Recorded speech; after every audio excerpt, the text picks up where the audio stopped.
Hi, friends. It's me, host Eric. That guy you sometimes watch on YouTube. Why aren't you here already? Why are you already late? I just started and you're already late. It's amazing. It's like you don't even care. I go to all the trouble to indulge myself on YouTube, and it's like you don't even care. God. I'm already started, and you're not here yet. Why are you not here already? Is an important question. Oh, whew. Jonathan Basanti, you made it in the nick of time. I was about to take attendance and you would have been marked tardy, but you made it in the nick of time. So, congratulations on that. You can thank your MBTI type. It has everything to do with everything all the time. It's like a bear's pancreas. It's responsible for everything that happens all the time. If you've not ever eaten a bear's pancreas before, you don't know how powerful it can be. I was about to poke your voodoo doll, yeah, with this. Ooh, that would have hurt. It would have burned your bottom. So I'd like to say I just finished watching the Netflix series Vincenzo, which is a Korean show that just makes me want to sing its praises. It was so fantastic. So fantastic. Yeah, your bottom hole. Exactly. We actually have two bottom holes. One front, one back. Even if you're a dude, you got a pee hole in the front. And people also have a top hole in their mouth. Now they also have nostrils and ear holes. But those aren't really useful as holes. You know.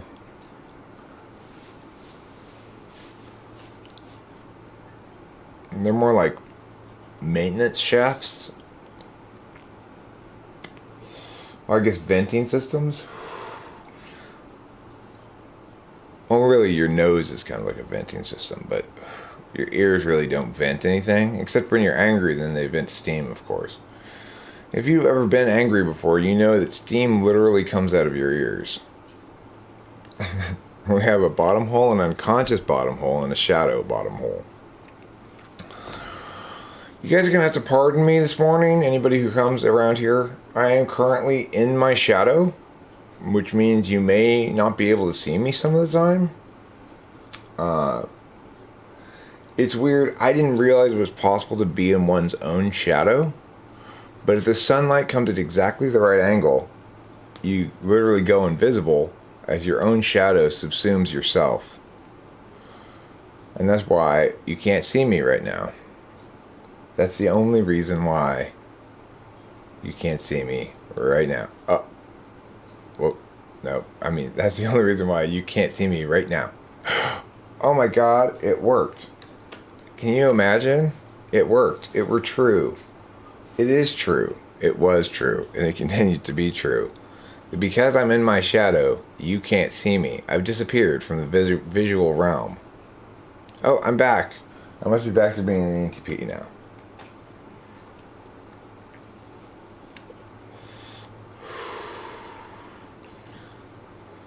Listen, I am never chameleon.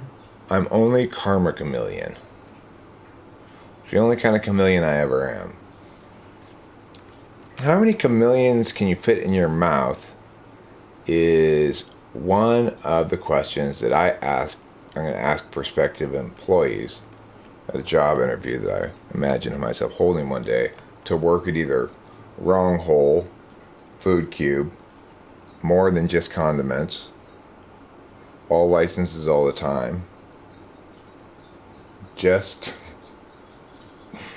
Bells. I almost forgot about my newest restaurant, Just Bells. It's Just Bells.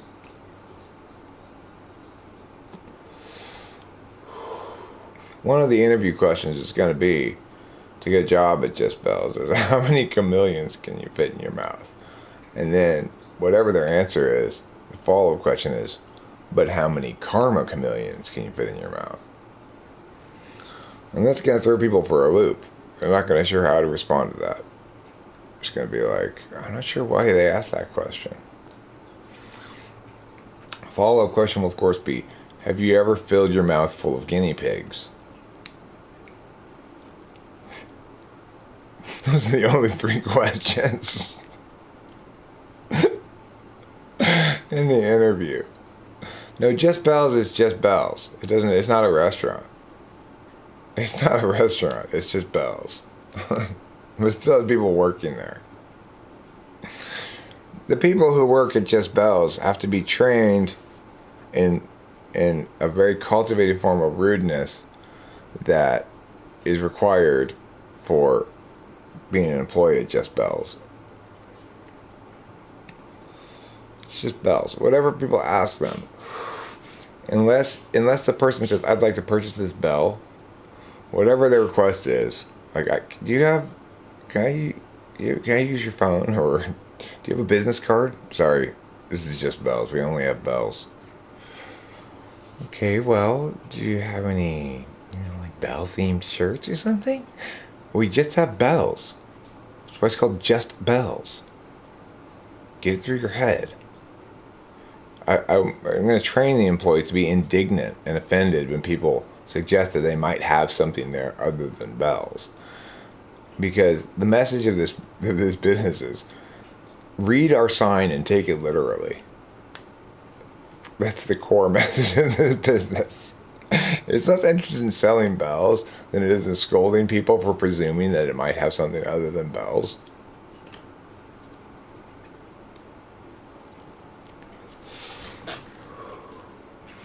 And it's only like actual bells, not like doorbells that you push a button and it goes ding dong. No, it's actual bells, like bong, bong, bong kind of bells, Some of them could have a handle on them, I guess.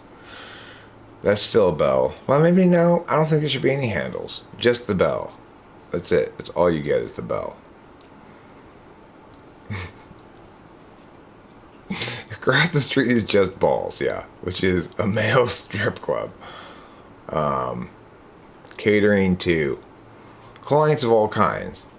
Because I'm sure there's so many women who want to go to a place called Just Balls. And at Just Balls, in the strip club, Just Balls, the guys are completely covered except for their balls. They're like wrapped up in full body covering suit, like a burqa, a ball revealing burqa. A burqa with a balls hole. Can we see any more of this guy? Nope. This is Just Balls. Can I order a drink? We don't have drinks. Just come here and look at balls. I see. How much does it cost? $10 every 15 minutes. That's pretty affordable. Can I sit down? We don't have any chairs. Just stand there and look at the balls. That's it. That's all you do here. Okay.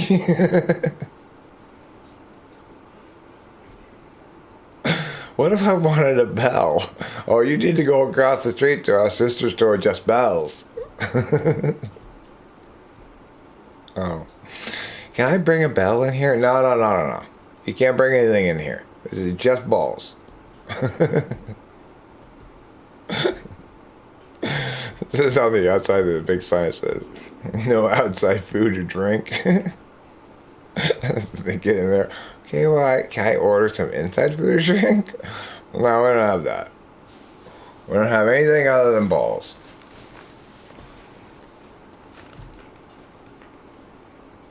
That's not true. You have scrotums. Get the fuck out of here. You get out of here right now.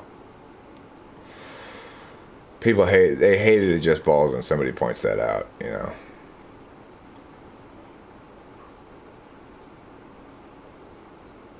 There are 2 tender fruits inside of my scrotum. Inside of my scrotum. Inside, I say. There are 2 tender fruits be held by my scrotum, and enrobed by its scrotally ways. Don't push on these fruits too hard with your hand, your foot, your face, or your elbow. Because if you do, then I will go poo and let out a yell saying no, no. That's a poem. One does hangeth lower. That's one of the commandments of the balls. It's true. One hangeth lower. One doth hangeth low, and that is good. And one doth hangeth less low, and that is also good. Amen. Zounds. People don't use the expression zounds very much anymore. Does everybody know how to define zounds? The answer is God's speed. If you were to actually get God's speed, you'd be thwacked out for months. It's really, really strong. At best, I wouldn't even go above, the child of a demigod and a human, a quatregod. Maybe their speed you could handle, but even then it'd be like, whoa, what have I been doing for the last week? God's speed.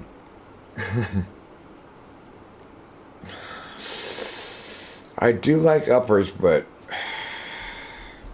God's speed sounds a little too intense for me. I don't have that much hubris. I'm going to have to make the pee-pee now.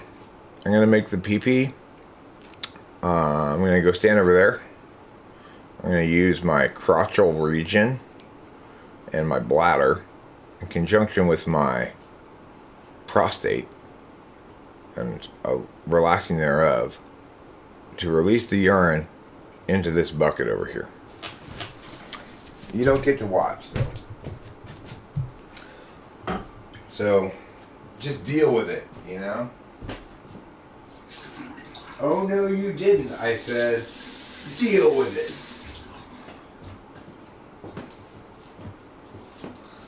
That's what people who are really serious say. Deal with it. Do you think this is some kind of joke? People are dying out there. Deal with it.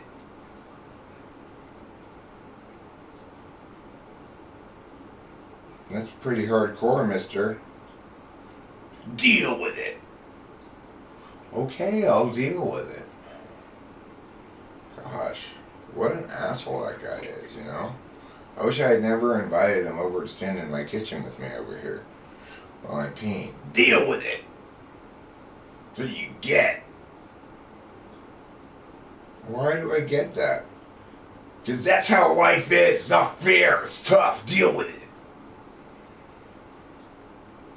Okay. Well, how would you recommend I deal with it? Deal with it well. Okay. I'll try. God damn it. I keep dealing with it poorly. That's what's wrong with you. Everything's wrong with you all the time. Deal with it. Will you stop saying that, please? Why is it taking so long to pee? Because that old man. Deal with it. I am dealing with it. Gosh. This guy, I'm sorry, you guys. I don't know why I invited him over today. That's Darren. Kind of a dick. He's hung like a horse. He's always making me feel bad about myself. Deal with it. And he's always telling me to deal with it.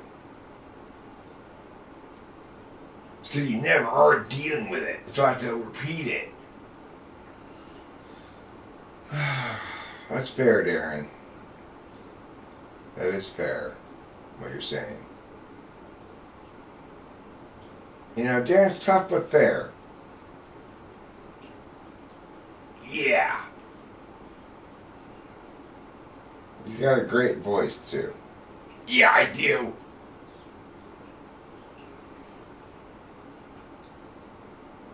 So they call you Deal With It, Darren. Deal with it. Yeah, they do. That's what they call you.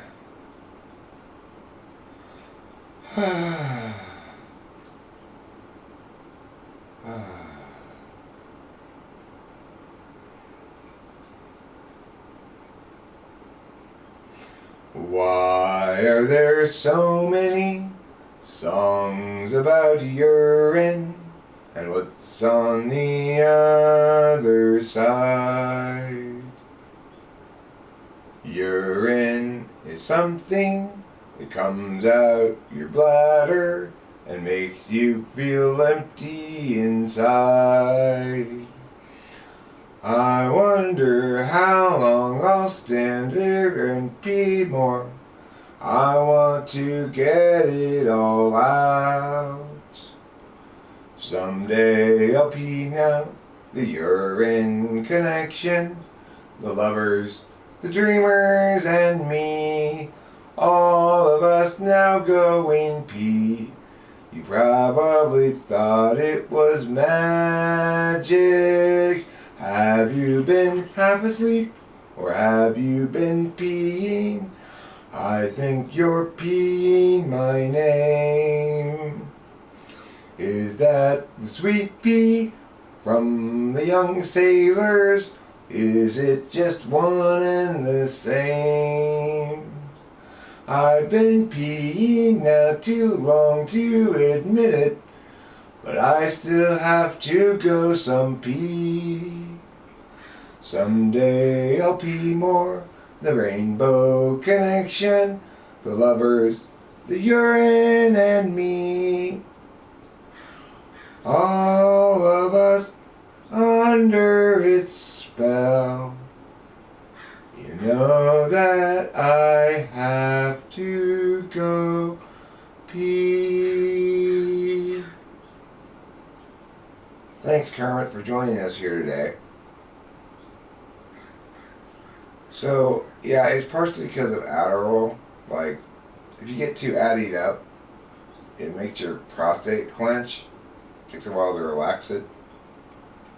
This morning I got up way too early, and I did what I sometimes do, which is when I'm not sleeping well, but I obviously need to sleep, sometimes I need to actually take like 1 or 2 Adderalls, and then I'll go back to sleep, and I'll sleep for another few hours pretty well.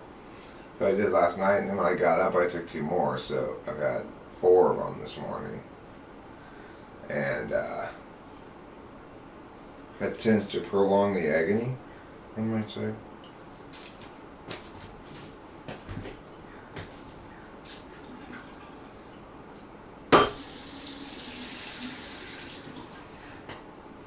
Next, we want to write a song called "You've Got to Prolong the Prologue Proficiently." Don't be so long that you're wrong contentiously. So good morning, everybody. If there is anybody who has any questions, comments, concerns, complaints, queries, quandaries, crevasses that they need to traverse, or that pea was a part of me, though departedly.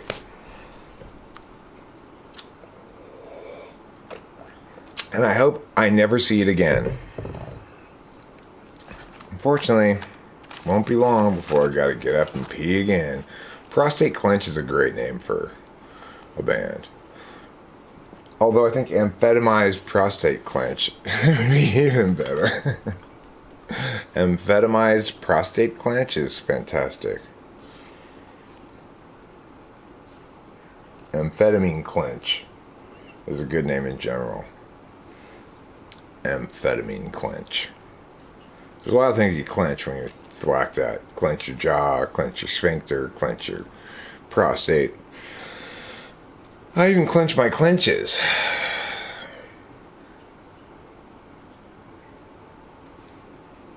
Yes, that's true, Jonathan. I appreciate you correcting the misguided lyrics of my peeing song. It is the case that urine doesn't make you feel empty inside. It makes you feel full and engorged with urine. Getting rid of it makes you feel blessedly free of urine. I've been urine free for almost 6 years now, and I've never felt better. Prostate Clench is a punk band. Amphetamized Prostate Clench is like a fart metal band. Well, what about just Amphetamine Clench? I think that's a good name for a band. But see, you lose the prostate, of course, which is important. You know what the problem with my prostate is? It's so pro-state. It's such a statist, just as you would expect from its name. And I'm just like, hey, will you stop imposing your statist ways upon my autonomy? Adult contemporary.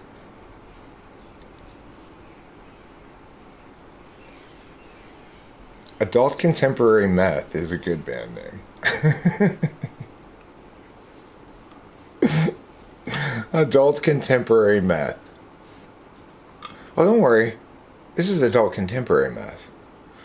It goes with Chardonnay and boutique places that charge too much for stuff.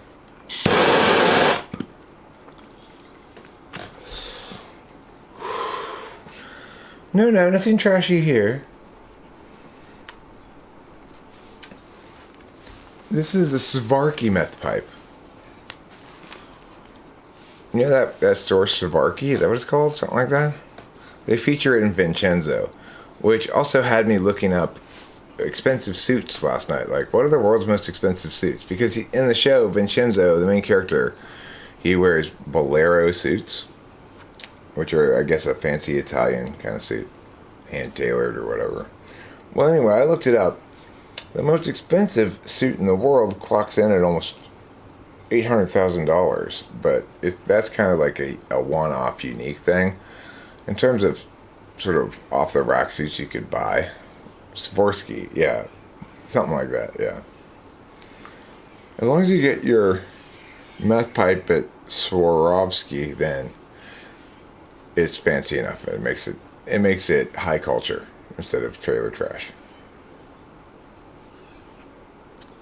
It makes it adult contemporary meth.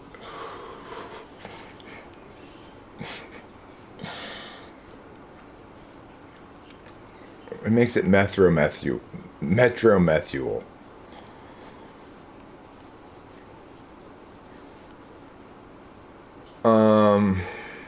So there are some other suits that you could get that are quite fancy suits that are like $80,000, $60,000 that are like a specific suit you can buy, not like a one-off individually designed for you suit, you know. And the cheapest of the expensive suits is around $3,000 to $4,000, and it's a specific brand of Italian suit. Part of what makes some suits expensive is that they use very expensive materials. So, for example, one of these most expensive suits used the fur that's shed each year, the down winter tufts of fur that are shed each year by a musk ox. So that's like I guess someone goes around following the musk oxen at the right time of year and gathering the little tufts of fur that fall off of them.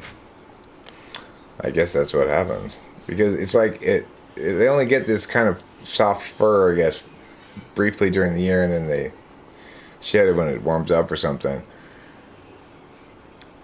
And if you gather that shit, then I guess that's expensive. There's also a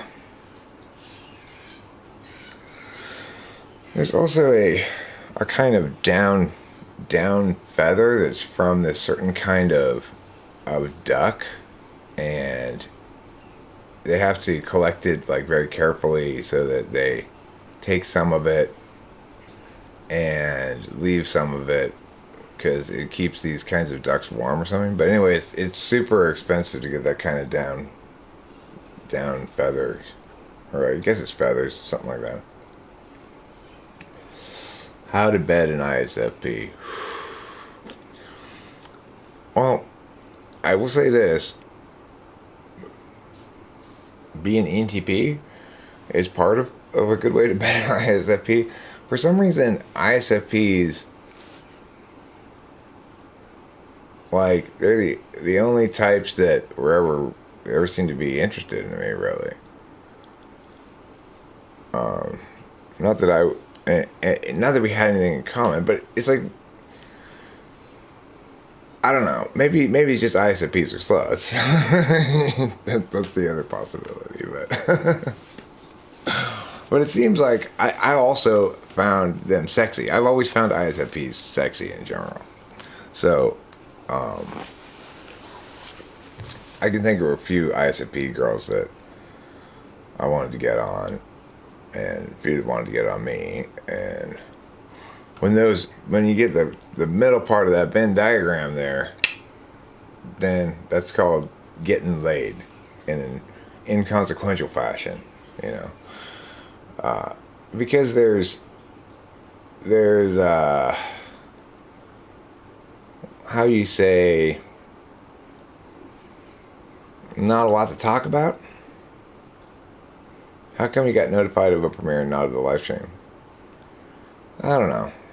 Because YouTube didn't want you to know. Because YouTube wanted you to get in trouble for not already being here. See, if you wanted to avoid being in trouble, you should have already been here before I started. Waiting. Now I'm going to have to fine you $15. It's a pretty small fine, really. So you should feel pretty good about that.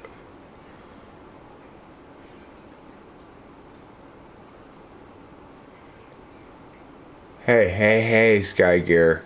What did I tell you about syntax critiques?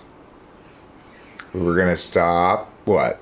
Critiquing everybody's syntax. Syntax is what they put on cigarettes to make them so expensive.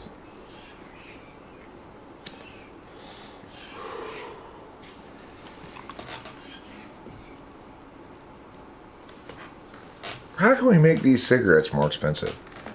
Ooh, let's tax it like $10 of taxes. That's a good idea.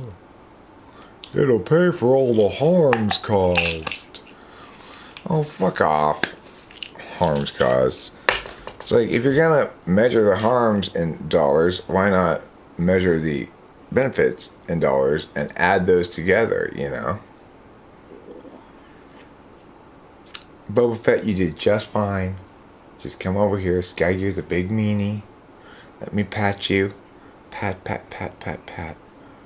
There, does that make you feel better?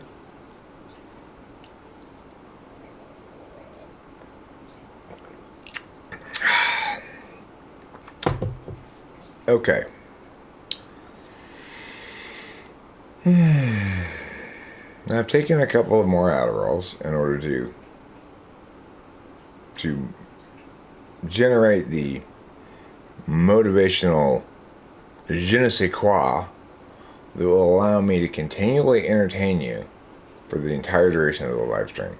Because you know what I hate? I hate it when I'm watching a live stream later on and it's boring because I was too self-indulgent and spent too much time just like silently reading things. If I'm going to read something, I should read it out loud. Jonathan Basanti says, it's definitely not a way to justify squeezing more tax revenue out of an addictive product that people will buy even though tax rates are getting absurd. The je ne sais quoi. It means I don't know what in French. Right. The thing is, the paternalism, the failure of paternalism is made obvious by cigarette taxes. They're originally justified in getting the poor to quit smoking, or getting people to quit smoking in general. When it doesn't turn out to actually do that, then they shift their justification to, well, it's paying for the harms caused by smoking. I mean, but like I said, if you're gonna count those economic impacts, then include the positive economic impacts, all the revenue generated by cigarettes and all the boost to the economy, and measure the impacts honestly. Don't just be a big fat liar about it. And no, adding more taxes doesn't help the economy. That notion that somehow when government spends money it helps the economy is silly. And the only way the government spending money helps the economy is when they give money directly to people in straight up cash payments without any stipulations or requirements. In-kind benefits just harm the sectors of the economy that would provide those services or products. So I think we're all in agreement here that redistributionist policies, to the extent that they exist, should be paid out in straight up cash, not in something else.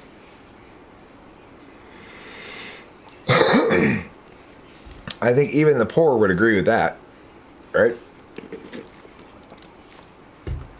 I think even stupid TI polar suburban white girls in women's studies, studying women's studies in college would agree with that. That if you're going to redistribute wealth, give people cash payments.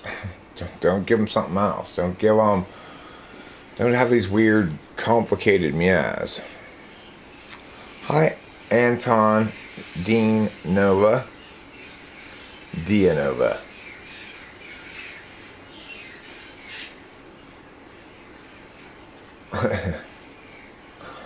It really doesn't. There are 5 distinct warrants I could present as to why in-kind benefits are always bad.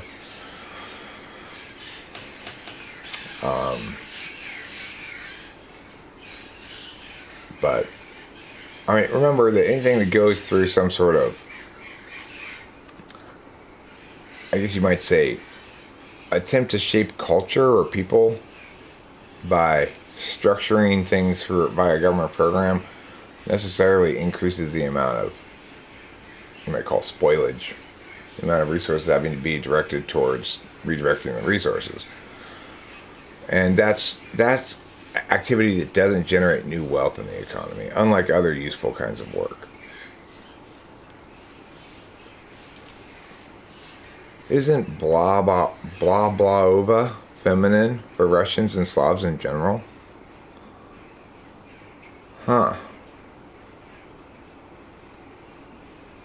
Well, I would point out that ovum refers to the part of a woman that your sperm tackles while playing football inside of her body. Ovum. I've got an ovum inside my uterus. I've got an ovum. How about you? That's the ovum lyrics of that Christmas song. That's why they call her Martina Navratilova, not Martina Navratilovo.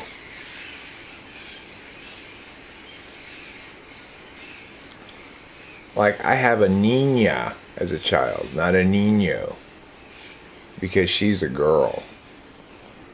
Well, it's just girly. Not everything girly is GAF, okay? Now, Skaggy, I want to point out somebody who's really quite girly, but is also somehow incredibly masculine and super cool. And that's the guy who plays Vincenzo in the Netflix original series Vincenzo. When I first started watching it, I'm kind of like, how can they have this pretty, super feminine guy be playing the feminine-looking guy?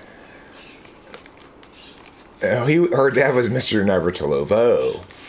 Anyway, they got this really kind of feminine, Korean-looking guy. That's what I think at first. But then I started watching the show, and somehow he pulls it off. He looks pretty like a girl, but he's badass, you know. But after you watch a little bit of it, you go like, yeah, Vincenzo, you're so tough and badass. I like you.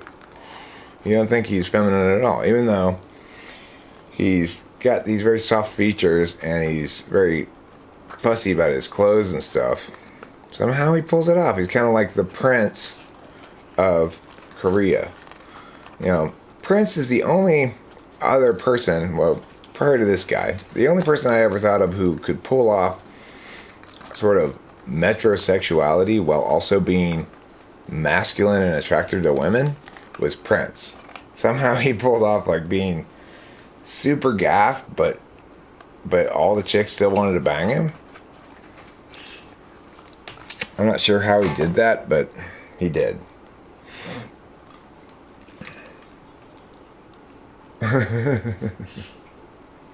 I swear, I make a barely racist comment and YouTube just deletes it. What's going on here? May I propose a new racial slur for the Koreans? We can call them Rians. Those darn Rians. You know. We can call them no-Rians and Saurians. Hello, I'm curious. Do you think SI DOMs mistyping themselves as FI DOMs is a common occurrence? Well, I can think of one example of it. There's this lady called Sheila that I am quite convinced is an ISFJ, and she says she's an ISFP. So, but by and large, I find SI types. So when I type ISTJs, they often come back at me and say they're not ISTJs or something else. But then after a while, the STJs tend to, I guess, come around to it. I almost never have a chance to type any ESFJs. Never, basically. And almost never do I have a chance to type any ESTJs. Very, very rarely. But a little bit more often than ESFJs. And the reason is, of course, ESFJs are anipolar and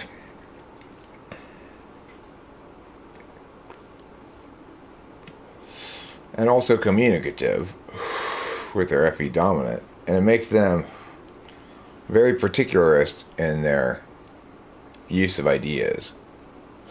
Like, that's why they put up signs that say things like, today I choose joy. It's because for them, it's like they need to be reminded of single truths and experience them in front of them as SI things to process in order for them to get anything out of it at all. The kind of NI that an ESFJ uses is very simple. It's like my ex-wife used to say in various circumstances, she'd always say the same thing. Well, everything happens for a reason. And that's a very NI kind of worldview. But for her, she wasn't expressing that as a worldview. She'd just say that when SI was inadequate. And it would just sort of be an all-purpose NI, sweep it up into the NI waste bin and throw it out as not able to be understood.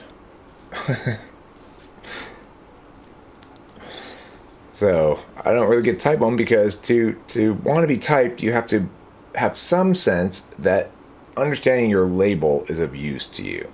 And it's not true of ESFJs. They think they define their label for everybody else, and that to the extent that any label would subsume them, then it's not of any use to them.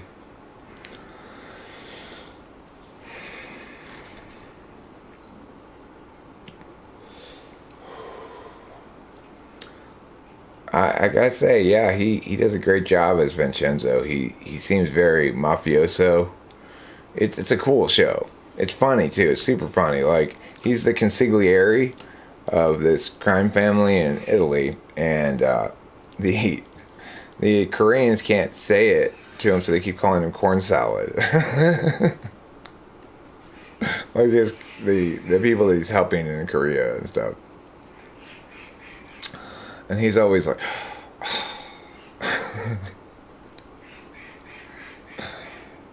I don't know what the guy's name is, but he's the main character in Vincenzo.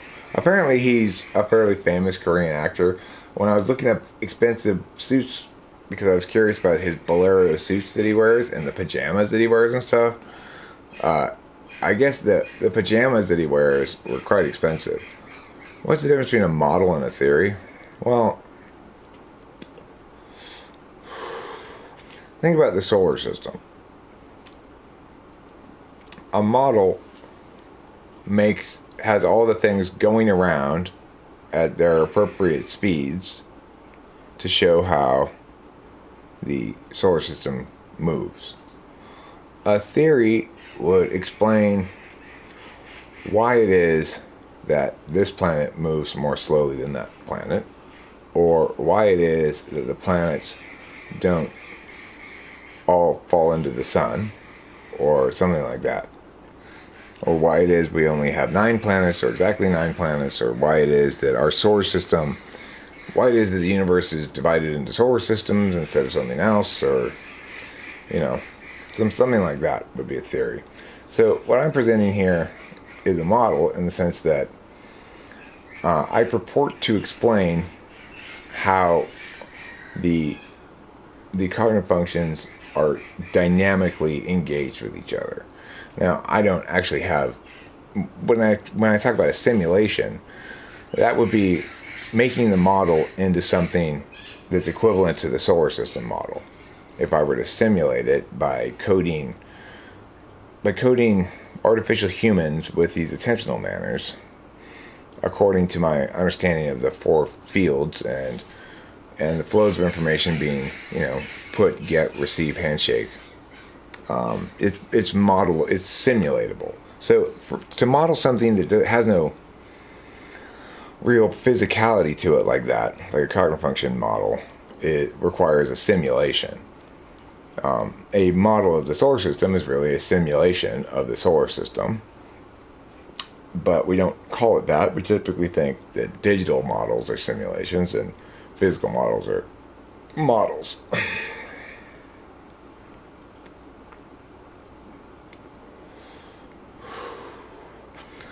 If atoms only have as much as 8 electrons, then why do we have 9 planets? It's a good point. It's a really good point. And it really makes you think also about my point about the Earth, which is half the Earth is always shrouded in darkness. It changes which half, but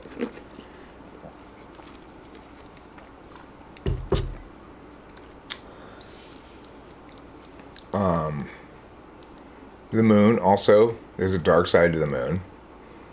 Therefore, there's a dark side to the sun. Inductive reasoning.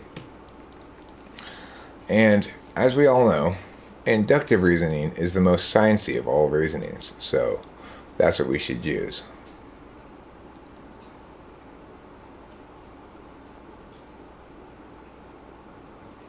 Thank you, Boba Fett, when you say everybody needs to watch your response to a Sura video on the TI simulation. I appreciate it. That's your dose of NI, by the way. No more for you? Okay, fine. We won't expect any more. Transductive reasoning. Right. I'm transductive reasoning because I switch from inductive to deductive and back again midstream. Technically, the sun is totally dark because it's emitting all of its light. Is that what you're saying? It's a good point. Why weren't you already here before you got here? Is what I'm trying to say. Strange symbol person. Upside down question mark guy. Your question marks are totally upside down. What is this, Mexico?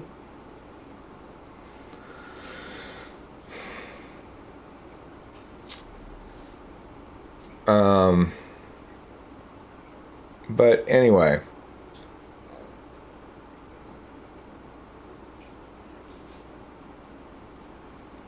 Your ass is totally dark. My ass doesn't emit its own light source, but it does emit its own source of radio waves.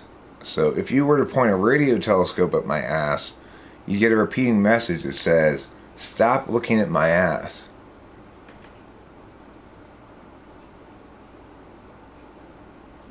I mean, it's actually a thing. Going from a certain level generally to the same. Well, You may be talking about the kind of SI logic that the person who earlier asked a question about SI DOMs actually demonstrated to me the other day in a typing session, which is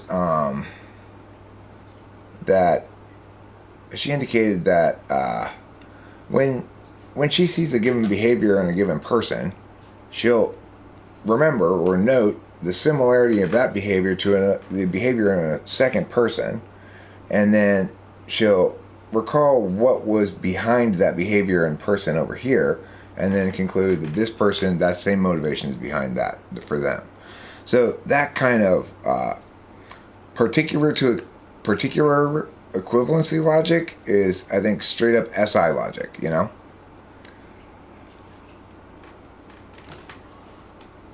Yeah, I got you, Sky Gear.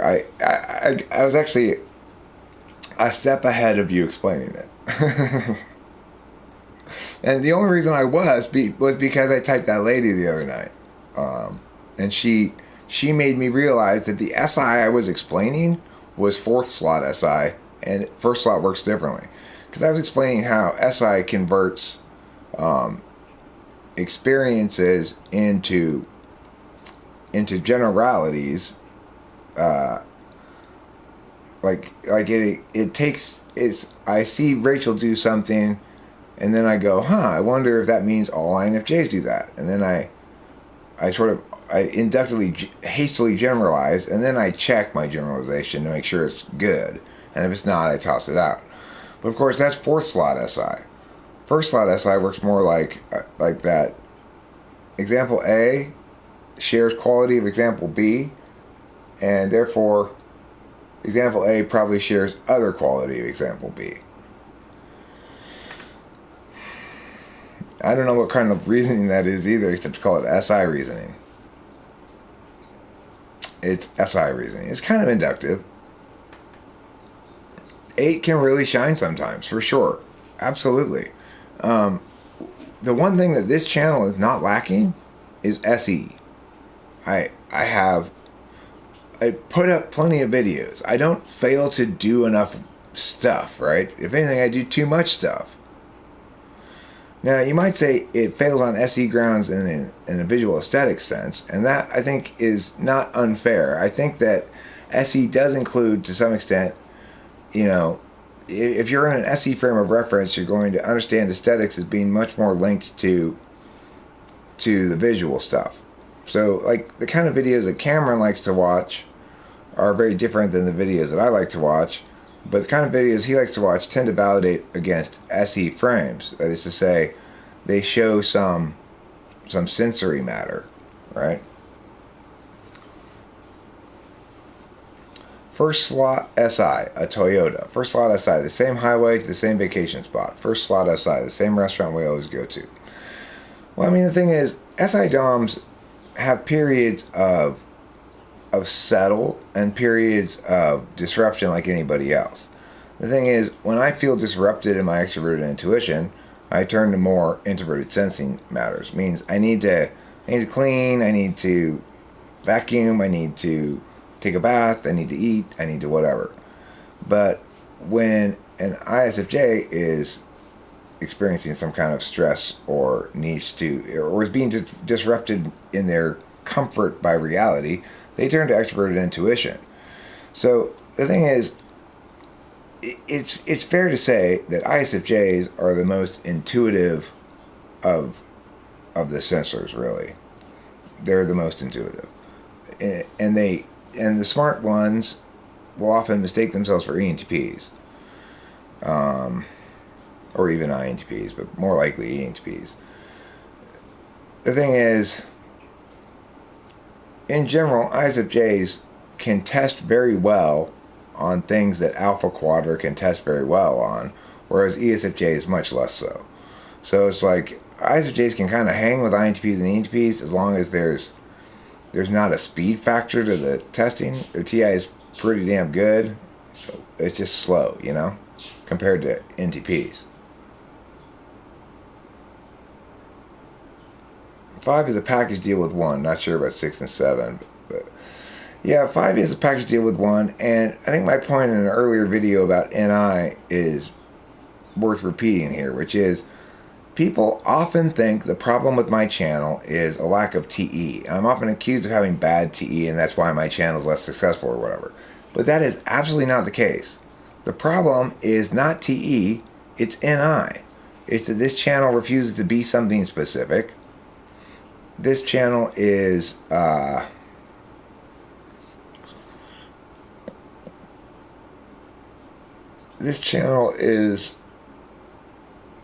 constantly, it's not even reinventing itself so much as it is just in a continual state of flux, you know?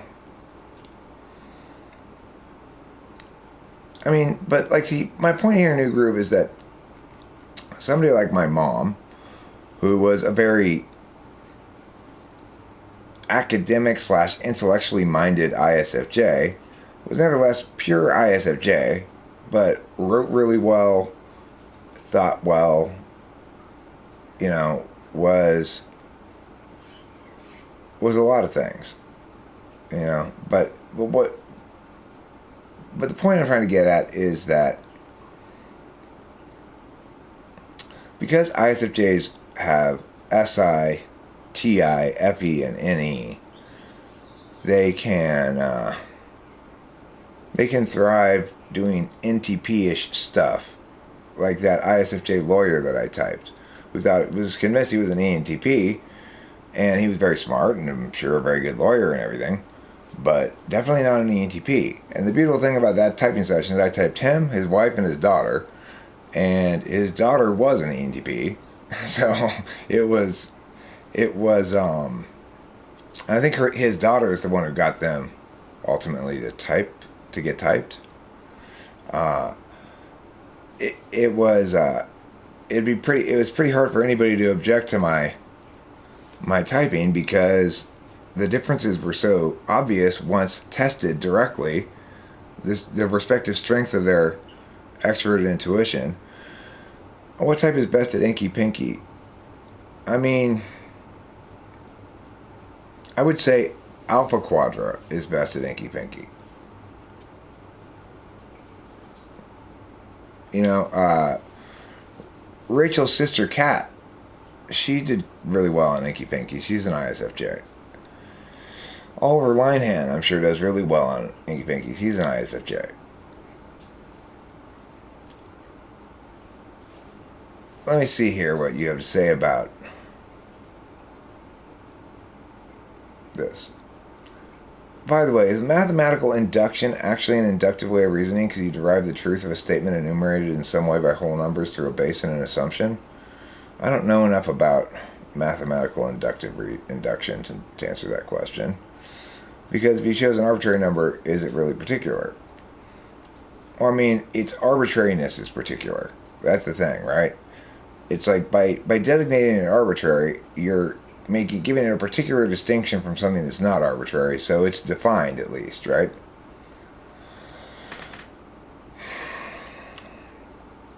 Yeah, precedent is a way of upholding SI values so that they are in conjunction with TI values.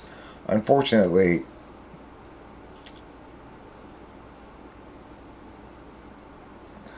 it ultimately relies on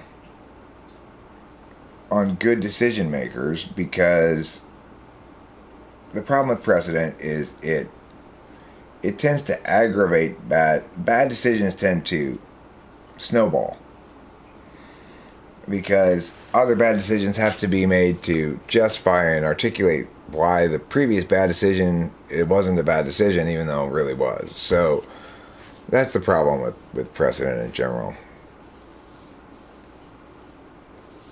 Alfaro Quadrizzle.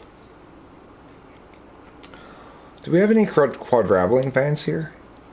People who experience the pure ecstasy of quadrabling, or what you might term elation.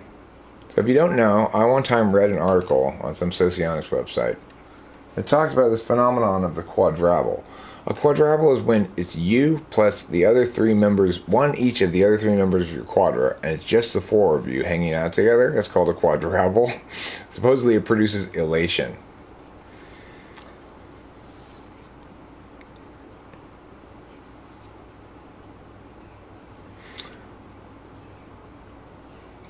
Why do they say ENTPs can debate? Why not good lawyers? How does that archetype obey the ENTPs?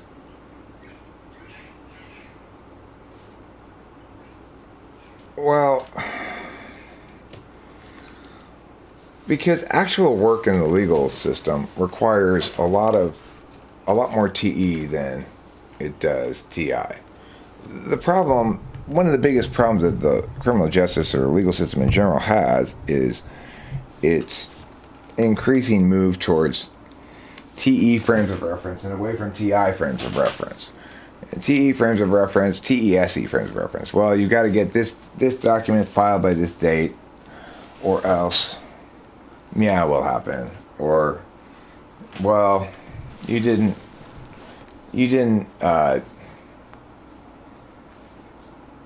Just a whole lot of procedural stuff, right? So, in order to get through law school and become a lawyer, first of all, the kind of people that the field should attract are people that want to see justice attained. People who want to become criminal public defenders and or prosecutors, potentially, even if they think that that's a better way to attain justice. It depends on the culture and the moment and the situation as to what's being overweighted, you know. But the kind of people who do get into law are people who want to make money instead. And they go into this form of law where they put up billboards. If you've been injured in an accident, call Jacob in Romney. Well, liability and corporate law are where the money is. To a certain extent, real estate law is a subset of corporate law that's significant as well. Criminal law is not where the money is. Absolutely not. Because the vast majority of people who hire criminal defense attorneys are not wealthy people at all. Now, if you are a criminal defense attorney who has a wealthy clientele, then there can be good money in there. Like if you're the lawyer for the mob or something, I'm sure you make good money. If you're the lawyer for drug cartel's boss or something, fine. But if you're the lawyer for somebody who's gotten their second drunk driving arrest and your job is to try to preserve them being able to ever drive again, then, you know, that's a much more commonplace phenomenon than somebody getting charged with racketeering, you know. Oh, Dune's pretty good.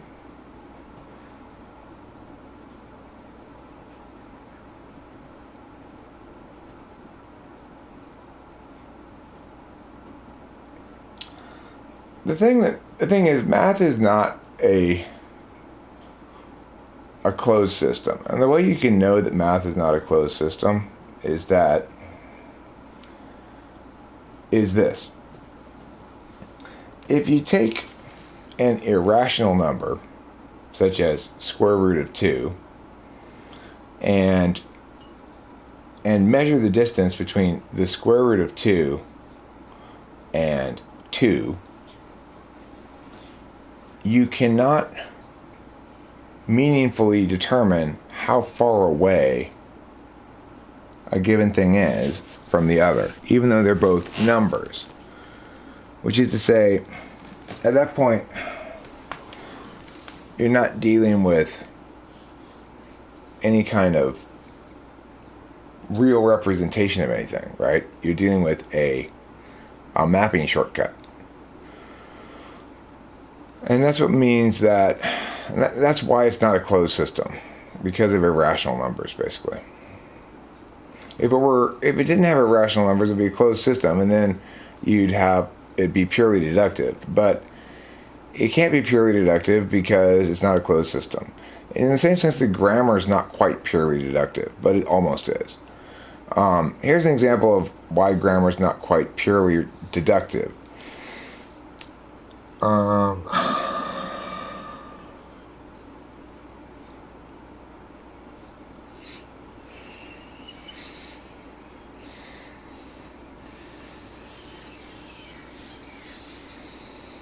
So, like,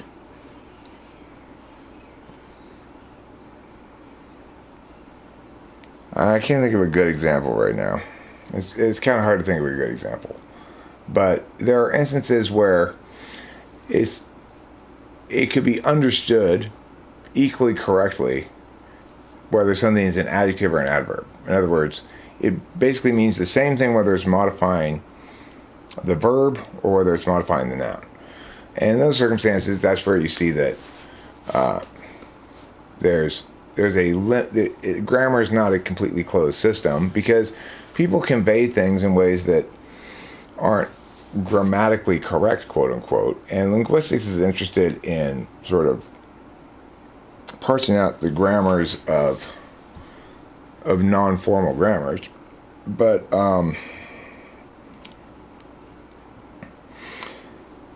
in some various fashions, humans convey information that modify what's being said in ways that make adherence to grammar only somewhat necessary. And so,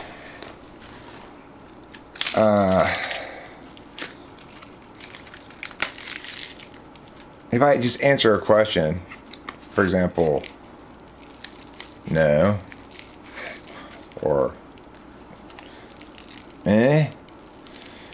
it's not clear what's happening there grammatically exactly. It's not an expletive because it's conveying meaning, but it's not a word and it's not a sentence, and it's just an answer. In that regard, we can see that things don't necessarily have to adhere to grammar. Now, sure, we could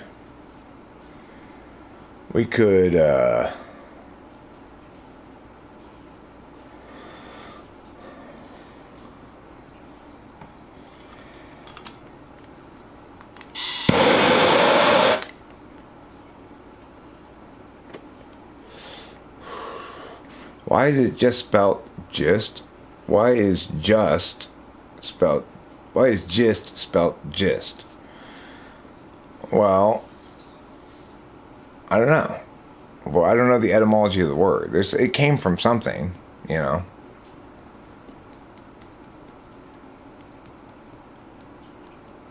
Peter Dentici and I were talking about the word discerning. How do you perceive and judge this word? That's an interesting question.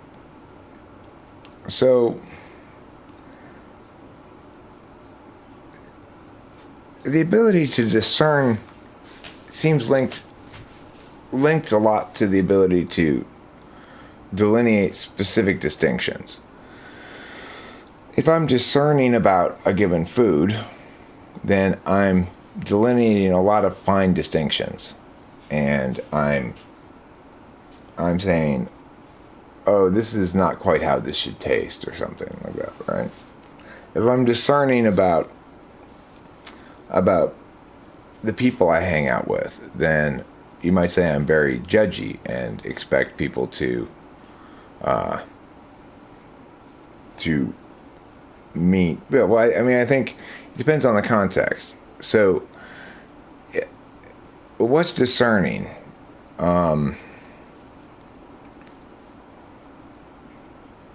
So if we're talking about a legal case and somebody comes up with a very good set of arguments that's also not immediately obvious, you might say he was very discerning about this case. But that'd be an extroverted intuition thing. If you were to say, Joe could tell right away that Bob was not a good guy, even though the rest of us believed in his goodness, because Joe was more discerning about people than the rest of us are. That would be an NI kind of thing. Same with, you might say, well, like, Eric knew this COVID shit was all a clusterfuck of bad choices and bad reasoning from the very get-go, because he's especially discerning about public discourse.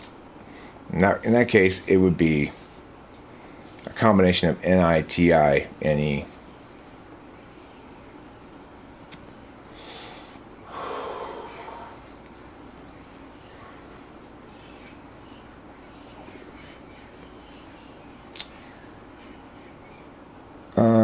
Perceive or recognize something, distinguish someone or something with difficulty by sight or with the other senses. Not necessarily with difficulty, but distinguish something or something that's not easily distinguished by others would be a better way of defining it, you know? Because to say that you're discerning, to discern is different than to use the present participle discerning as an adjective. I might discern something. In that case, it still conveys the same message, which is not so much that it's difficult for me to delineate the distinction as it is unlikely for others to do so.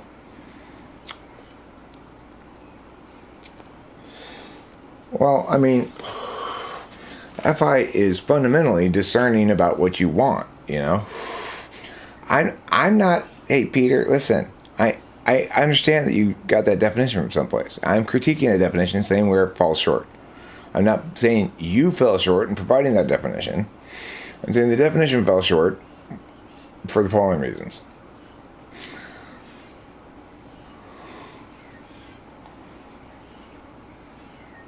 Still unclear on absolute versus instrumental, what sets them apart? Well,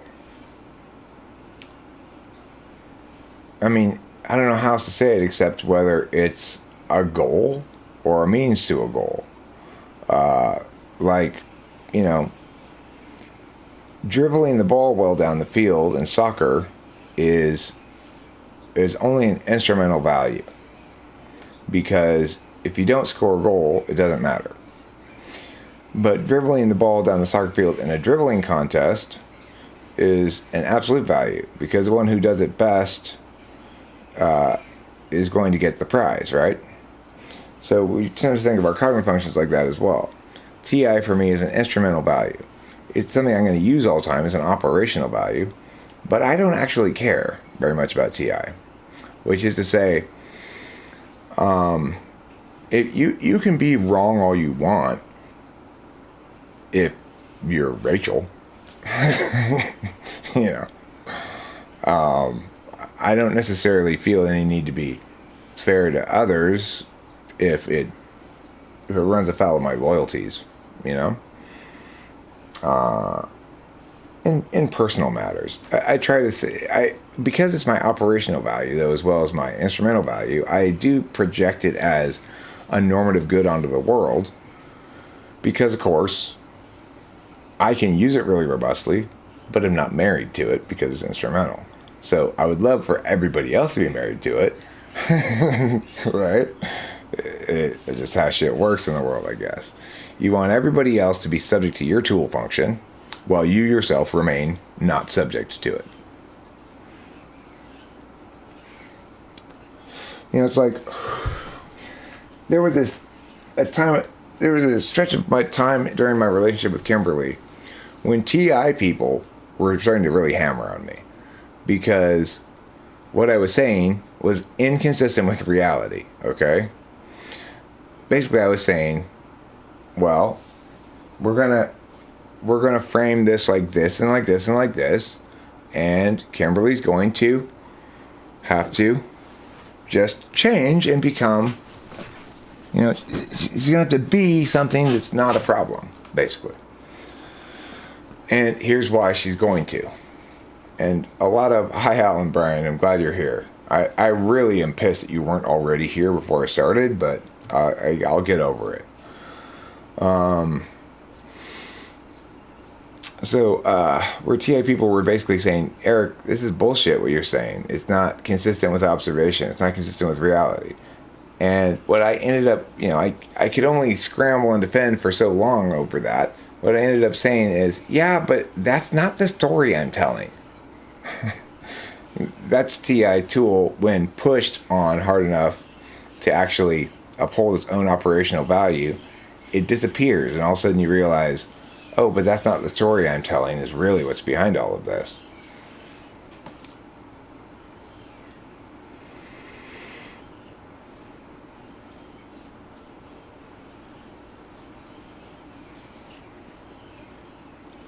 Well, it's like, because it's this. If you hammer things all day at work, you don't want to hammer them when you get home. Hammering is not a hobby for you.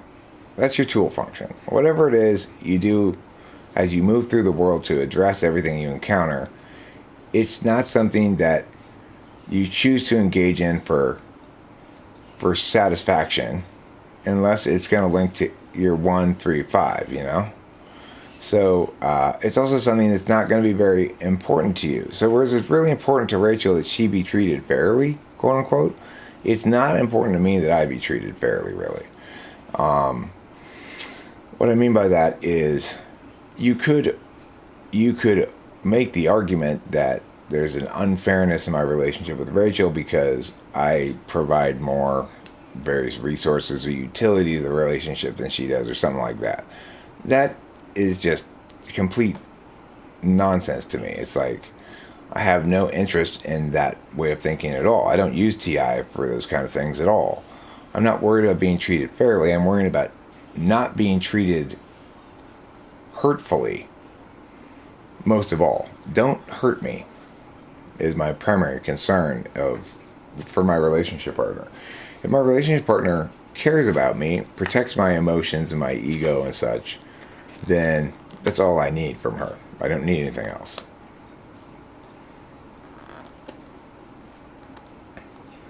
I mean, it's absolutely consistent with this. It doesn't need to be reconciled at all. People do overuse their tool function. But the thing is, you know, sometimes it takes, look, so when I was in bad relationships or the wrong relationships, I would use my tool function because those relationships were problems of the world demanding my attention. They hadn't reached the destination of being consistent with my absolute values of FI and FE. So at the very least, those two, okay? So as a consequence, I kept hammering on them with TI as though there were problems in the world. What I didn't recognize was that the problem isn't the inconsistency with what they're saying and norms, or the inconsistency with how they're behaving and my expectations and standards or whatever, but rather that they're hurting my feelings, or they don't care about my feelings, or they're not prioritizing me enough from my perspective and in the ways that I want. So in that regard, it's me overusing my tool function because I'm not utilizing my FI to make decisions, and because my FE is behind a step all the time, so that even if I have a good FE critique, that's probably going to be made after I make some sort of TI critiques. The fact that I'm not paying attention via FI is why I keep using the TI, right? Well, no, if I were paying attention via my FI, I would simply say, oh, I don't like that boundary's fine, regardless of whether what she's saying is legitimate or not. My feelings matter. This hurts me when she does or says this stuff. It doesn't matter if it's true. This is a personal boundary. I don't want to defend it. I don't want to argue about it. I just want you to stop. That would be me using my FI. And after about 2 years within my relationship with Kimberly, she crossed a boundary that caused me to do that. And it was a big wake-up call to me, like, oh, wait, you can do that too. That's okay sometimes. Because she kept trying to rewrite my own family history to make it shitty, so that my dad mistreated my mom when I was growing up or something. She kept trying to tell these kind of stories that weren't correct or whatever. And that was the thing that ultimately, after I tried to sort of argue that it's wrong a few times, it finally clicked, and I was like, oh, you know what? I don't want to argue about this. I just don't like that, and you need to stop. So that's FI, right? And when I say overusing the TI, I mean exactly that. So in this relationship, I don't overuse my TI because there aren't I'm not being put in a position where my FI should be telling me things all the time, right?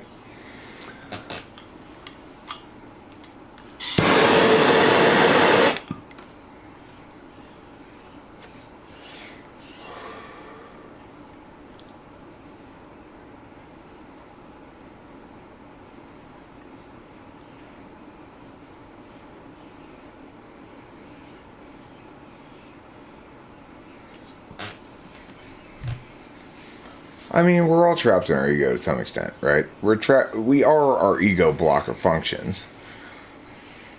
If we're going to understand our identity, it's going to be as an expression of our dominant and tool functions.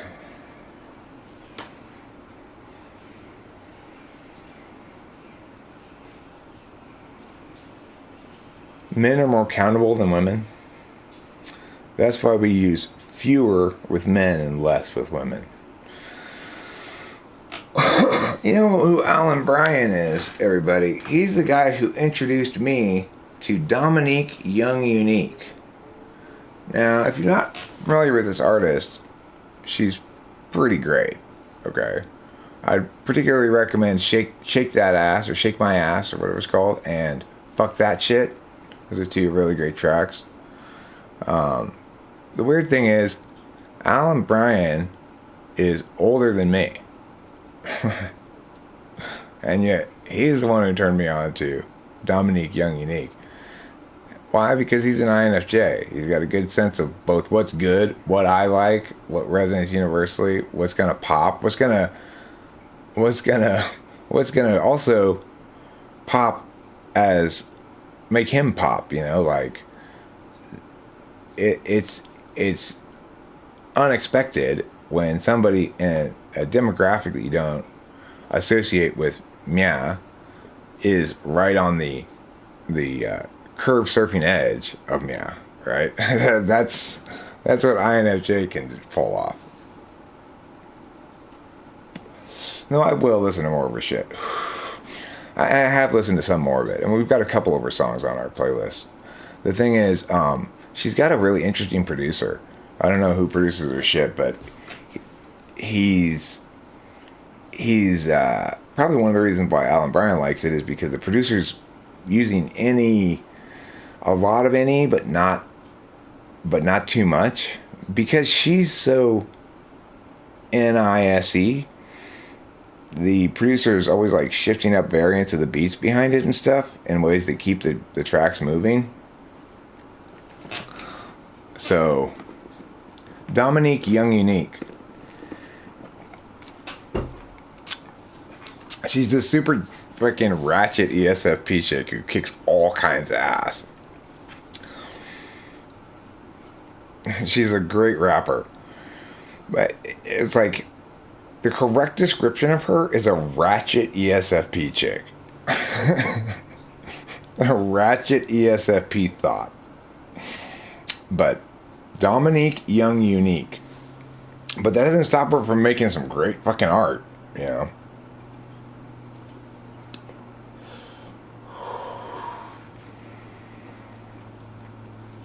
And you know, you know somebody's good when you put them on your playlist, leave them on there, and don't ever skip their song or their songs that they have on your list.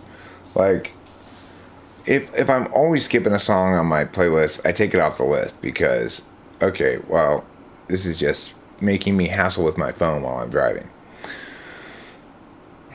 But with some songs I'll listen to some of the time and skip some of the time depending on my mood, you know.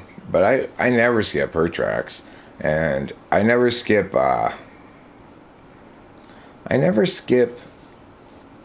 Stacy's Mom. That one I always seem to be in the mood to listen to that song whenever it comes on.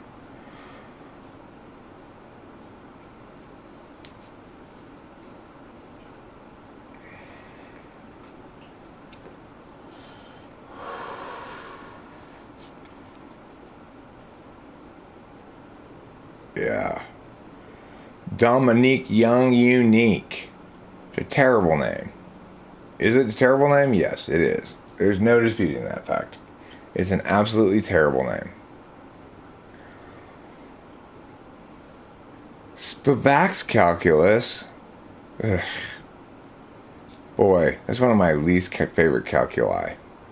Spivak's calculus. Spivak.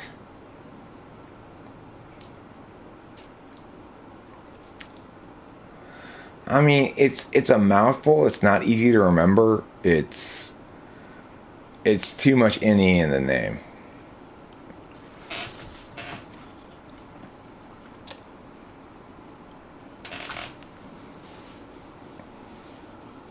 I mean, she should just call herself Dominique, motherfuckers. That'd be a good name for her. Dominique, motherfuckers. Dominique, motherfuckers. It's kind of for the spirit of her energy. She's got a lot of big dick energy, which I don't normally like in rappers, frankly, in female rappers. I like it more in male rappers. I don't know who's producing her. Calculus on Manifolds, a modern approach to classical theorems of advanced calculus by Michael Spivak. Oh my gosh. I totally want to read that book. I don't want to read that book. That sounds like hard and boring. It's like too hard to even be boring. Yeah, she does wear it well. I mean, people say that about me and these sunglasses. Well, she's not singing. She's rapping, Boba Fett. No, it's not all beats. She's rapping. I'm not sure if you're familiar with this, but there's this new kind of music, Boba Fett, called rap music.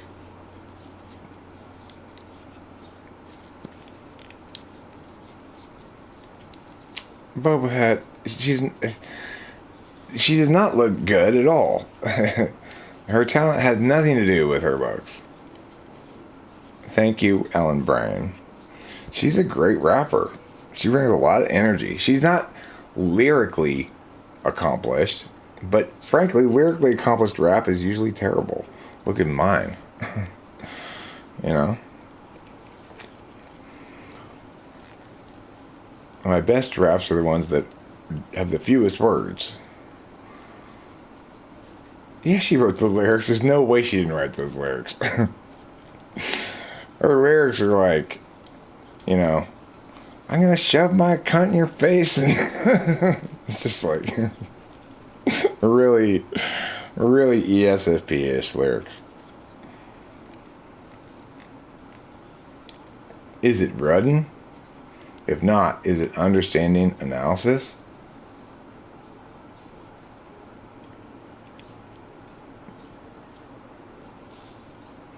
Look, you can tell by these sunglasses that I'm right.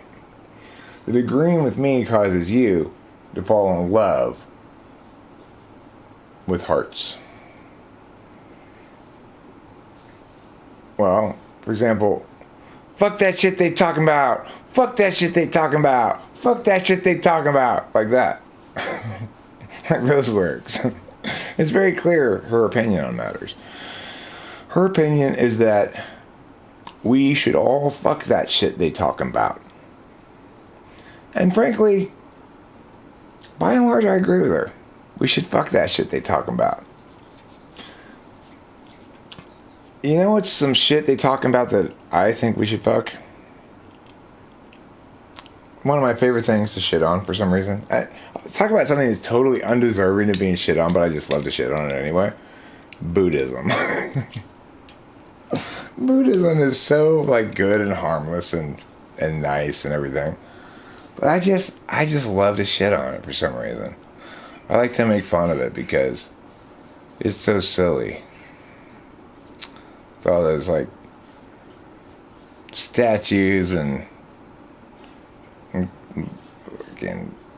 thingamajigs and incenses and bowing and NI nonsense. The Buddha says, be active by being passive. Ooh, Buddha. That's crazy. Tell me more. Sure. The strongest form of strength is weakness. Your wisdom is constantly re-astonishing me again with this wiseness. Tell me more. To know the true, one must know the false. Really? Are you sure? To be sure, one must be uncertain. Oh, I guess that makes me sure? No, because to be sure, one must also be certain.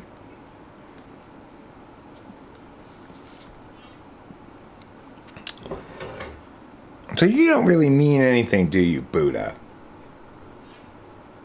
Buddhists have a point. Pain comes from disappointment with unrequited desires.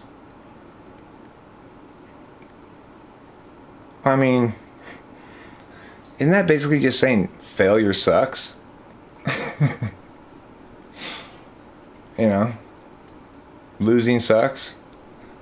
Doy. TBH. If you know the truth value of a negation of a statement, you know the truth value of the statement. Somebody was right there. No. He didn't mean it like that. He didn't put the conditionalities in there. Okay? Listen. The Tao that can be spoken is not the eternal Tao.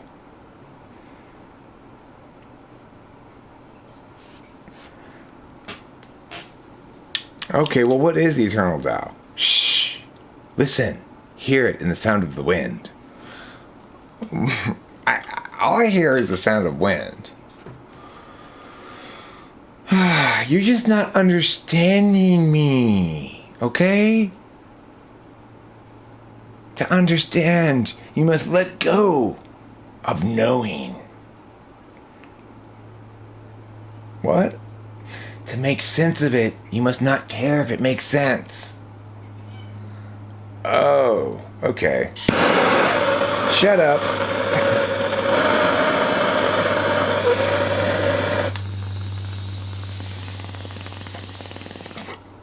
Can you shut up now, please? But listen, you need to understand enlightenment. To be enlightened is to not care about enlightenment anymore. I already don't care about it. Then you are already there. Where? Okay, shut up. You can get Buddhist books for free from monks standing outside Vietnamese vegetarian restaurants.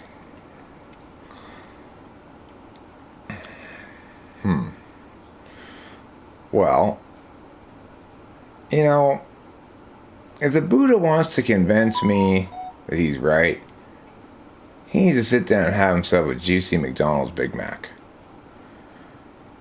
And go, you know, I don't know what I was thinking. Fuck vegetarianism. Then, okay, maybe I'll start to listen to him a little bit more. Why is he so smiling and fat and stuff?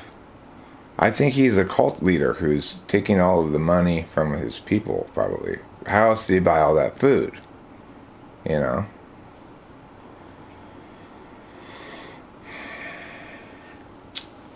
I have been to the mountaintop. I have been a hermit in the woods. And while I was there, meditating upon this stick, boing! The light of divinity got switched on within me. Now, everything I say is true, and I'm the wisest person you know. I shit you not. I went into a cave. I was looking at a stick for days, fasting, and praying. Well, meditating, I mean. And saying Om at 46 hertz. And bam! All of a sudden, revelation. That's when I realized. The stick wasn't just a stick, Alan Bryan. The stick was everything and nothing at the same time. It was your mom and my mom having sex together. That was fascinating, yeah. You don't think we can approach Buddhism in the same way we approach any Western philosophy or religion or doctrine? Well, I know. That's what makes it so shitty. It's thought resistant. Oh, that's not a feature, that's a bug. Obviously, things that aren't subject to Western reason and the civilizing impacts of the Enlightenment are dumb, inferior barbarities. Doi.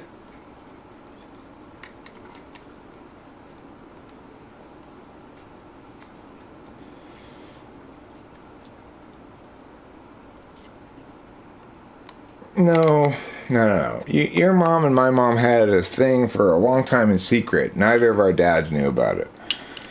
I knew about it. My mom would always come home and rave about the scissoring. Oh my God, the scissoring was so fantastic tonight. Don't tell your dad.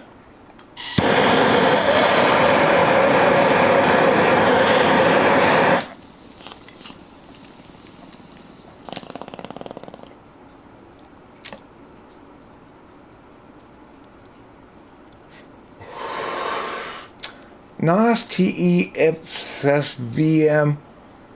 That sounds like the kind of give up, quitter talk of a Buddhist to me. My mom was always raving. It was eat, sleep, rave, repeat, motherfuckers. So my mom was. She was like literally constantly on ecstasy. No, my mom was not a raver. My mom was born in the 30s. So that makes her kind of pre-rave. I mean, that doesn't mean she didn't love house music. Of course she loves house music. But on the radio, yes, I've cleaned it. I clean it every once in a while. I clean it when I have to like poke it too frequently. When I start having to poke it like every other time I smoke a bowl, then it's time to don't fight the river, build a dam.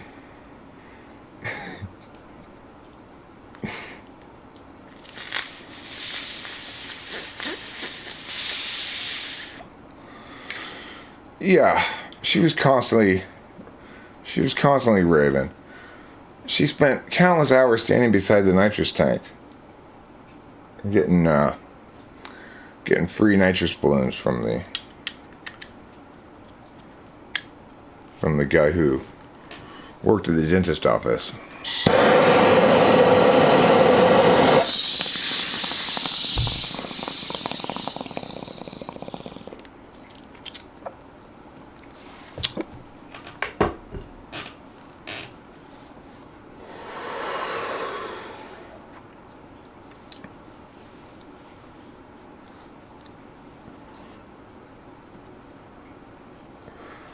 I see Buddhism as being the thing that made Obi-Wan Kenobi said, "If you strike me down, I will only grow stronger," to Darth Vader, even though it was patently untrue.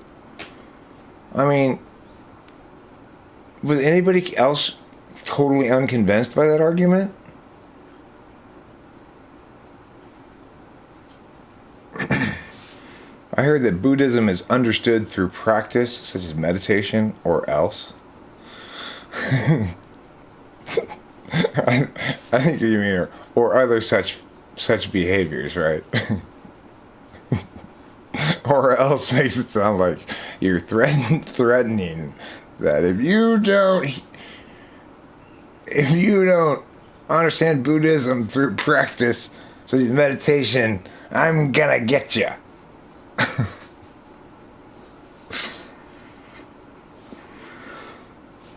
I mean, no, I get what you're saying. You're saying that, you know, when Westerners in general try to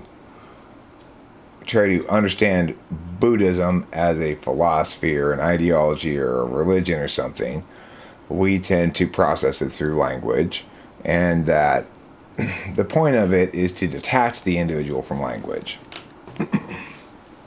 I agree that functionally, if you were to to define meditation, you would say it's an attempt to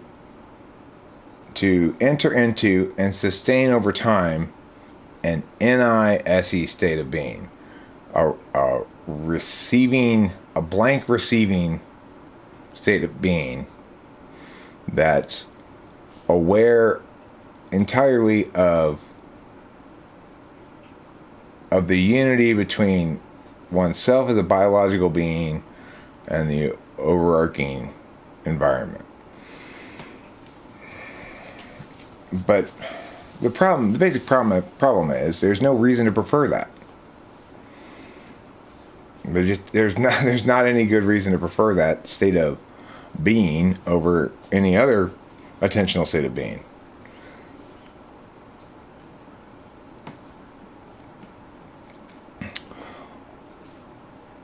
Well, I mean, I would not agree that philosophy is of an Abrahamic frame, even if it emerged from the same intellectual milieu, you know.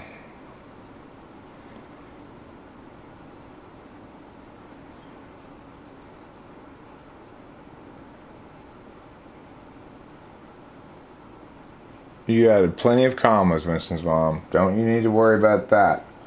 You have enough commas, plus a few extra in case you need them later.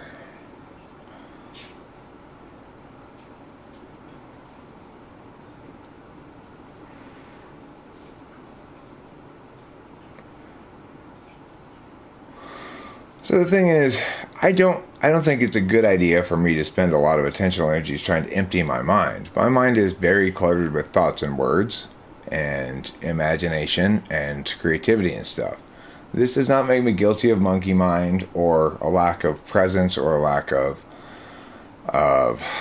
awareness or anything else. It makes me an ENTP. It means, you know, that I'm who I am and that my fundamental nature is not anathema to a normative good called Buddha nature. And that is implicit in the Buddhist tradition, is that indeed you do engage in pursuit of Buddha nature via practice, right? By behaving in certain ways that enable that. But ultimately, it's still an advocacy that favors a certain way of attention, and is therefore subject to the same kind of critiques as any other advocacy is. I also heard that Buddhism is linked to medicinal practices such as chakras. Okay, well, chakras aren't real. Just to remind you, I'm sure that Buddhism is linked to medicinal practices such as leeches to remove the bad blood, and also they're placing frogs on the face to cure pancreatic cancer. But no matter how many unicorns it links to, that's not a good reason to prefer it.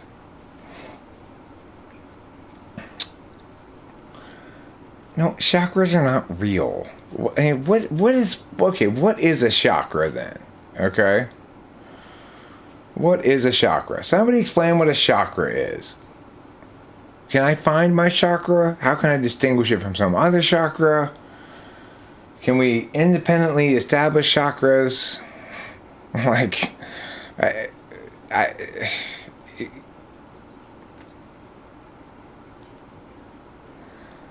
yogis blow their minds without drugs. I mean, I could also get to New York without using a car. That doesn't make it a good strategy, right?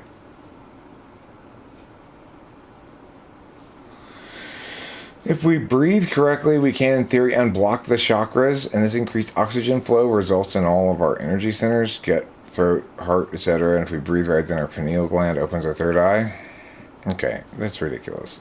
If we were to go driving, or if we were to go running around a lot, we would make our cardiovascular system much more efficient. So that is to say, we need to breathe less to get an adequate amount of oxygen. The key thing is our system, we have what's called autonomic breathing. In other words, we automatically breathe the amount we need to breathe. And to try to get yourself to breathe differently than that is equivalent to trying to make yourself use your left hand instead of your right hand. It's like silly. There's no reason to do that. Okay, you're right, Sky Gear. Sky Gear actually makes probably the best point that's been made here today. He says, Jesus, Eric, as someone who's watched Naruto, you are not making a sufficient enough fun of the idea. You're right. It is quite silly. But of course, Naruto cares a lot more about chi than it does about chakra. Now, I've got plenty of chi. I know that. I mean, that's how I cast my Shadow Clone Jutsu. Kage no Bushin Jutsu. If I didn't have chi, how would I be able to do that? Okay, so that just goes to tell you, if somebody in your religion shows the power of your religion by towing a truck with his dick, that is a religion you want nothing to do with. There is no possible benefit to making my penis more durable to towing things. Oh, you're right. He does do it with... Wait, does he do it with chakra? It's been a long time since I've watched so many other anime in between. The last time I watched Naruto. You're right, he does do it with chakra, doesn't he? Well, there's also nature chakra. Nature chakra. The thing is, being able to tow things with your penis is not a skill set that's consistent with anything you want to use your penis for. In other words, I guess one could imagine a benefit to being able to push more with your penis, but why pull? That just sounds like a way to make my penis hurt. Do I believe in the chi of acupuncture? I have never been acupunctured before. I don't know what chi is. I have no idea. Until somebody can tell me what chi and chakras are, then give me a real definition of them. Then, I mean, I don't believe in those things.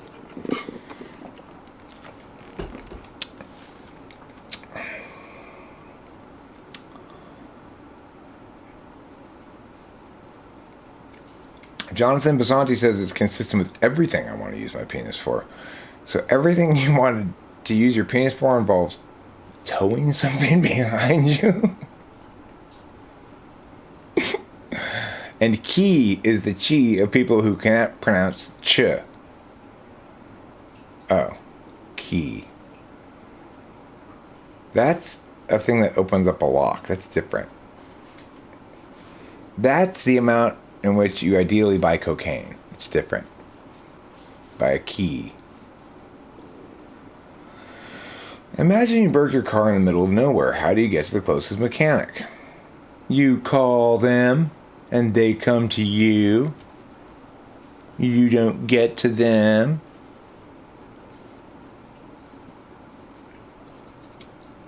Oh, I mean, you tow your car with your dick. It's like, no matter how good you get at that, it's never going to be as efficient as just pushing it with your arms.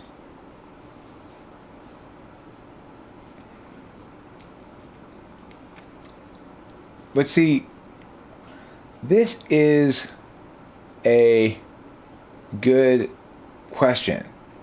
Imagine your car is broken down in the middle of nowhere. How do you get to the closest mechanic? So, in that instance, I used basically SI of TE stuff, I think, and saying the answer is you call them and they come to you. I actually thought of the time that our car, we ran out of gas and I had to call the tow truck to give us gas. And so in that regard, I wasn't frame-walked by the question. But it's a good question because it frame-walks people, right? It's like a really basic frame-walking question. It says, if your car's broken down in the middle of nowhere, how do you get to the closest mechanic? And then it tries to frame walk the person to get themselves to the mechanic rather than to call the mechanic to come to them. And I would guess that an NI polar person, well, I would guess that probably ESFJ will always get frame walked. Key is real. There's even technology to prove it.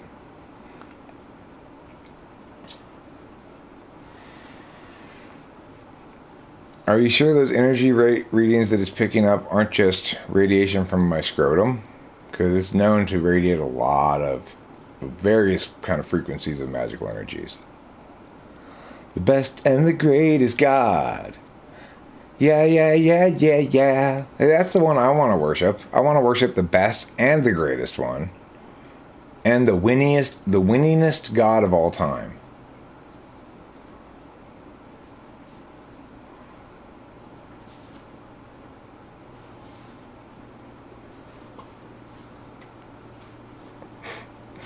Well, this would be an INTP response.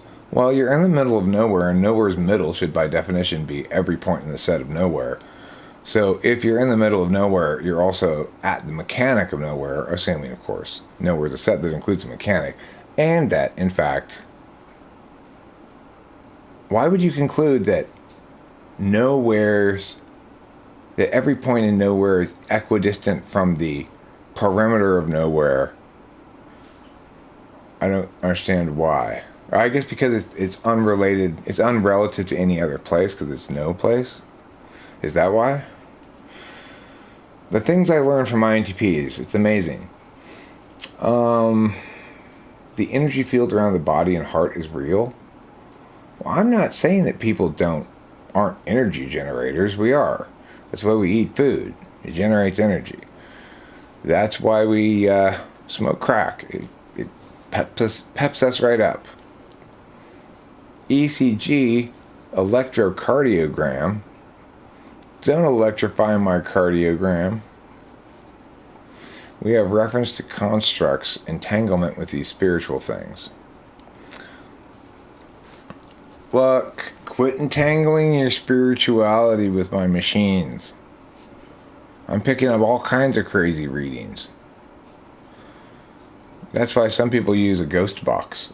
You know what a ghost box is? A ghost box is something that you take it places and it just sort of spits out white noise, and then certain kind of fluctuations in energy fields makes it go or whatever. And then people interpret words of that. It said, "I am the devil." And then they play it back on the paranormal thing. It's like, I don't want to know.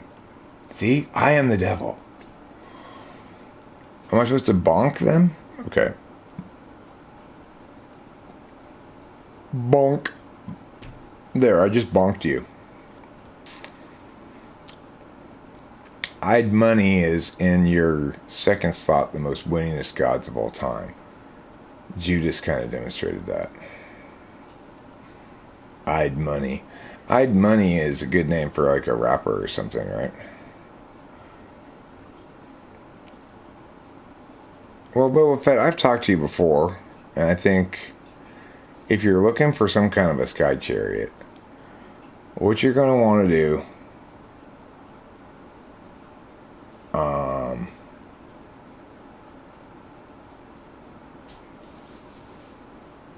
no, it's your failure, okay? Allow me to frame walk you, Diamond. Allow me to frame walk you. It clearly implies in that question that it's your fault. So just go with that.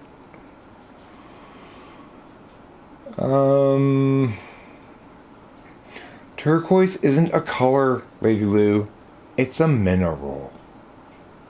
So flightless birds are a myth. If you guys haven't heard this, Boba Fett already knows. He's on my committee, the symposium committee for the debunking of flightless birds.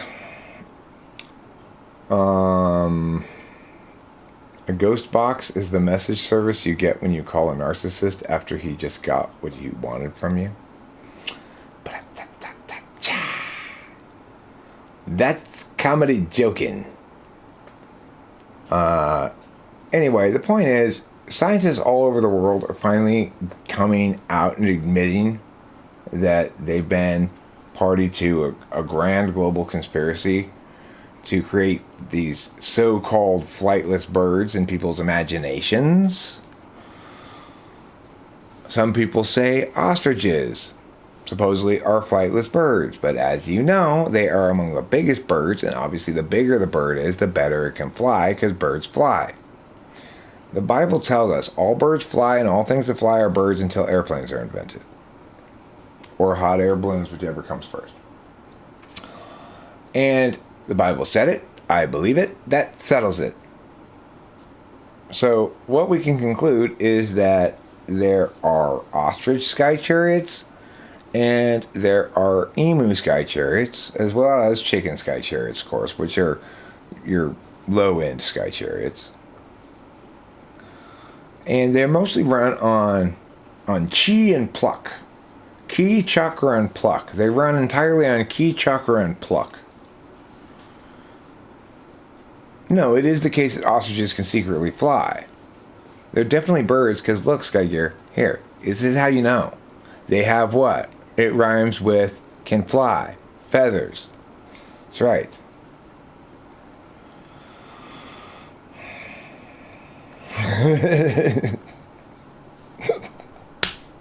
Jeremiah Fix points out that the writer was a bit isolated to their region in that particular Bible passage where it says that all birds fly, all things that fly are birds, and it shall be the case until either hot air balloons or airplanes or some other such thing is invented, whichever comes first.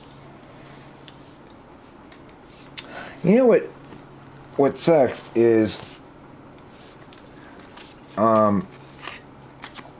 Noah didn't even bother when there was that big flood.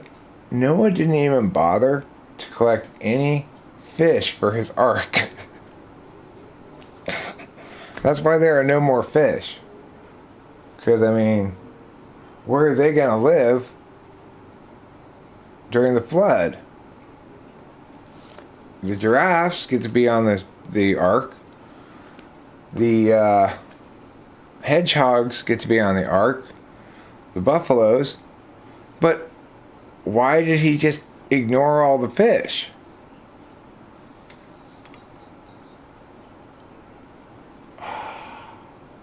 Is that why? Oh. He didn't need to save them because they could already swim. It's a good point. That is a really good point. But what about that one poke of the mountain that still stuck out the top of the water and during the flood? Because there was at least a few mountains, I think, maybe more than one, that poked out from the flood. What about if there was a species of fish, all the individuals of which got washed onto that little poke of mountain, and they all died? Noah had a proactive duty to prevent that from occurring, even possibly, and therefore needed to collect every single fish, 2 of each. It's a 1-to-1 process. I'm in meditation trance, most eyes closed. I've done them over Zoom and in person, no pressure though. It's psychic stuff. Is it like talk to your dead relatives kind of psychic, or is it? You didn't include them because he was a don't eat fisharian. I believe they're called don't eat fishitarians, if I'm not mistaken. I think you left out an it in there. Pretty sure they are called don't eat fishitarians. I'm sorry, I'm a don't eat fishitarian. Ooh, does that have fish in it? The salmon? Yeah, does that have fish? Yeah, it's salmon. Oh. I'm a don't eat fishitarian?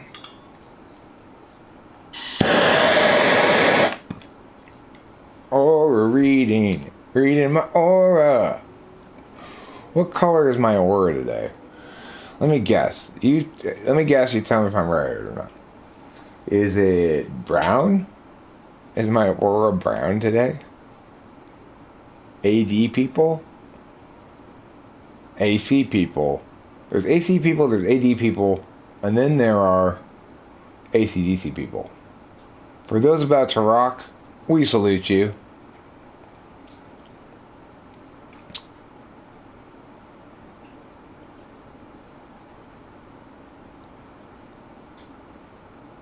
orangey.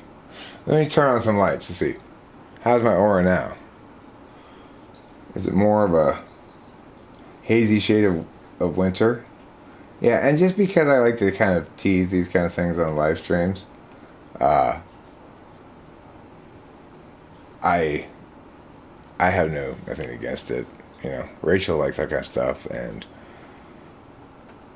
therefore it's all good with me. That's what I mean by TI being instrumental, right? Well, I used to talk shit about that kind of stuff, but Rachel likes it, so it's all good now. That's not the story I'm telling anymore. You know?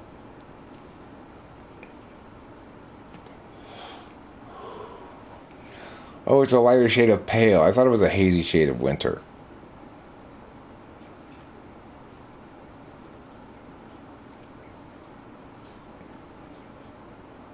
He started the Pescatarian Church of the Holy Ship.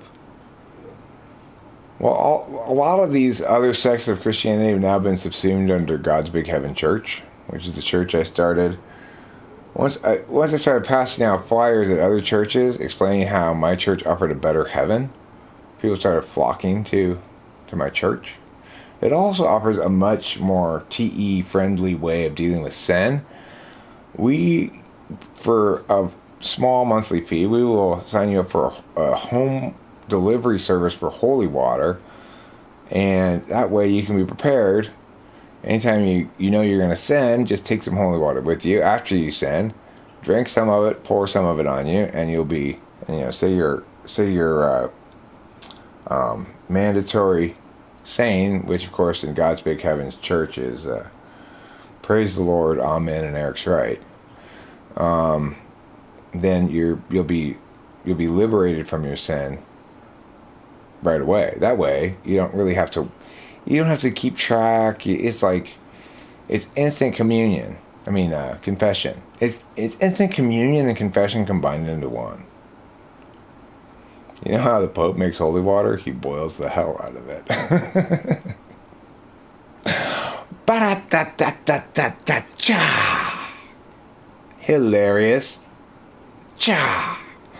Did you make that joke up, or did you get that from someplace? That's pretty hilarious. You heard that joke before? Or did you just make it up right now?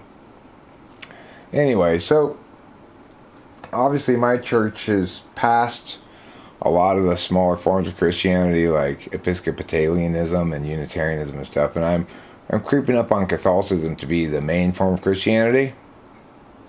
Phyllis Diller made that joke up. That's great. I have a shorts channel, which I haven't told anybody about yet, but I'm going to, I was thinking about maybe like recording a whole bunch of shorts of me just reading various people's jokes and saying who wrote it. I was thinking that just now after you said this, not before that. Let me stress that. Before I was thinking about saying a bunch of statements of my own. If I go to your church and you come to mine, which heaven can I have access to? Well, in theory, as long as both priests agree, then you could have access to both, and you could go back and forth between the two of them. It would be the most ENTP thing ever to found the Church of Rightness, so you should try it. The thing about the Church of Rightness is people who are interested in rightness aren't interested in being parts of churches. Which type do you think St. Thomas Aquinas was? I don't know. I don't know is the answer to that question. I'll show you my church if you show me yours. You want to see my holy wafer? Let me drink some of your communion wine and you can eat my wafer. There's this joke in debate that says, hey baby, how about you spread your K? How about you spread your aff and I'll extend my K? The debate joke. Hey baby, How about you spread your app and I'll extend my K? Hilarious if you're a slow debater. If you're a policy debater, it's hilarious.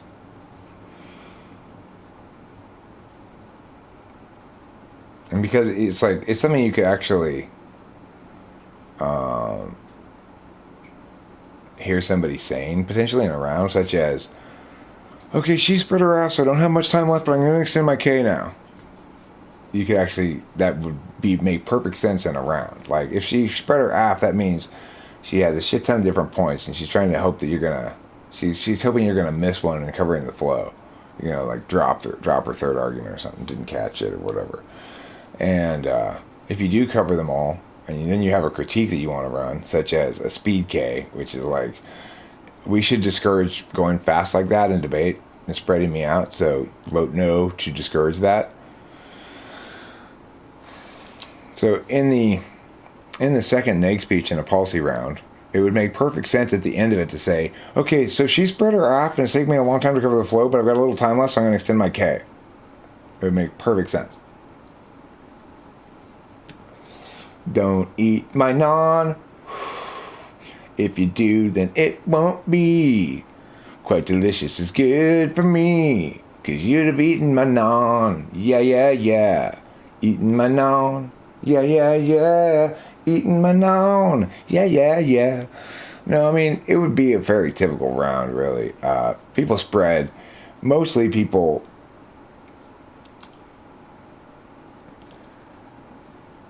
Most of the people either spread or don't.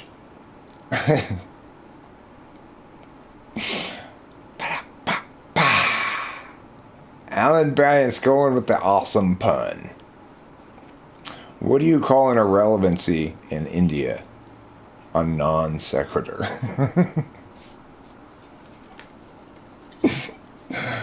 Ba-da-da-da. Pew, pew.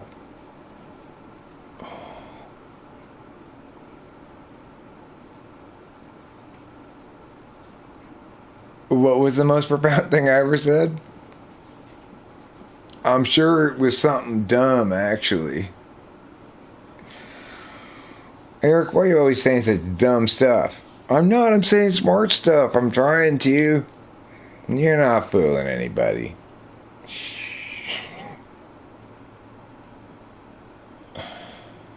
People either do this thing or not.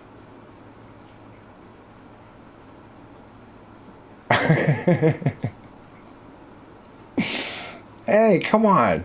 Where's your third slot SI? You gotta bust that shit. You gotta crank that shit up.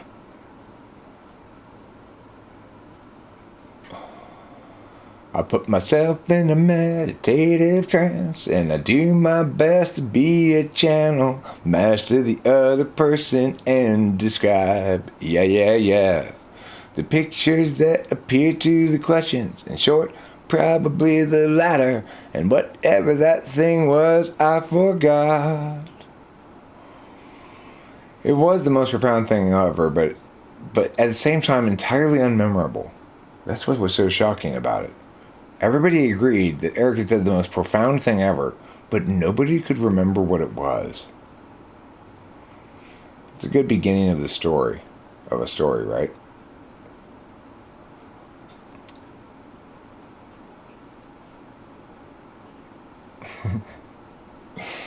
Oh, you're a jumper. Skegger's a jumper. I didn't realize that.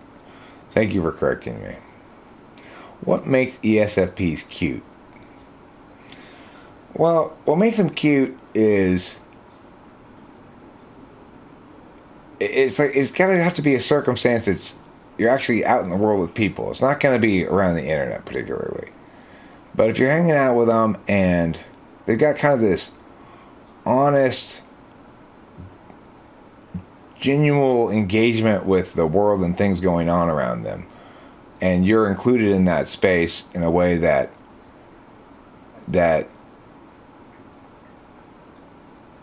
makes you get out of your head a little bit more and sort of feel the reality of things. It can be, I guess, endearing to intuitives.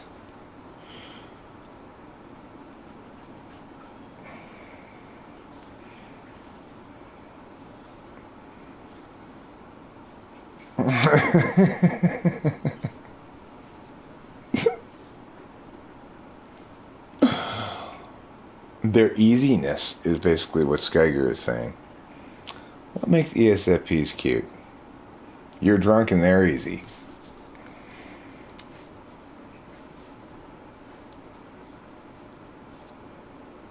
In fact, really what they are is they're the people who make you realize how easy you are. I thought I had more self-respect than this. What am I doing?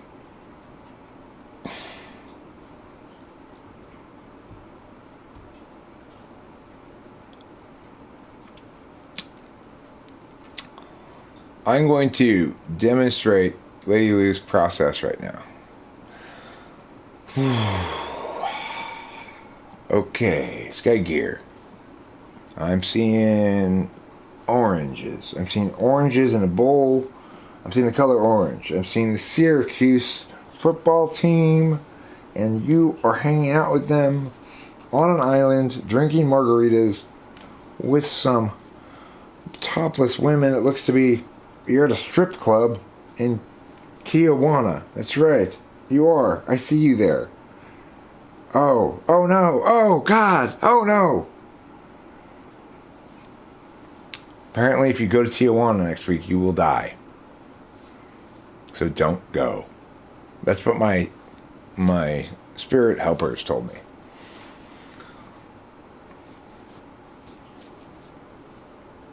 Does it go like that? No. Is there a correlation between feeling types and the trait agreeableness? I mean, Big Five purports to measure a trait called agreeableness, and it probably does measure something equivalent to the likelihood of other people to call you agreeable.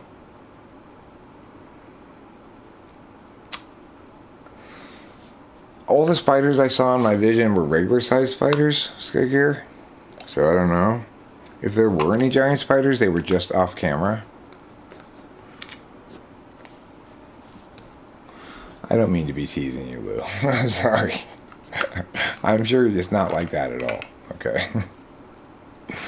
I mean, agreeableness is kind of what I just did there. I displayed that I have some agreeableness because I wanted to make sure I hadn't played too rough with Lady Lou. You know. In other words, you know, ENTPs in general, I think, want to be somewhere near the center of a good mood. You know? They don't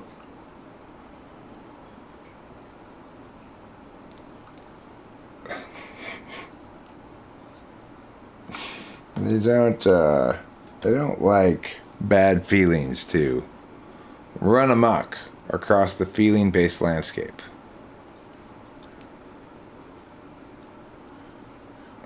The thing is, introverted intuition can be quite impressive in the right kind of person. I remember a couple of impressive instances I've had with tarot card readers, okay? So, one time I was in Ohio. I was impressed with the tarot card reading I got there. But the guy was very intuitive and read me and read the guy I was hanging out with and our relationship really, really well, and sort of spit back a lot of truth about my life in general that he intuited from whatever observations he was making, you know. Another time was at the Pomona County Fair. Kimberly and I had gotten engaged to be married not that long prior, and we had on rings, and this tarot card reader said we would not ever get married. And this tarot card reader also was the one who said to me that I had been a woman in most of my past lives. And obviously she was right about the first thing, and it felt correct to me when she said the second thing as well. I thought, that sounds right. I feel like there's a lot of women Erics that have lived before or something.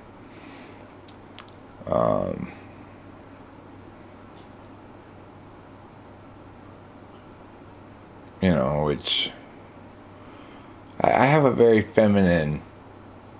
I have a feminine moisture within my heart. Okay, which is to say, I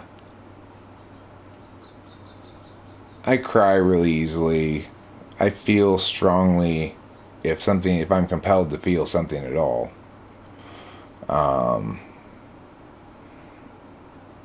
And I can't stand to see people hurt, really. I can stand to know people are being hurt, but I don't want to see it.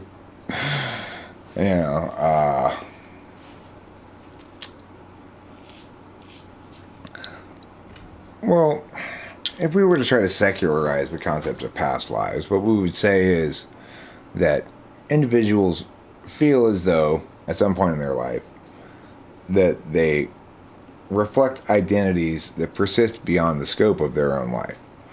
And some of those identities are inconsistent with their actualities. So in actuality, I'm a man, but and I'm not. Yeah, that's right. That's a good point. If they do keep past lives in your nose, it means I'm an old soul. In so many ways, you would say. I would say that it would be wrong to call me an old soul, but at the same time, I've heard descriptions of myself saying, based on some sort of magical stuff that says that in this life, I'm making up for getting too much for too little, and so in this life I get too little for too much. And that made sense to me. It's always been the case that I get too little for too much. It's implicit to being NE, right? Especially NETI, that because of the lack of NI and the countervaluing of TE, you're always going to put too much energy into something compared to some other modalities. And you're going to get too little out of it compared to some other modalities because it's not optimized for those things.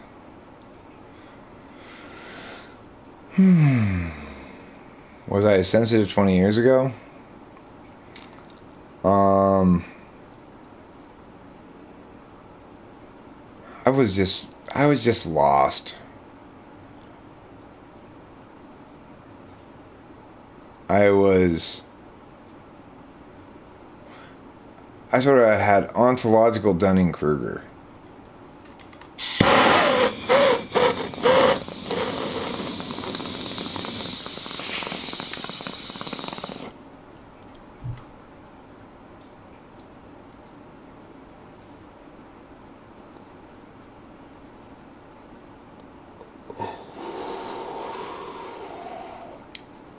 I was a metaphysician without a map. I cry all the time. I was watching the finale of Vincenzo earlier, and no, Mr. Lee's gonna die. He was whispering that. No, and tears streaming down my face. In fact, Mr. Lee ended up surviving. So, sorry for the spoiler. I should have spoiler alert you there. If you end up watching Vincenzo, it's kind of a minor detail, but I just kind of spoiled one of the minor details in the final episode, which is in the final episode, Mr. Lee gets stabbed during a fight at the wharf, and as you know, Mr. Lee, of course, is married to that lady. It turns out they're both like athletes. The lady turns out to be a silver medal winning South Korean women's boxer. But anyway, he gets stabbed by the bad guys, and you think he technically gets stabbed pretty much like right in the heart. But the guy who calls himself the Nutria,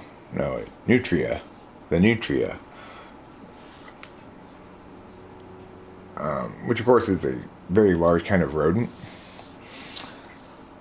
and he goes like this, so show like his nutria teeth, and even though he doesn't look anything like a nutria, but whatever. The point is, that guy, turns out he had experience as a field medic, remarkably, conveniently, and helpfully, allowing him to save Mr. Lee's life. But I didn't know, I was sure they were going to kill off Mr. Lee.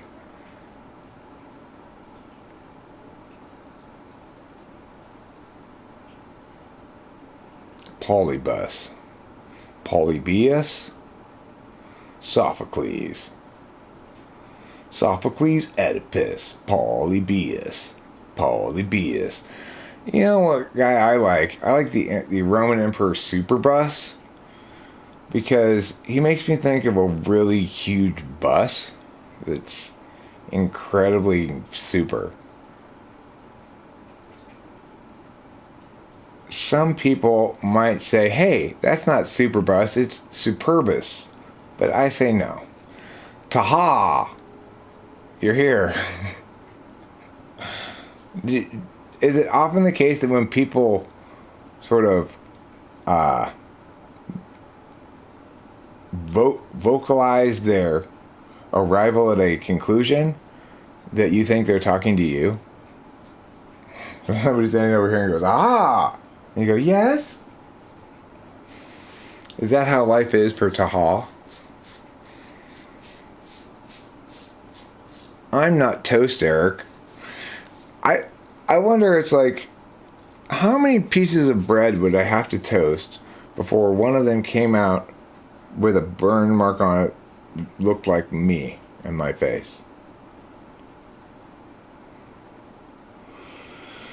People don't arrive at conclusions where you're at. Everyone's confused. Oh, you mean you're on planet Earth? Don't worry, not everyone's confused. Can you guess who's not confused about some things? Me. That's right. Little old Eric. The only person in the world who's not confused about some things. I'm also confused about other things. What do I find confusing? Oh, the vagaries of life.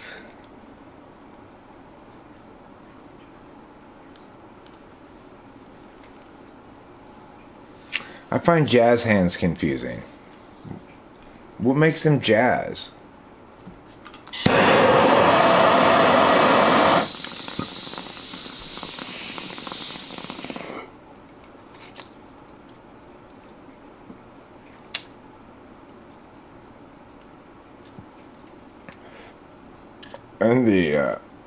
In the show Vincenzo, they have this hilarious scene at the art gallery, from which I took that the art plagiarism police clip, but also in that they go to look at a piece called Nothing by American conceptual artist Meow Meow or whatever, which is just this thing on the floor, like a tile on the floor.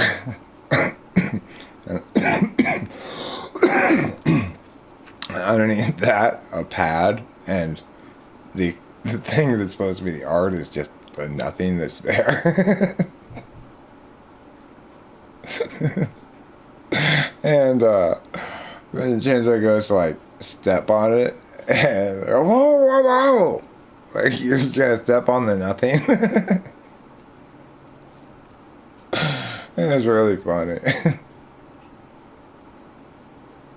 And then when later on, when the main bad guy gets super mad because Vincenzo had successfully liberated some data from a computer in that office. The bad guy comes in and breaks the tile. And the gallery owner's all devastated because presumably it had ruined nothing. Pretty funny.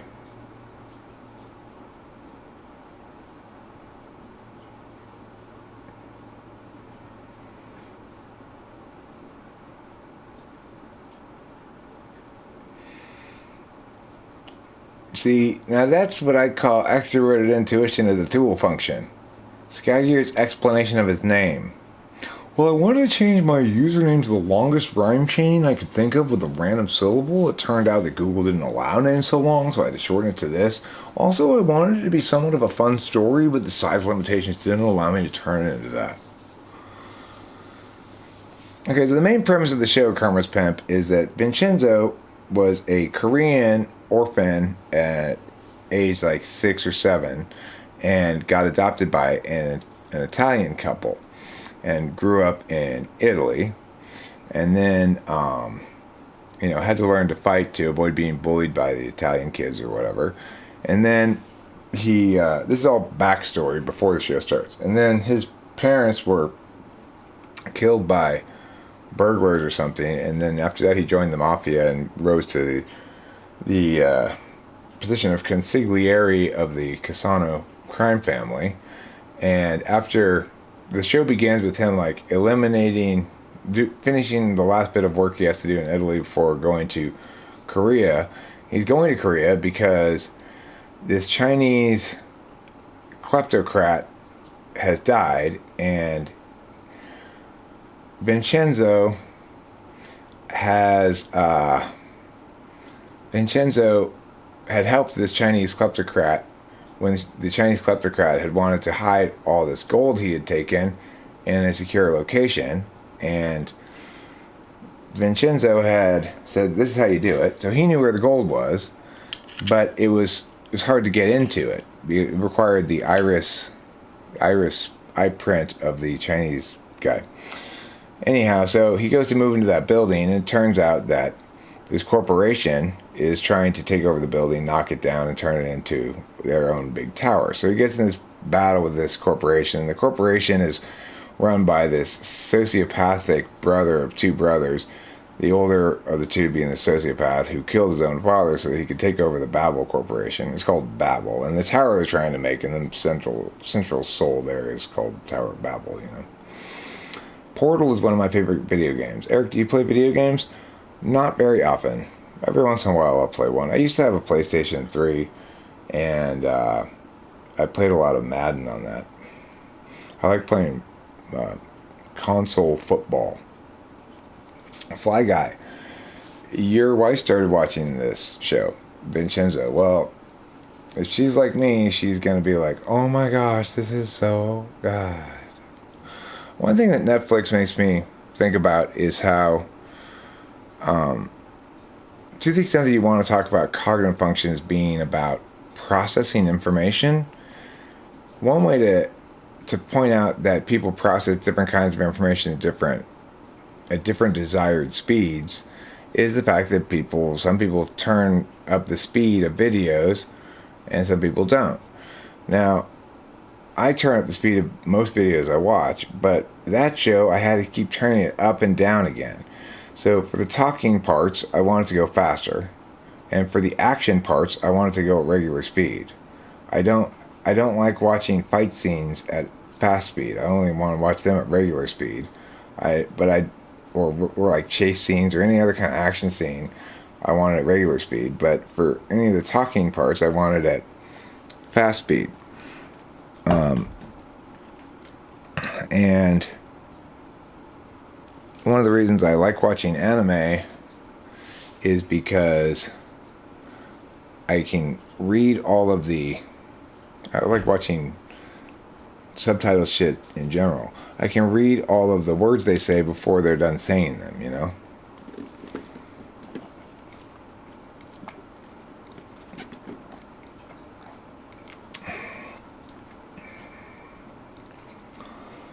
So TI backstacks will be horrible at what? Oh, I gotta see the beginning of Fly Guy said.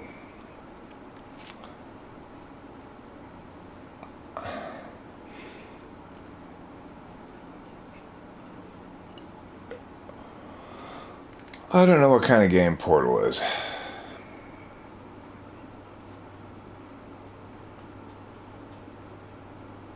What's your take on INFJs and the idea that they don't see themselves or others, they experience them?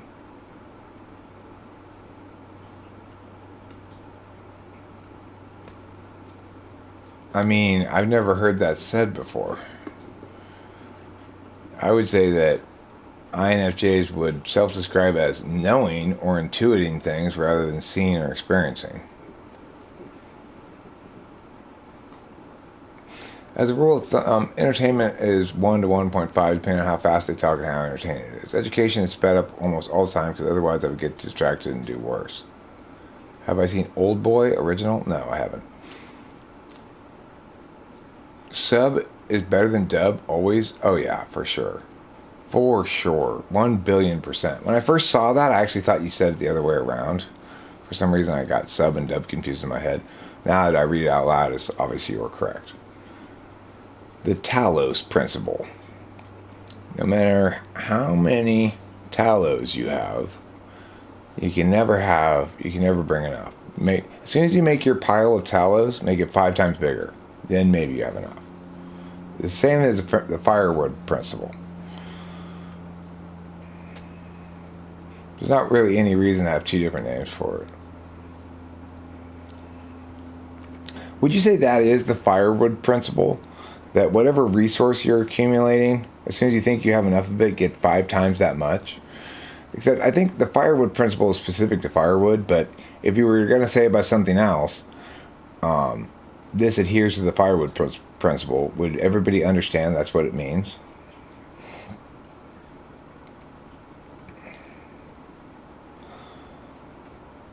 I mean, the thing is, when I watch a cartoon, unless it's explicitly like an adult cartoon, like BoJack Horseman, I just can't tolerate American voice actors. They're terrible at every kid cartoon or even anime-ish kind of cartoon. The American voice actors do a terrible job. One exception I can think of, kind of, is Kiki's Delivery Service, but it's probably just because I had so much SI with it, because Delilah loved that movie. She watched it until it broke. She just loved that movie. Do you usually get people in typing sessions that already know their type?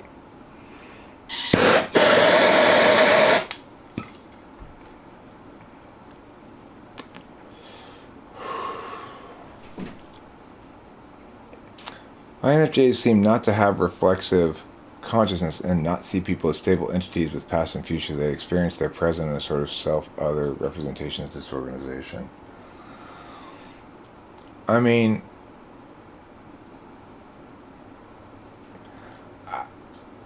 I would say this. INFJs don't afford to other people much capacity to change. And they extrapolate from their intuition in a similar way that SI extrapolates from experience.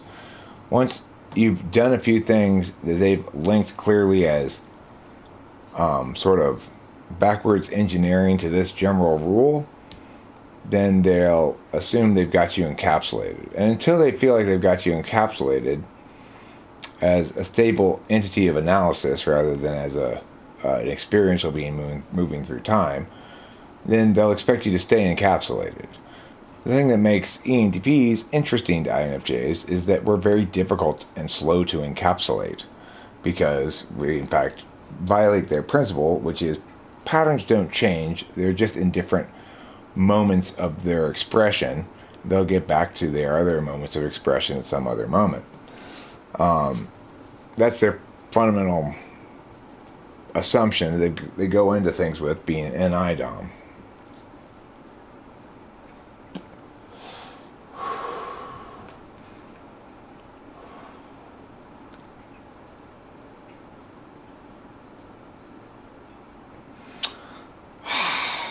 Okay, fine. I will look at it.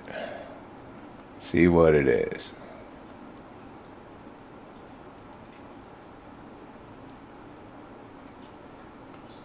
Oops.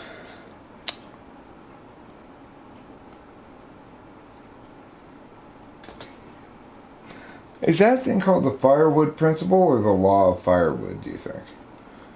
Because, you know, it's got to be called something.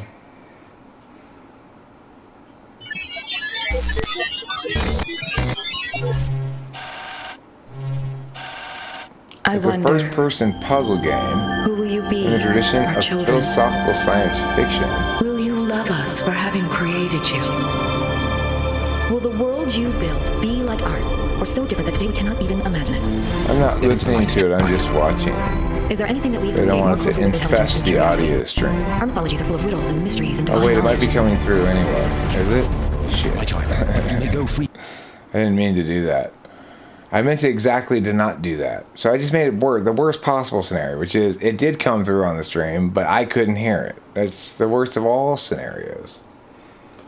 All the permutations of thing it could be. God.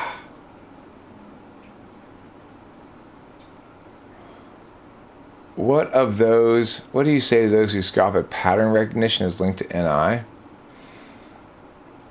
I mean,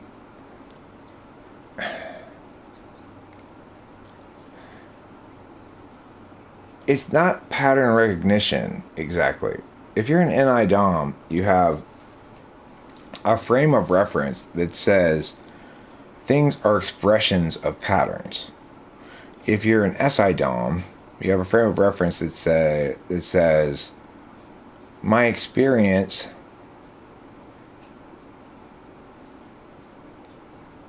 is more likely to reoccur than not.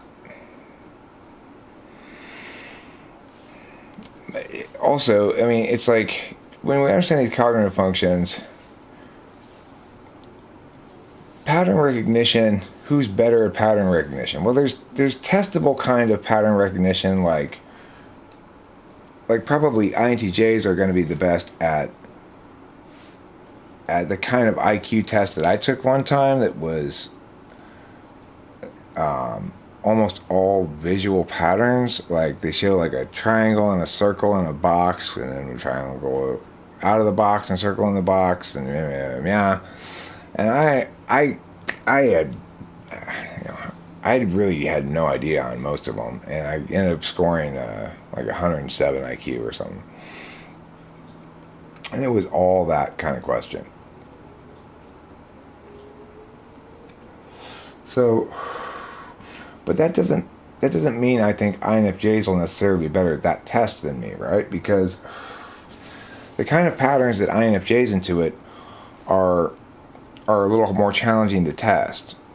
To the extent that you test them, you test an INFJ's pattern recognition by playing that INFJ a couple of songs and having them explain which one's better and why. The thing is that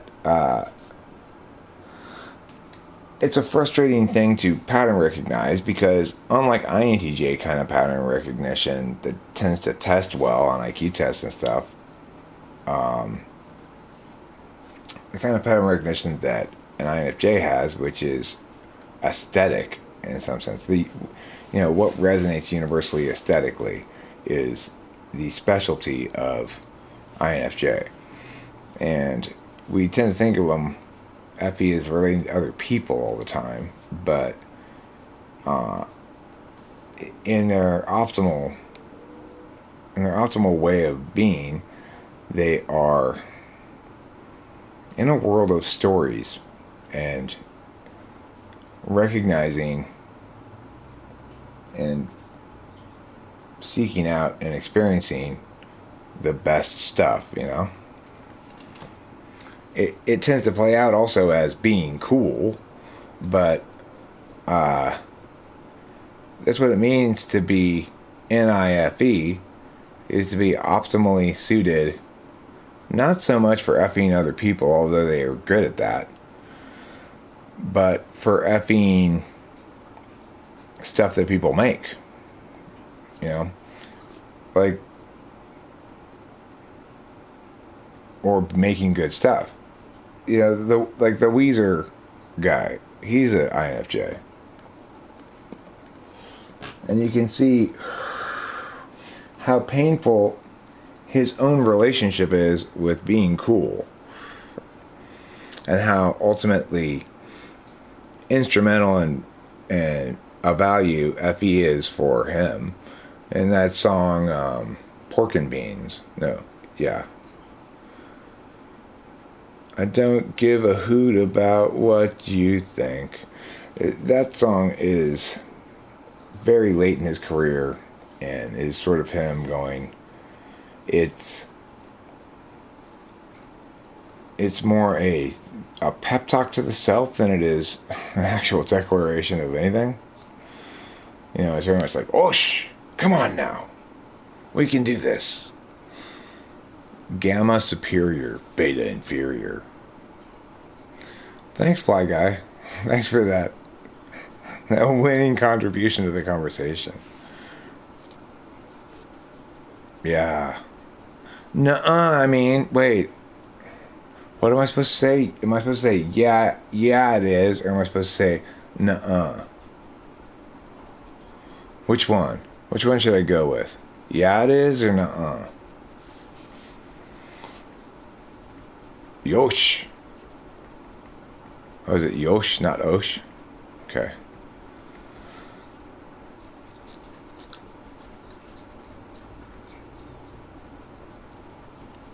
That's a good poll question.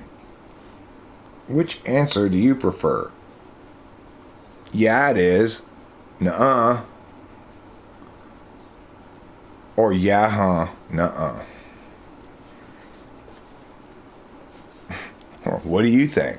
Question mark. Yeah, huh? Exclamation point. Nuh-uh. Exclamation point.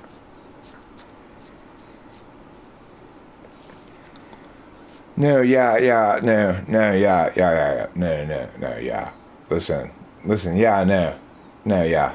Listen. What I want to say is right now, we're really, really connecting. You and me. You know what I'm saying? Yeah, no, totally. No, yeah, no. Listen, what I mean is like, these words don't mean shit, right? It's like, what matters is what we do and what we feel in our hearts. You know? Yeah, totally. No, totally. Yeah, no, totally. All right, let's burn. That's what I call ESFP male, you know, chasing down their prey. I guess perhaps that's a little harsh sounding. I guess it's better than victim. Alright, there are two things that matter. Doing and feeling. ENTP, if I can't be the best at this field, I'll just invent my own field with no competitors. Well, yeah, there's an inclination to doing that. But,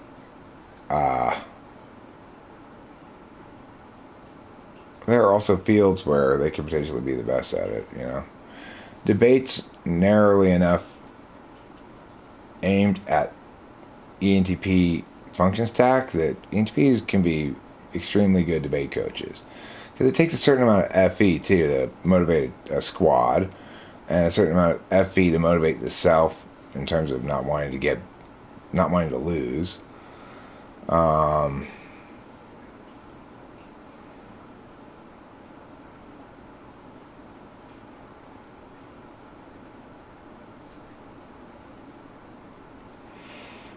An INFJ quote-unquote friend did sexual stuff with a girl I was interested in and told her he shouldn't because of me.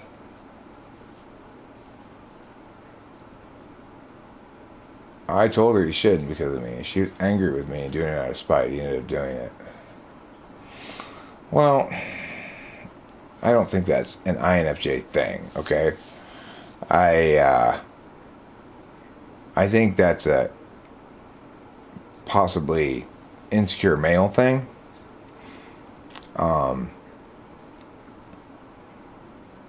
There are times when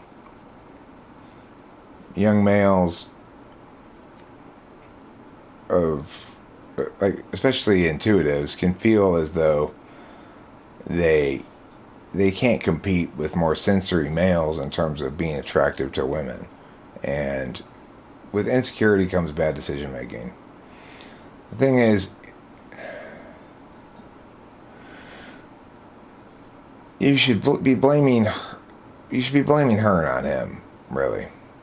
Right? She was angry and doing it out of spite. That's why it happened.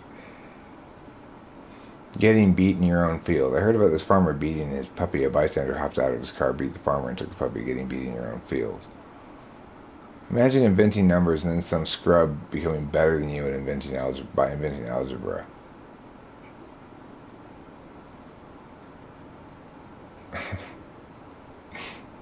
Well, I don't know. I don't know.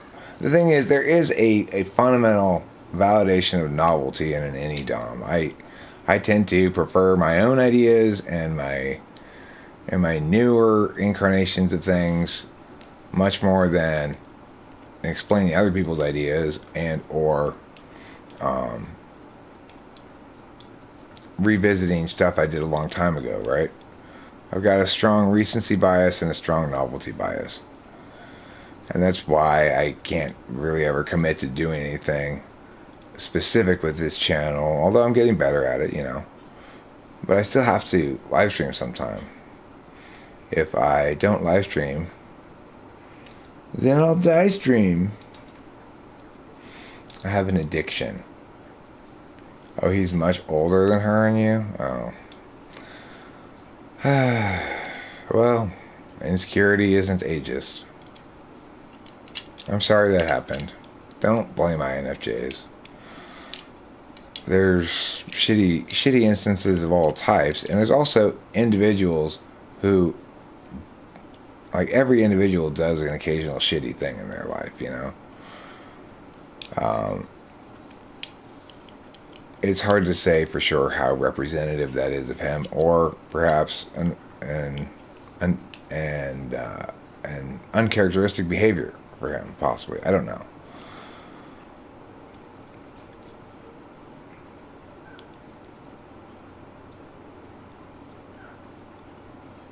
I mean, if they're both consenting adults, there's only so much you can say about it, really.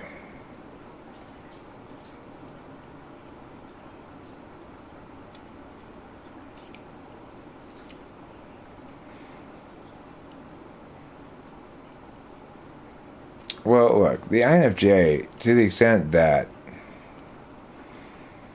they go into that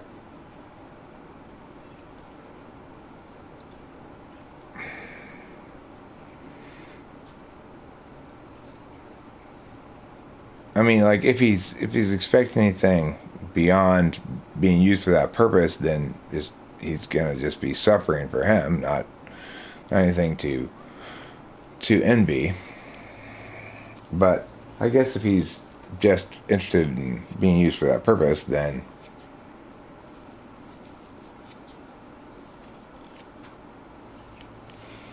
I guess that makes him kind of an opportunist.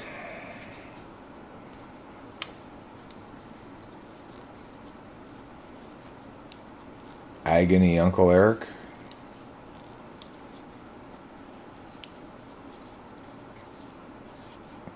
What does that mean? I don't know what that means. This is hard for me to address. It's very much an FE thing, right? More than a TI thing. On TI grounds, whether or not it validates is kind of straightforward. Which is to say whether or not you had any legit claim to her, which it doesn't sound like at the time you did. All that could be wrong, and or whether or not they're both consenting adults, and then it's kind of a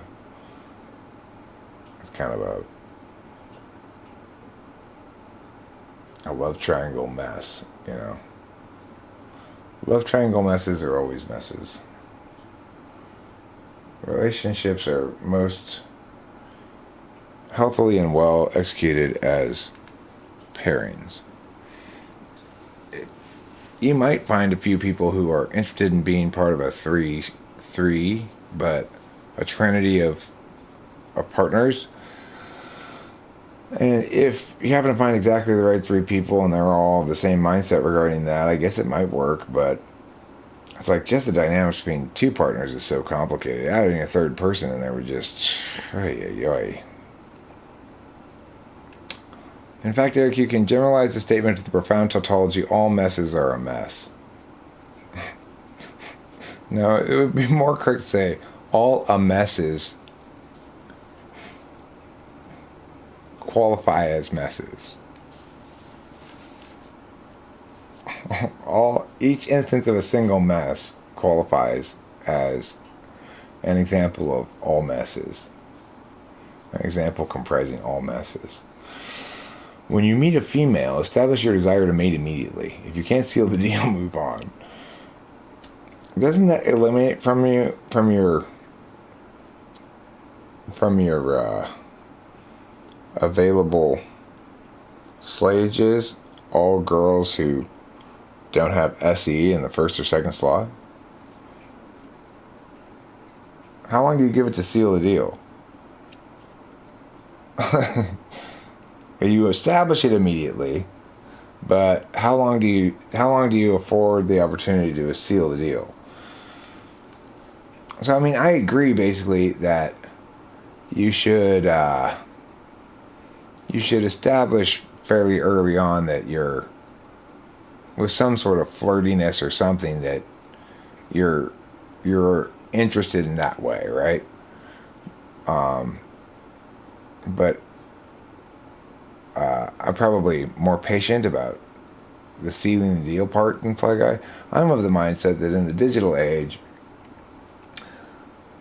you know, at the end of 3 long video conferences, is when you go to show me your boobs. And that's right there is where the rubber meets the road, right? If you have your 3 long video conferences and you have good chemistry and stuff, and then towards the end of the third one, not at the very end, towards the end of the third one, that's when you say, okay, show me your boobs.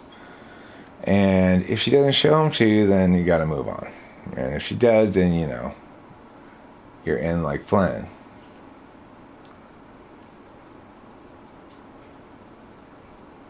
You're an INTP, Skygear. You're such an INTP.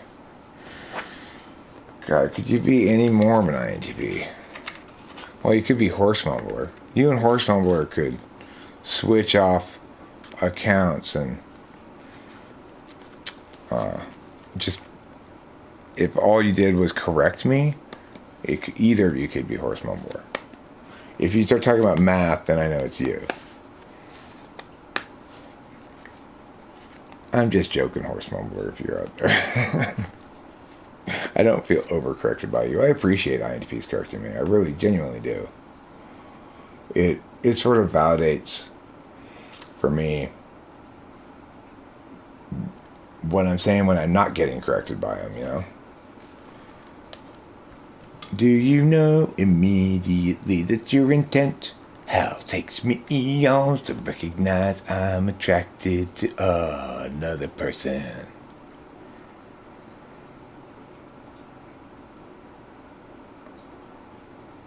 You know what's interesting, Lady Lou, is it turns out that something an ESTP told me is really true, and something that I think Fly Guy would agree with, which is that the most important thing when thinking about dating somebody is that you are actually attracted to them, that you actually find them hot and sexy and want to hump them.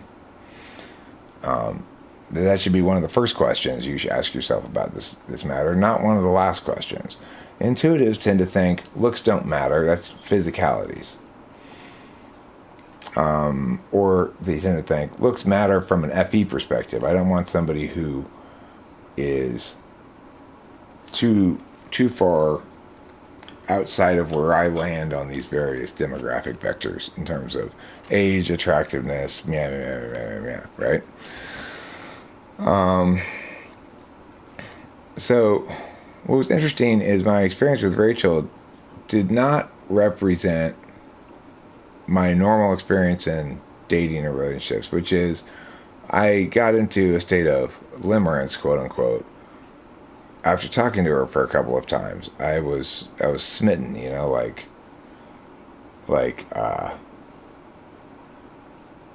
what's the word? Feelingsy. Lots of feelings.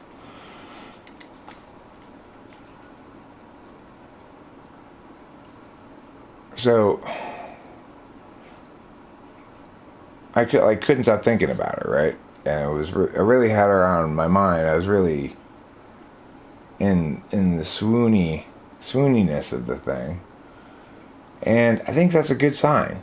It's like it's not something I typically associated with relationships was positive feelings like that. If anything, I typically associated relationships with negative feelings. Relationship is that thing that causes you to feel bad, is what I basically felt was the case. Yeah, moist in my heart being. That's a good way to put it, Lady Lou. Limerence is a state of infatuation or obsession with another person that involves all-consuming passion and intrusive thoughts. Yeah. Now, granted, that stage of being passes after a while, which is good. You don't want to be stuck in that spot. The thing is, it's important to be with somebody who doesn't value FI very much, because I don't want to be stuck in my FI, and Rachel doesn't either. And that's good. And yet, she's, to the extent that she's going to be FIing, she's doing so in ways that reinforce her connection with me, which is she frequently tells me she loves me and is super happy being with me and stuff like that. And I'm not necessarily, I always reciprocate when she says those things, but I'm not nearly as initiative in saying those things as she is. So,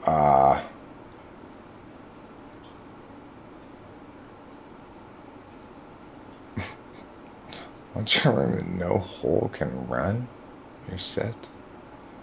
I wonder what that means.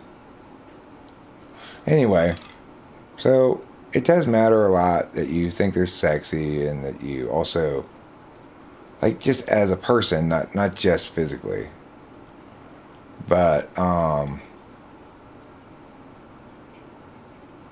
it turned out basically that my fundamental principle actually withholds scrutiny, upholds against scrutiny, which is that a relationship, first and foremost,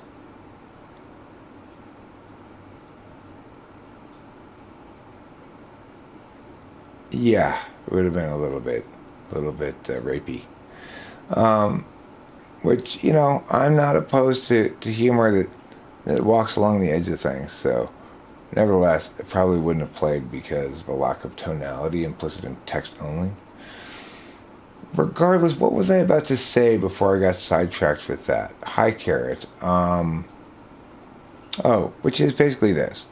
A relationship shouldn't make you feel bad. And that's it's like you can't really define meaningfully. It's very much like TI matters of rights. You can't really define very clearly any positive standard, what it means to have a relationship make you feel good. Because you might feel good or bad on any given day. It had nothing to do with your relationship, right? But it's much easier to say,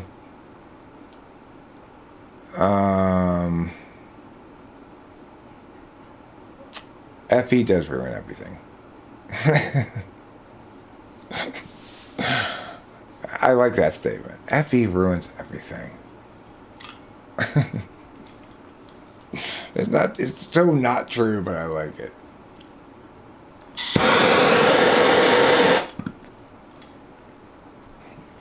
the fuck was I saying before I keep getting distracted?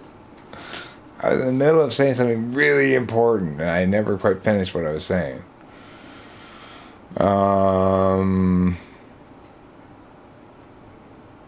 Oh, yeah. That you can define that a relationship shouldn't make you feel bad. If it does, your relationship partner makes you feel bad frequently, or even infrequently but regularly, there's a problem there. This is something I learned in my last relationship, which is kind of weird to think that it takes you until you're 48 years old or whatever to figure out that when people make you feel bad, that's not a good thing, that there's a problem, right? But that was my takeaway from that last relationship, was that a healthy relationship shouldn't make me feel bad. The other person shouldn't make me feel bad. Now, of course, because I don't evaluate really whether the other person's making me feel bad exactly by my feelings, it creates a situation at first where if Rachel did a similar behavior or said something similar to what Kimberly might have said. Now, Kimberly was being really kind of like passive aggressive in her language, so she'd use a lot of maybe innocentish sounding words and particular phrasings that would be designed to push my buttons or whatever. And so at the beginning of the relationship, when Rachel would echo something like that, I would assume she was making me feel bad without actually checking my feelings, right? Which sort of, my feelings acknowledge that this is a different context. She's not saying that thing that Kimberly used to be saying, whatever it would be, you know. And I don't need to react like I used to react, you know, because by the end of that relationship with Kimberly, I was very reactive. I was very ready to jump to battle, because she was constantly making me battle. We were both 8s. She was a more stubborn 8 than me, ultimately. In our tri-types, I mean, not first. I think Kimberly was a 6 first.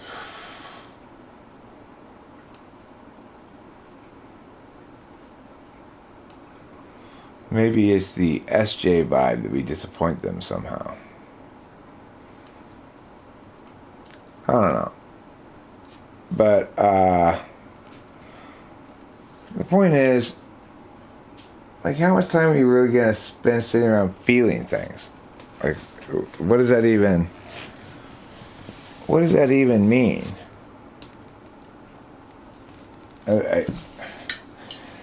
To me, feeling things happens when something sad or glad happens in front of me, I guess.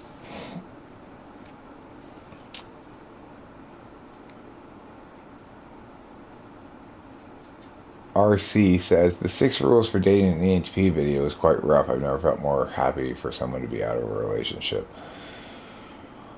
I have no idea what video you're talking about, really, but I'm assuming it was me saying, basically, things I'm not going to put up with next time. Probably, right? SJ is bad for NT Mom.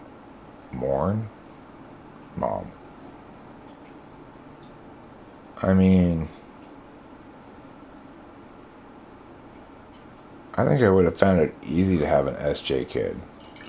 Although I find it easy to have the kid I have, too. Delilah's a super easy kid to have, and she's a ESTP. She was always an easy kid. I mean, the thing is, it wasn't easy for her in middle school. In that regard, she was kind of difficult, I guess. But,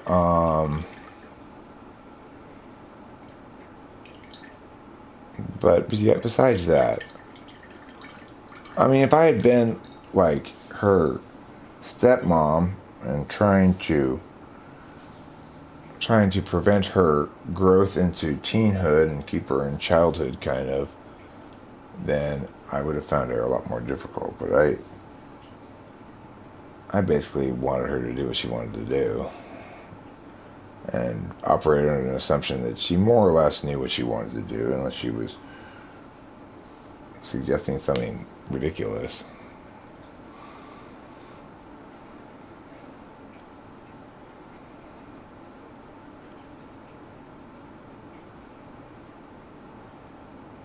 Okay, I've got to poop, so I'm going to put us on intermission now, which means I'll put on some music for y'alls to listen to.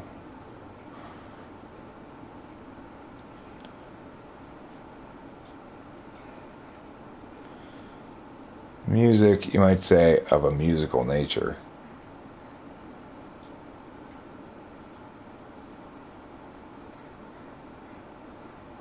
If you're inclined to think about such things. Playlists. Okay, here comes the intermission.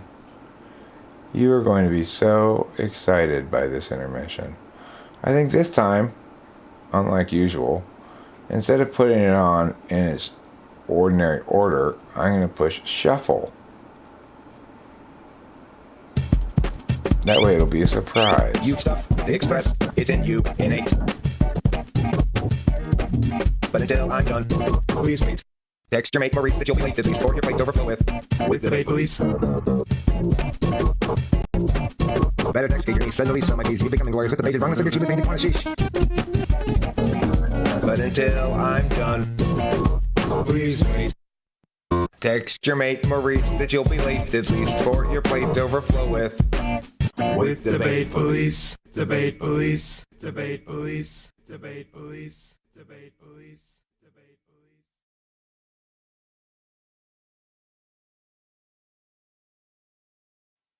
The courteous potato men politely sell potato skins as beards to wear upon the chins of everyone with cash to spend. Potato beards distinguish one and also are a lot of fun, and when the wearing time is done, then one can chew his beard like gum. But Frances is contrary, and so though she loves her tuber friend, she will not jump aboard the trend and leaves her chin as her own skin. And class she hears how Mr. Lau boasts proudly of his bushy brow, so later on she visits farms to woo potatoes with her charms. Stricken by Sir Tato Po, a spud beloved high and low and knowing best because of how he has the best potato brow. So Frances musters up her cute and makes up a sob story too, and soon enough Sir Po is sold both on her words and vision. Next week Frances enters into business with potato men, with Sir Topo as her spokesman, and urgent hurry to begin. And thus both tweezers came to be, they formed a happy LLC and dealt with Browworks Company, and people had a spud brow spree.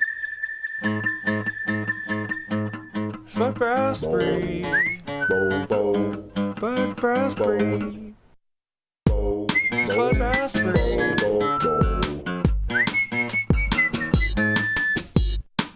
And now with Mr. Lau again, it's Frances's turn to present. But Frances doesn't talk of how she made it big in tato brows. Instead she wants to talk of beards, but Mr. Lau, who's sick of hearing speeches on the beardiness, made rules to prohibit it. But Frances works around this wall. She speaks of Dr. Catterwall, Jerome de Hoogers, who was tall and pale, humorless and bald. But Dr. Hoogers also had a foremost place in making fads, and he in fact began the trend when he once hawked potato chips. He claimed his gins were curative and great if you prefer to live, but secretly he added lead, which shouldn't go upon your head. When people started getting sick, the doctor pulled a nifty trick and changed his name and moved away so people couldn't make him pay. For all the damage he had done, he kept the money, made a run, and settled near Frances's house and called himself now Mr. Lau. But Frances had researched a lot before Po Tweezer, so she got the information she needed to learn. Her teacher defeated the Forest Service and the cops, the FBI karate chops, detectives roaming far and wide to claim reward on Huger's hide. So when his student speech was done, then Mr. Lau began to run, and no one's seen or heard him since, as it should be till he repents. Spud brow spree, spud brow spree, spud brow spree, spud. Let's go to the tweezers. I'm going on a spud brow spree, gonna get some brows for you and me. Gonna go buy brows right now. Hey, wait! Was that Mr. Lau?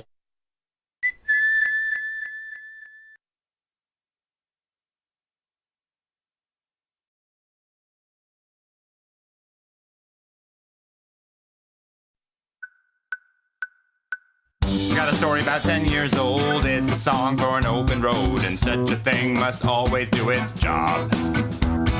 She married up Jeff, turned 19, 4 years in and 3 kids weaned. Weary now and questioning the past. Agency out, pays his discretion, locking in our courses, way too young. The urgency conferred is really just depression, making sure those underneath them always run. Doug at 20 found bourbon fun, likewise Doug at 21, and so forth well up into middle age. What he once thought would set him free became his whole identity. Now Doug's about another drunken rage. Agency out, pays his discretion, locking in our courses, way too young. The urgency conferred is really just depression, making sure those underneath them always run. Everybody's panicked about the kids, lock them up with extra dexedrine and mathematics to promote success, or to impose more unjust duress. Agency out, pays his discretion, locking in our courses, way too young. The urgency conferred is really just depression, making sure those underneath them always run. Without consent, it's really just oppression by parasites surviving while they feed their fear of dying. Yes, they feed upon the futures of the young.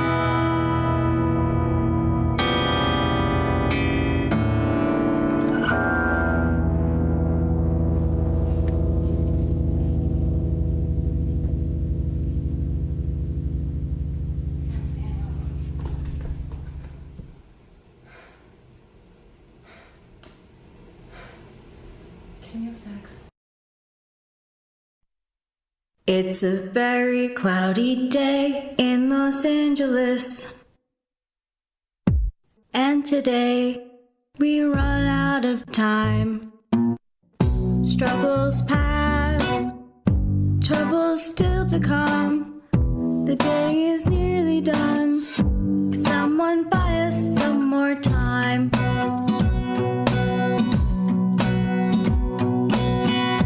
Cloudy day in Los Angeles, cloudy day in LA. I'm no sort of evangelist, but I have something to say. It's a very rainy day in Los Angeles, and today we hope for more time.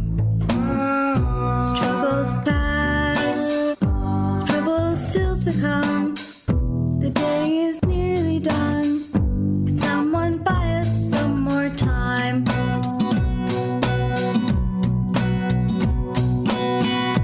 Cloudy day in Los Angeles, cloudy day in LA.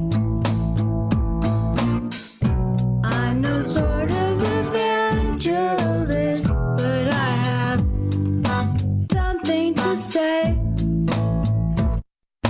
Life can strangely be forgiving to those who stay awake all night, and mostly voices say to give in and try to sap your will to fight. Whether I'm supposed to be here or just be soon forgotten noise, it's sort of based on what I see here and also on what I avoid. It's a very cloudy day in Los Angeles, and today we run out of time. Struggles past, troubles to come. The day is nearly done. Someone buy us some more time.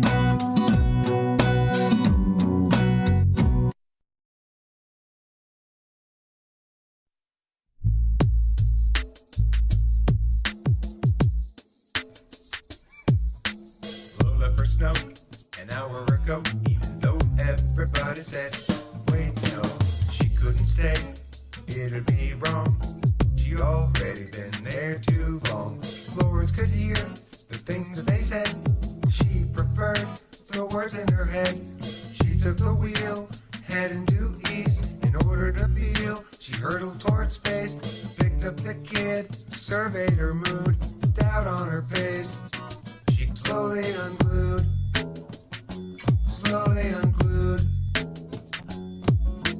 doubt on her face, clouded her view.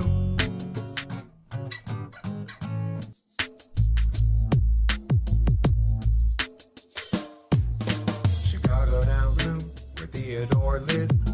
They made town, Flo and the kid. They drove to a hood where nobody should. Flo did what she said she would. Florence was mad and eager to shout. The kid had been bad and had to get out. Reclined in a seat, the kid was a liar, pretending to sleep. The kid had conspired, now justice at least, for what the girl did, alone onward east. Flo booted the kid, she booted the kid.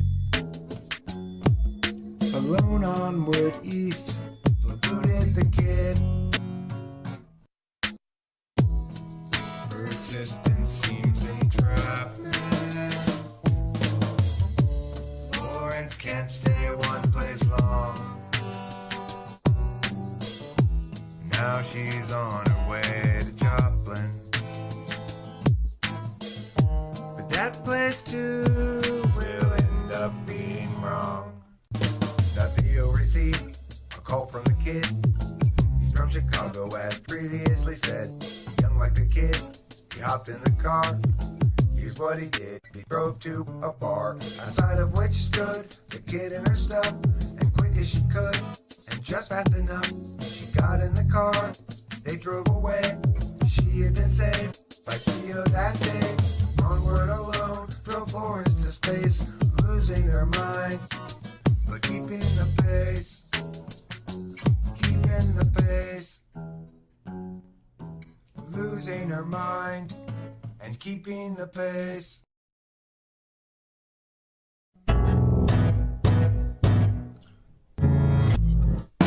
Jonah's got his cabinet stuffed full of frogs. He's forgotten all about his lunchtime date. And Helen's leaving nasty comments on his blog, 'cause Jonah's running really very late.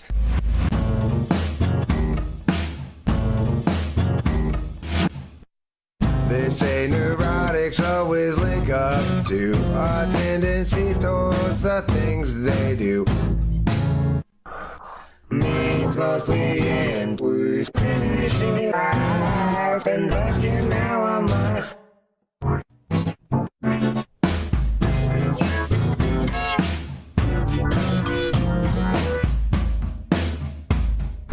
Lay the hat and when you trust on the ground, make your pay a ground of crust round around. Rust, void, rust and bleak, the light say might be calling, but it can't be heard on this side of the hill. Happenstance, neurotic focuses on the dance. Might be stolen now that it is time to trust upon the ground to make a pay a ground of day. Avoid your make a byway, avoid the rust. Jonah's got his cabinet stuffed full of frogs. He's forgotten all about his lunchtime date. And Helen's leaving nasty comments on his blog, 'cause Jonah's running really very late. She returned from Michigan. She came back here again. Hey, when will you be free? And I'm all Rhode Island's calling me, so I'd better leave before Tuesday, or else I won't arrive till Saturday morn. Visited from Arkansas, and I drove him to La Brea Tar. Hey, where's good to eat? We should try that new place at Chad's. I hear it's kinda like a cross between the hat and the fanciest DPRK cuisine. And they're like, nah, that sounds awful, man. I'd rather eat at the mall again. Have some food by the Jews. And I'm all, yeah, we should go to Cantor's then, and I will order myself a hot Reuben, and you can get latkes with some applesauce. Steven came up from Florida, met me at Dakota's. Where's the rest of your clan? And he's all, Stephanie's in Myanmar. Wow, Step his toe in Uncle Steuben's car. Pep is on a trip to Japan. Everybody else came back too. They had gone to Kansas. I was waiting in the airport bay for you. With Francis, we had stayed inside for all of days and days and days. So we were alive and able to say hi and welcome home.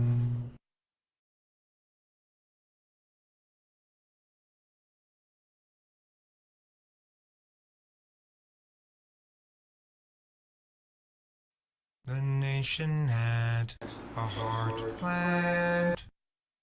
Men were free, God was near.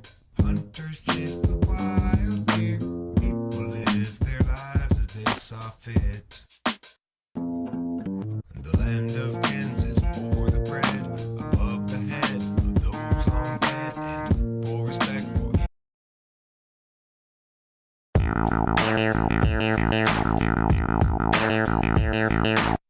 Electra,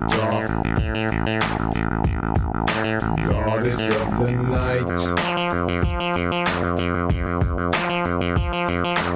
Heathen of electric light. Amber, now there's reason to rehearse.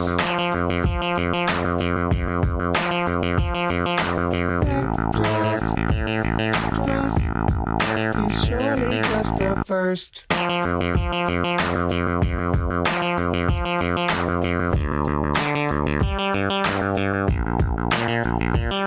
She makes the connection with mortality, takes her direction as morality, fakes the confession circumstantially. She starts a fight. Electra, goddess of the night. And welcome back to Talking with Famous People. I've completed a bunch of SI shit. And that means you're in luck. Because I'm back. I'm feeling refreshed. And so are you. It's all the refreshment any of us will ever need for the rest of our lives. Amen. If you love reassurance, reassuring ways, and reassuring people, let me say this. Be reassured. Now I want to address something that's been brought up here several times in this chat, which is Kimberly's type and my type, whether or not they're compatible. In describing some of our difficulties, a chatter named understandably said, oh, sounds like they must have different stacks. The reality is we were typologically quite compatible, but we were very incompatible because she had BPD, borderline personality disorder, which is a manifestation of attachment disorder, which comes from having been abused as a kid or whatever. So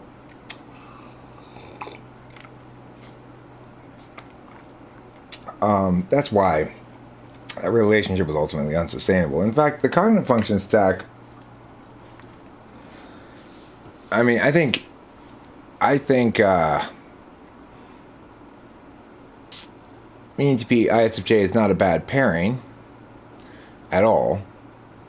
In fact, at the initial outside of the relationship, it was immediately comfortable. It was like reuniting with an old friend. And I've had a lot of ISFJs in my life, so that's sort of accounts for some of that. But the issue was ultimately, just as it's kind of immediately comfortable and like reuniting with an old friend, and there's an immediate cognitive function consonance between the two of you, it's also the case that that you grow apart more, kind of, then. Like with Rachel, she and I have a different frame of reference fundamentally from each other that makes it impossible for us to ever fully understand each other. No matter how well we understand, there will always be something foreign about the other person, but it's something foreign and appealing because it's our fifth slot function is the other person's dominant. So it basically means you don't grow out. You're less likely to grow out of a relationship like the one I'm currently in than I would have been in the previous one. I'm also less likely, I mean, in general, I think an ENTP ISFJ relationship brings the ENTP down to earth and focuses their energies more on simple physicalities and practicalities and things like that. Now, that might be good for the ENTP in some sense, and it's definitely going to be good for the ISFJ, but I don't think it's good for the world. And ultimately, in that regard, I think the ENTP will feel as though their time's not necessarily well spent.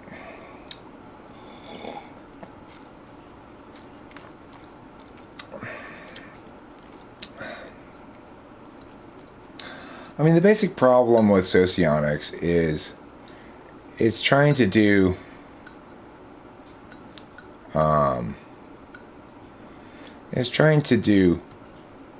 quote unquote different models of the same function thing to get it more right, but it's not done the pre-work it needs to do, which is to say, what are we trying to do here? How will we know if we've done it?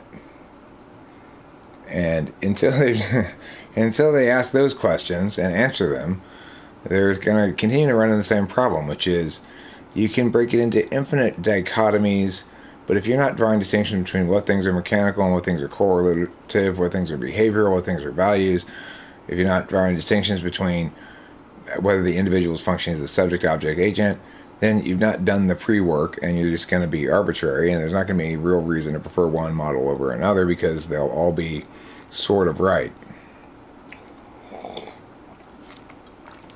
And they'll all be missing the point.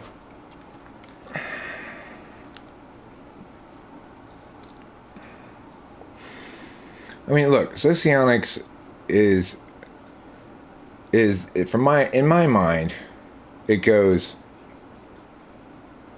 Jung, MBTI, socionics, Eric, and that's a linear progression through time as people have gotten this thing more right. It's not like the thing to remember is, just because I happen to be the fourth person in the relay race here doesn't mean I'm responsible for the team winning the gold. I'm just doing the fourth leg. We are, you know. Myers and Briggs did their shit in isolation. Socionics, you have Golenko doing his shit in isolation, really, under this fundamental presumption that that they don't need anything besides their intuition and their wits to figure this shit out. This is Jung, this is Myers-Briggs, and this is Socionics. It's not Eric, okay? So the beautiful thing about talking about shit on YouTube is I may have begun with the same fundamental premise as everybody else, which is that in order to talk about this stuff, you have to know what you're talking about, and the relationship has to be presented as one who is informing people who are less informed about this. That has to be the relationship. I began under that same presumption, but I quickly realized that I was getting things wrong. You know, I was continually learning new things and correcting myself, and I started getting a lot less definitive about what I was saying. And then I started getting more definitive. So that's what you'd like to see. That's sort of like if you were to map the curve of somebody who's correct and how they got to being correct about the claims, you'd end up with two vectors: correctness and energy directed to, or not energy directed to, but like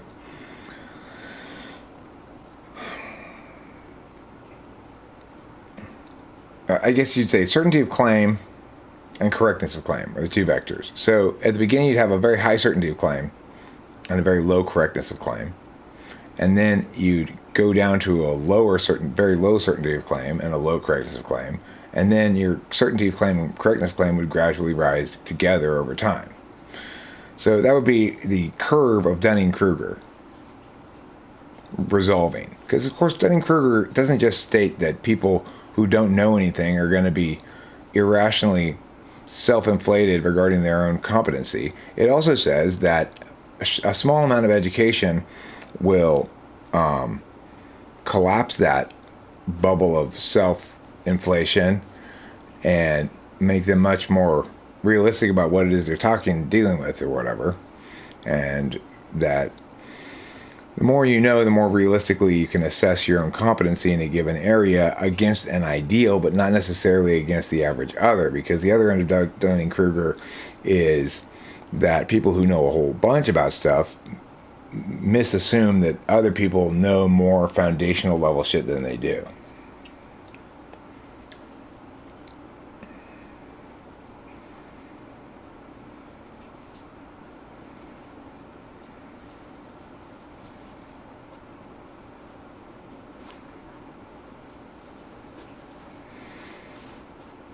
I mean, the thing is, people have Frankensteined Jung's model, but that's one way of putting it. But you could also say that there've been multiple attempts to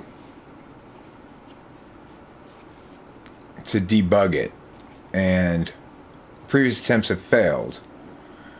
Myers-Briggs attempted to debug it on a utility level for parties outside of themselves. So it's like MBTI produced MBTI not for the people getting typed, but for the people potentially hiring them, and that gives it an entirely different frame of reference, and one that's incredibly stable compared to the wobbly frames of talking about typology and cognitive functions as a matter of philosophy, in which you've got to do a lot of framing work that doesn't need to be done as soon as you go treat it like MBTI treated it. So MBTI in some ways was a step backwards, but also a step forwards in the sense that it made it holistically accessible to parties and made people interested in it by reducing what ought to be a description of processes mechanically interacting with one another into a character sketch.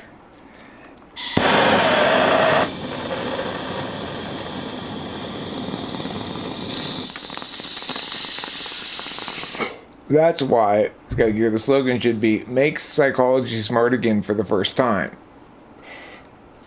That makes sense. And it's funny.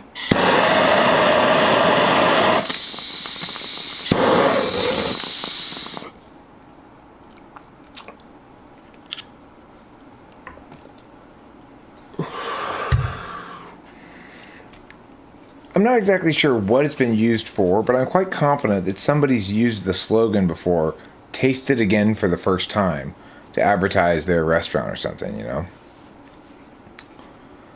"We've added an all-new maple bacon glaze to our meow. Come to Applebee's today and taste it again for the first time." Oh, that's very Taoist of you. That's how the Buddha tastes things. The Buddha tastes things again for the first time. He also tastes them roughly while concurrently being very tender with them, tasting. Our new seasonal menu will make you taste familiarity again for the first time, newly in an obvious and familiar way.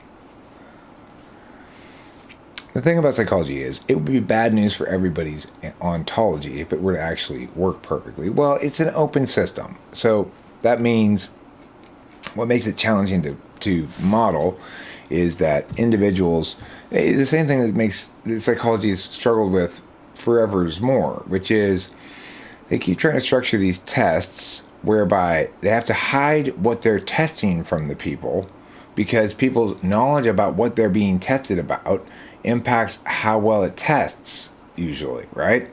So, as I've used this example before, until I learned about the Milgram experiment, I might have been subject to demonstrating the quality that it found many people demonstrated, which is a willingness to go along with authority and do things that intuitively would seem awful in the moment for the party doing them to experience. After learning about that experiment in psychology, however, in psychology class in high school, I knew I would never be fooled like that, because I hated the idea not so much of being wicked, but of being fooled like that, of being misled into demonstrating my own. Well, I mean, the thing is, being an ENTP means that's the kind of thing I remember, as opposed to that wonderful time that Jenny and Bobby and Danny and I went to the dance in high school. Yeah, I don't remember. I remember NI shit that resonates with me on NI levels. So, I also remember. Is there one word that you have trouble grokking? A word that just eludes your understanding despite its definition?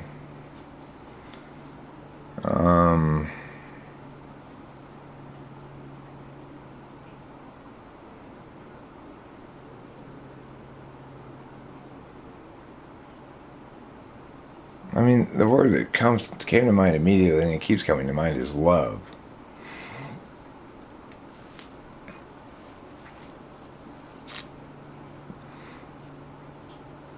Because it's like I used to say that love is misunderstood. People think that love is a feeling when really it's just a descriptor of behaviors over time. If you behave kindly, lovingly, considerately, or whatever to somebody, or at least not unkindly, unlovingly, or ill-considerately, then you can call that, I love that person, you know? It's a verb. It's not a state of being. But cognitive functions have helped me to understand that I'm wrong about this. That just because I don't understand love in terms of the conscious experience of feelings, which when I have it is almost always crying. in other words, when I think about my feelings at all, or my emotions, or make note of me having an emotional moment, it's almost always what one would call a negative emotion. Namely,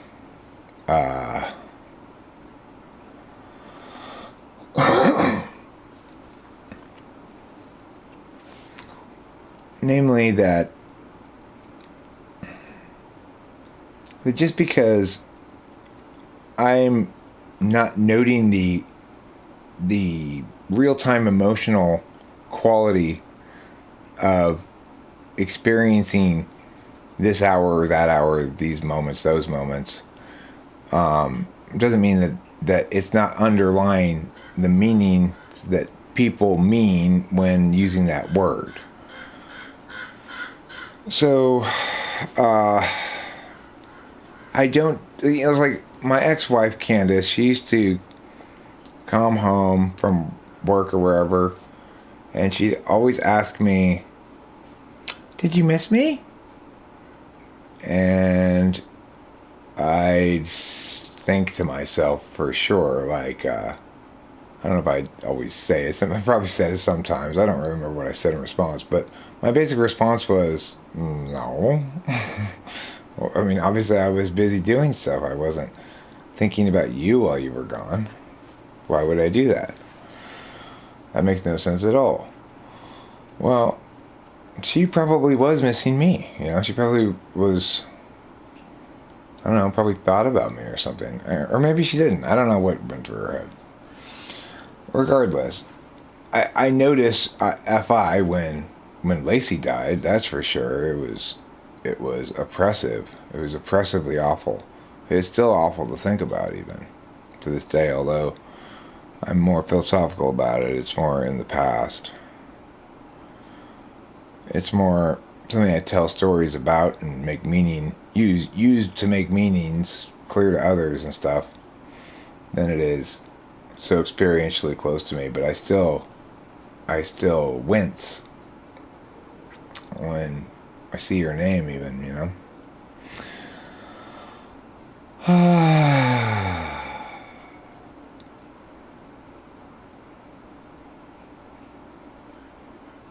Anyway, it's like part of that FI polar also plays out as because I don't understand love very well, I have a tendency to think, well, to feel a lot of totally unwarranted, really, anxiety about my relationship with my dad because I'm not being adequately useful. Like, I need to articulate benefits to him. You know, like being his son is a job that I could lose or something. Which is not how he thinks about it. He thinks about me probably like I think about Delilah, I guess. Although it doesn't seem like that. Like, to me, it should seem obvious to anybody when Delilah's around how much I like Delilah, right? Like and respect her. I think most people observing my dad and I interact would conclude that my dad neither likes nor respects me. But that may just be his FE8, you know? Double activated TE critic.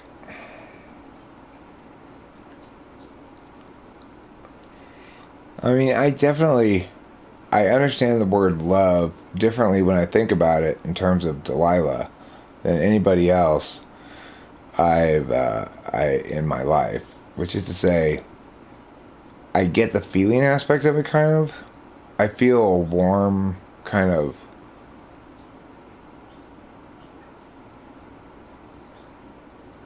thing when I'm with her, when I think about her.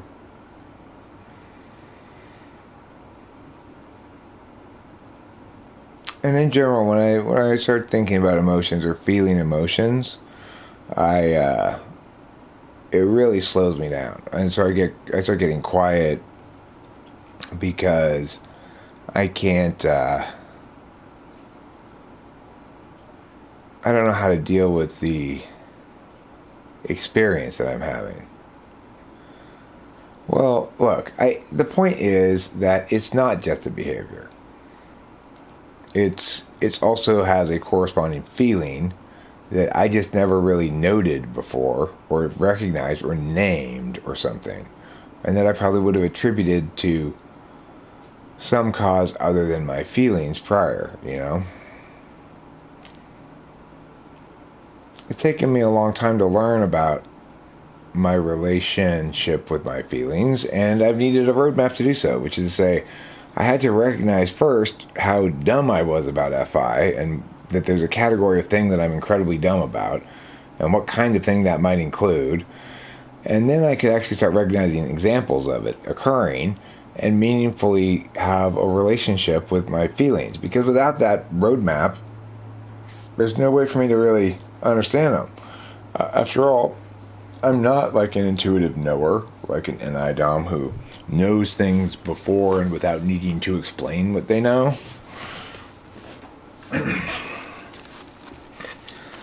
So, you know, it's turned out for me that cognitive functions has been the ultimate self-growth engine. I don't know if that's necessarily the case for all types. Obviously, it wouldn't be the case for ESFJs because it's asking them to spend a lot of Korean dollars in a city where only a few Korean-owned businesses might accept Korean dollars, you know? And you give them a whole bunch of Korean dollars, they aren't going to make much of them, you know?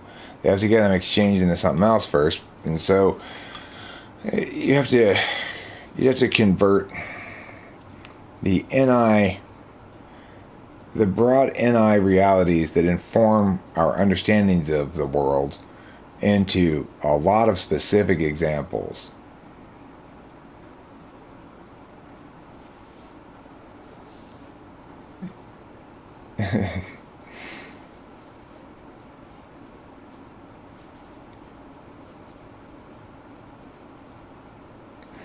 Well, that's why I'm a proponent of the word anti-non-kind.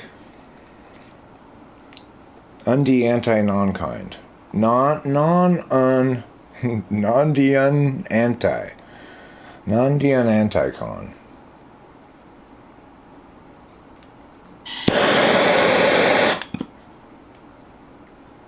Where do you see cognitive functions being limited? Well, I do think that there's a reflexive approach towards fear-based things, anger-based things, shame-based things that Enneagram describes. In particular, of a particular importance in that system, I think, in terms of being able to delineate a real distinction that seems to exist in the world, is the body three, the anger one. So it's like people respond to anger in different ways. I can see clearly the way that Delilah is much less. Delilah doesn't meet anger with anger. She doesn't expect anger to resolve things for her. And the reason I suspect, and because I really do think Enneagram is, unlike type, something you're not born with.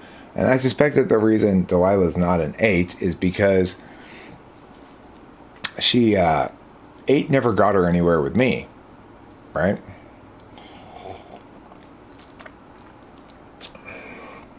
And it never got her anywhere with her stepmom. Certainly never got her anywhere over here.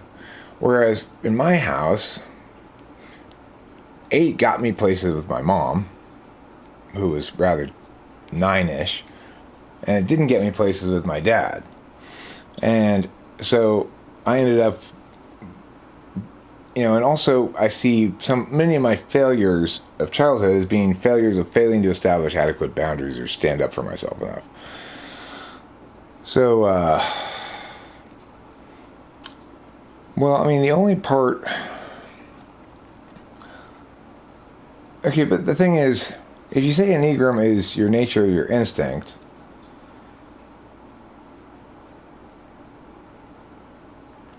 I mean, I just don't agree with that aspect of it. It doesn't seem to me likely to be. It seems much less likely to be an inborn quality than one that's a developed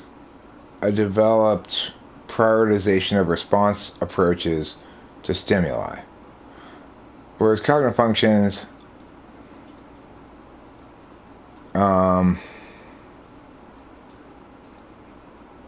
it seems much more supported by reality that kids are born that way, because I've seen kids of all different types being born to different parents. It's like there seems to be no genetic linkage, really. I've seen kids born with a front stack that neither of the parents have any of those functions. I'm 7. I'm an Enneagram 7 for sure. But I ascribe to the tri-type understanding of Enneagram, and I call myself 784. So I'm mostly 7. I like to fiddle while Rome burns. I tend to procrastinate and go into the dark playground, that's a 7 kind of a thing. But when I'm dealing with anger inducing and or responding things, I tend to respond to anger with anger, and I tend to approach barriers angrily if something gets in my way, So you could think of my tri-type as saying, first, I'm just trying to play here, and if you're trying to interrupt my play, I'm just going to try to ignore you. And then if something requires you, if I can't ignore you and you interrupt my playtime, then I'll be like, hey, can you stop, please? And then if that doesn't work, then I go, all right, fine, fuck off then. I'm going to go home. Might take my ball and go home. That's basically 784. It's a very childish tri-type.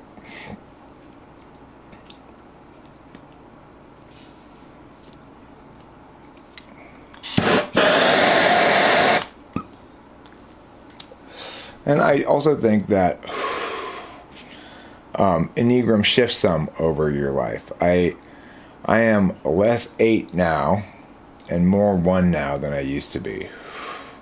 Which is to say, on more occasions am I able to go, you know what, Eric, it's not worth it. Why are you getting all upset about this? And I didn't used to. I've been much more reflexive in the past. Regarding the 4 thing, in some sense I feel more inflexibly 4 than anything else. I'll never be a helper, and I'll never be a look at all my fancy country club shit, right, guy. I'll never be that. But it may be the case that the 3rd number in your tri-type is one you have the least flexibility about. The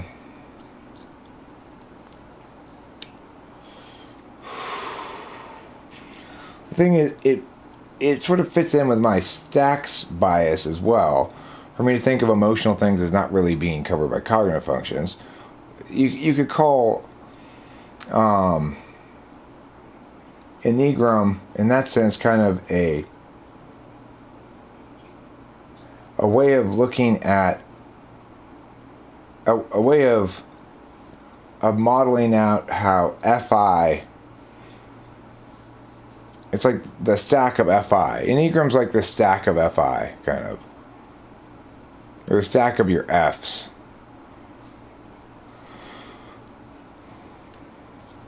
I like how Enneagram writers so often talk about how far the roots of Enneagram go, as if the fact that cavemen drew Enneagram circles in the dirt gives a system merit. It does. That's why everybody agrees that bison and antelope are the most real animals, because they were drawn by cave people earliest.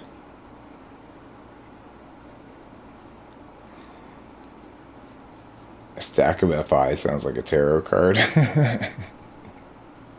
Your F stack. Quit fondling my F stack, bro. You're making me feel uncomfortable. Don't fondle your F stack in front of your friends, or they'll think you're strange and perverted. Don't joggle your underneath parts when you're near a priest or librarian.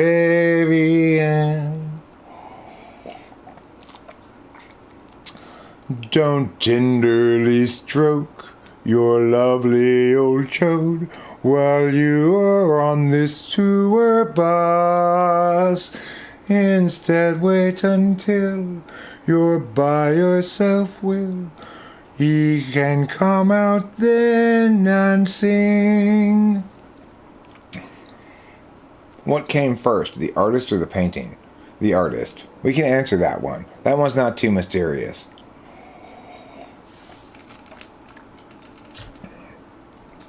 Unlike the chicken and egg question,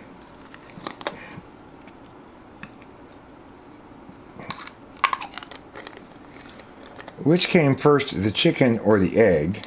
The answer is God created them both simultaneously. Yes, that's the When to Masturbate song. What inspired the artist?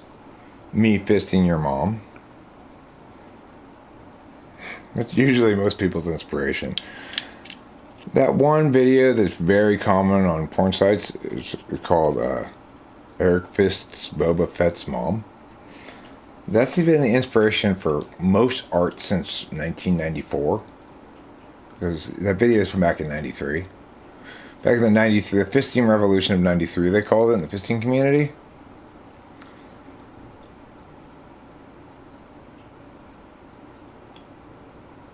Well, the issue with the chicken and egg question is the fact that what the egg isn't defined. Yeah, it is. It's defined as a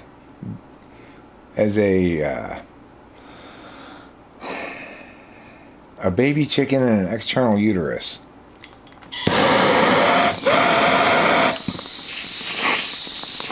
Birds have extroverted uterus as their dominant propagation function. That's not a shell, that's an extroverted uterus.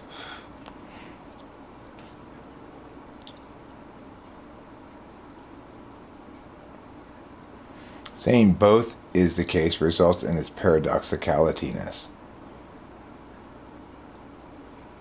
Is a chicken egg the egg a chicken lays or the egg a chicken hatches from? I see. Wonderful. Wonderful, wonderful news. It can't be both, right? Obviously, the egg that the chicken came out of came before the chicken, whereas the egg that the chicken laid came after the chicken. Good point, Brain. You make a good point. Well, it depends which egg and which chicken, then, is the correct answer. If it's the chicken that emerged from those broken shells of an egg, clearly the egg came before the chicken. Now, if on the other hand, that egg appeared out of magically almost from a hen's backside, then you can conclude the chicken came first. In other words, it's not a question we can answer without assigning a value to chicken and assigning a distinct value as well to egg. Let's assign values now. I assign the value this chicken to this chicken, and I assign the value that egg to that egg. I also designate that egg by observational affidavit to have emerged from that chicken's backside not 2 days prior.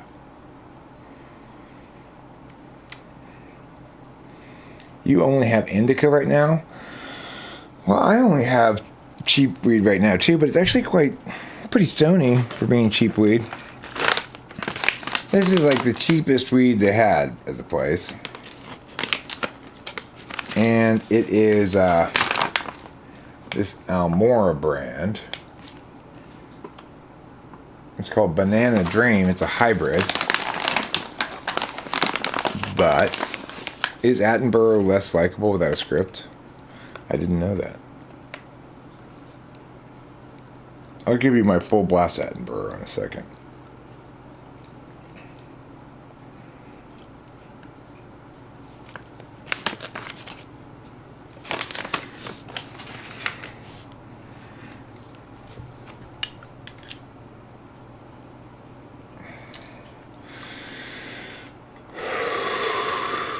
You have to assign a value to the chicken and have to assign a value to the egg. Otherwise the question is meaningless, like saying which one comes first, Tuesday or Wednesday.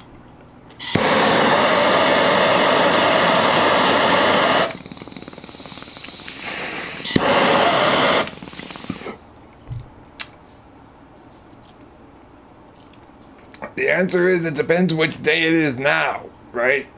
If it's Tuesday today, or let's say, which day comes first, Tuesday or Thursday? Well, if today is Friday, then Tuesday comes first. If today's Wednesday, then Thursday comes first. Well, it depends what day today is. If I say, hey, fly guy, what comes first?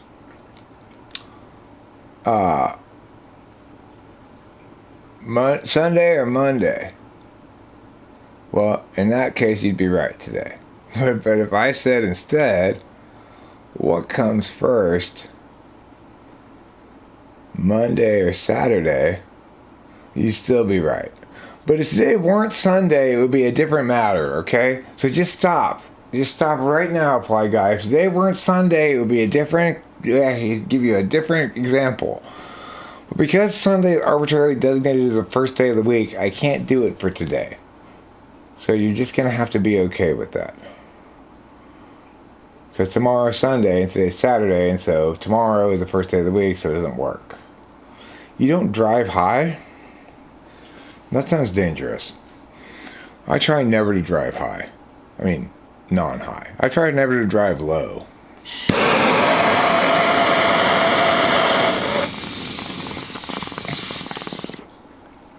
Rachel and I bring her bong in the car with us so we can pull bong rips on the freeway when we get stuck in traffic. That's called caring about being a responsible driver. You know, responsible drivers make sure they're adequately high when in traffic so they don't road rage on all the tards. Hi, Peter. Hi, Peter, Peacock Eater. Would you like some food?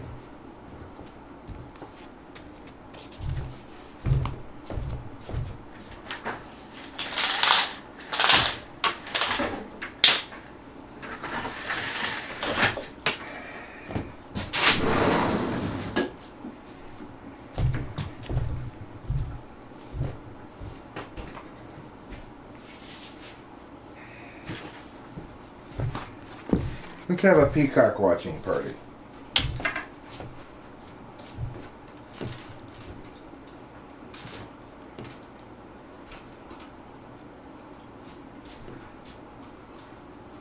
It's a peacock watching party, and everyone's invited to my peacock pocket party. Oh yeah.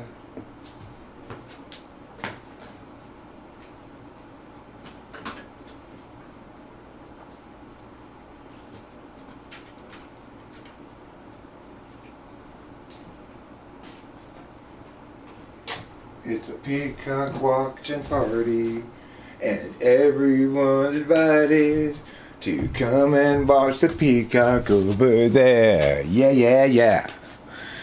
It's a peacock watching party. Yes, it's cat food. Because peacocks, this is a little known reality, peacocks are actually felines. They're in the cat family. Little known facts about reality by Eric. No. Oh shit. Did I just do something dumb? Am I still streaming?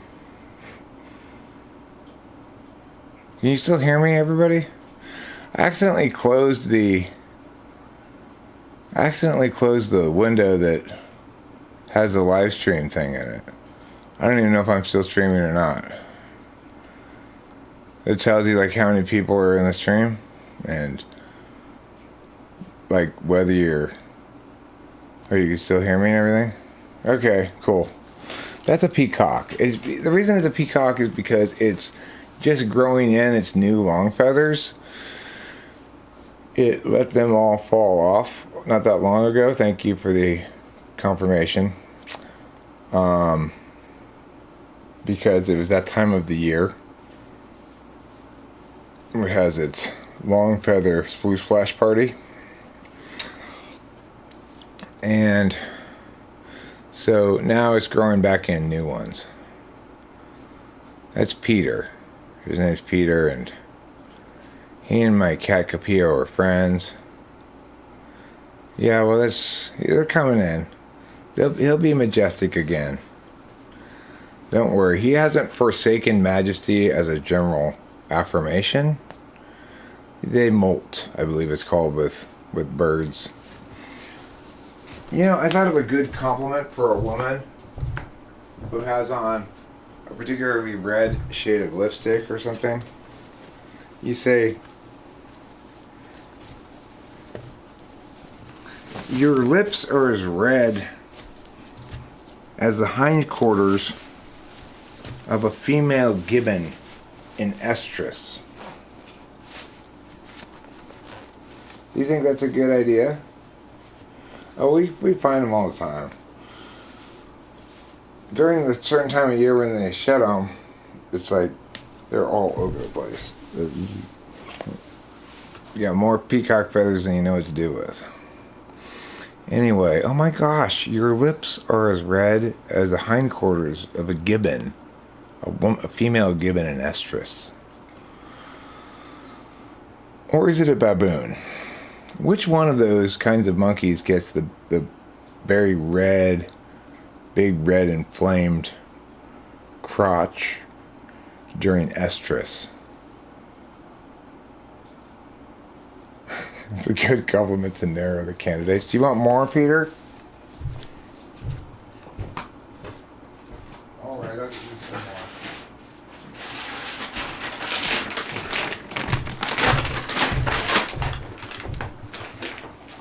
Here you go, little buddy.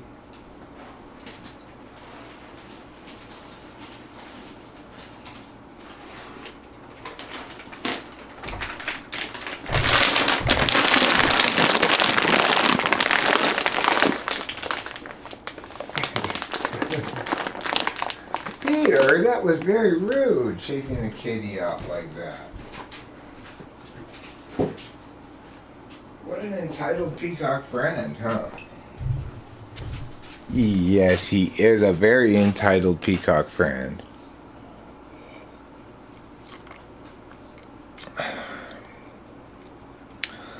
No, female humans don't go into estrus, Fly Guy. Only animals where the women, well, with cats it's called going into heat, you know. Female gibbon and estrus.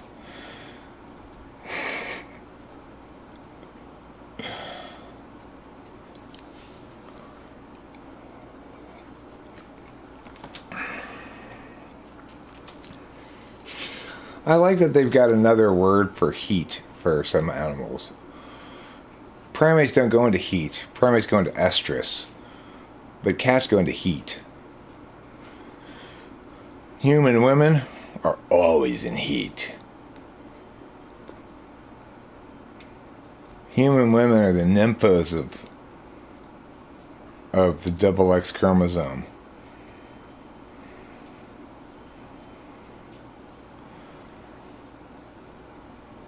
Constantly seeking to slake their thirst on man seed.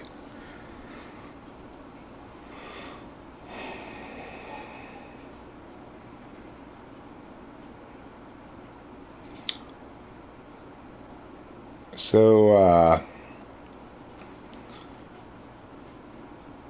so we're going down to the local later to slake our thirst on manseed. Would you like to join us?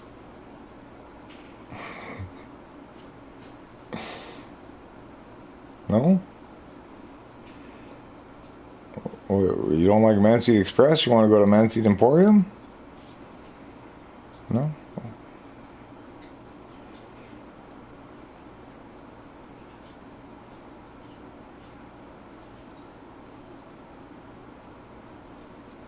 How about Seaman McSeaman?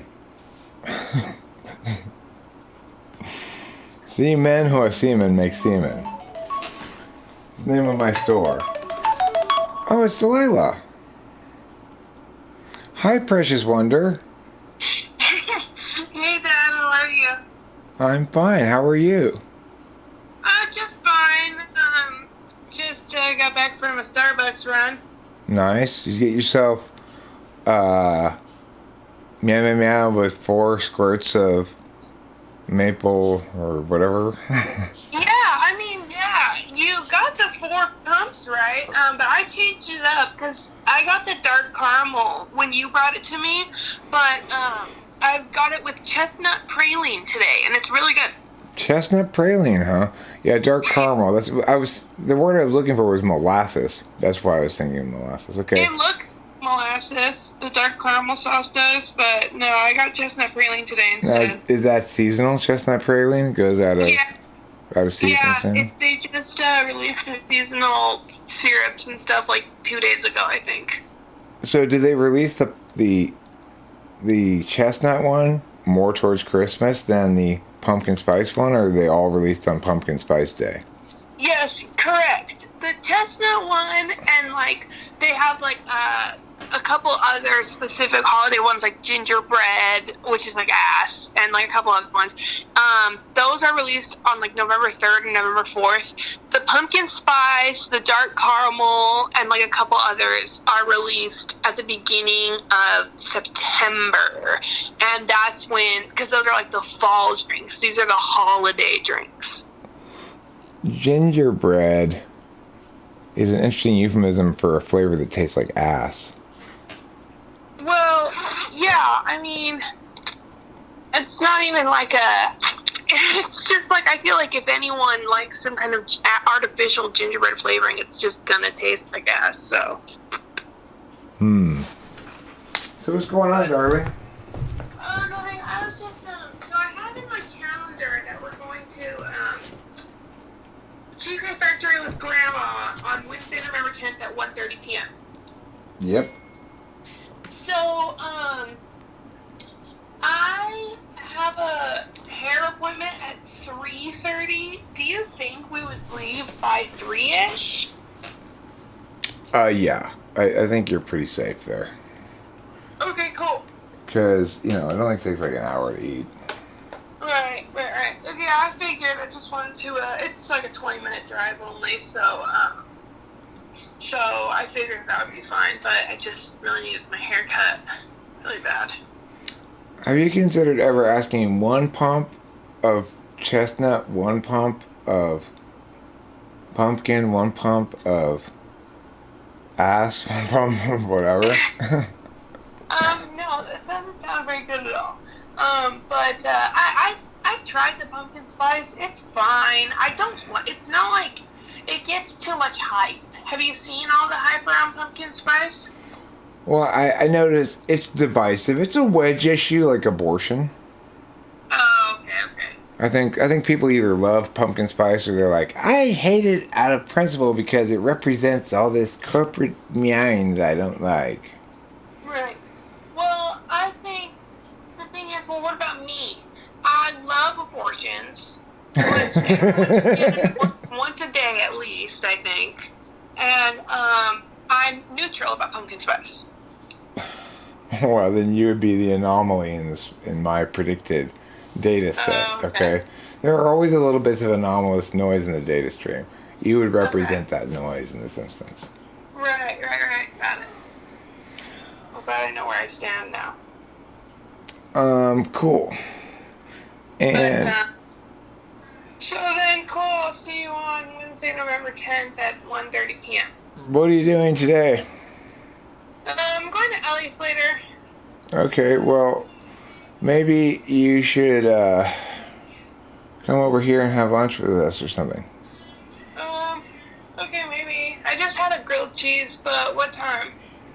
Well, what time are you going to Elliott's? Then you come. If you're going later in the evening or something, you can come by for an early dinner. Yeah, I'll definitely call you later. That's definitely possible, because I'm not going over till later, because we're going to go out and I'm going to sleep over at his house. So And I would... Granddaddy's out of town, so I'll just cook us steaks or hamburgers or something. Yeah, that would be great. Yeah, I'll definitely call you in a little bit and keep you updated. All right, Coolio or Julio.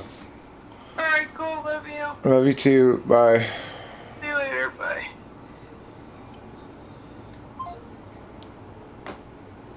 That was Delilah. She's my child who came out of my womb when I laid that giant egg.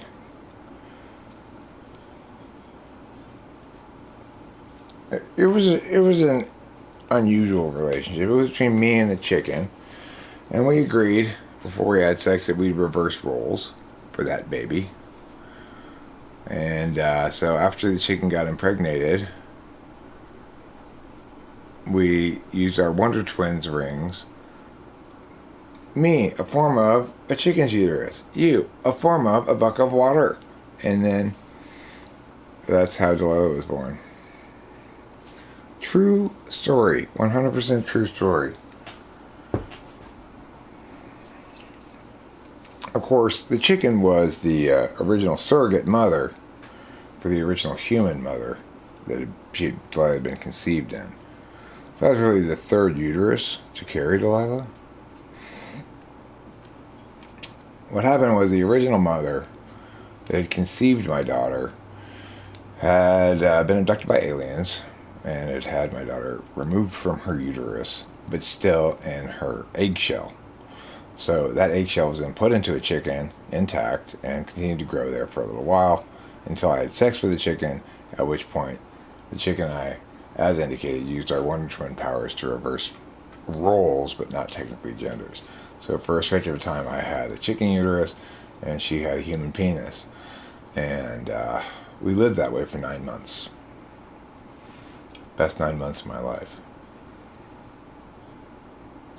I never felt more alive than when I was endowed with a chicken uterus stretched to its absolute limits.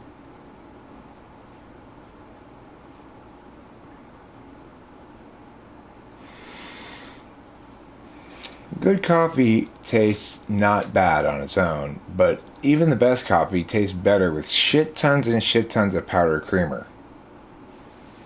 Law of the Universe 452. It's a universal law no matter what kind of coffee, no matter how high quality the coffee. It would be improved at least tenfold by shit tons and shit tons of powdered coffee creamer. That, I believe they came up with that right after Ohm's law and right before the law of gravity. The best cup of coffee I ever had was on the San Juan River during my scholarship camping trip. It was probably shit beans, but it tastes amazing. So I don't know about that.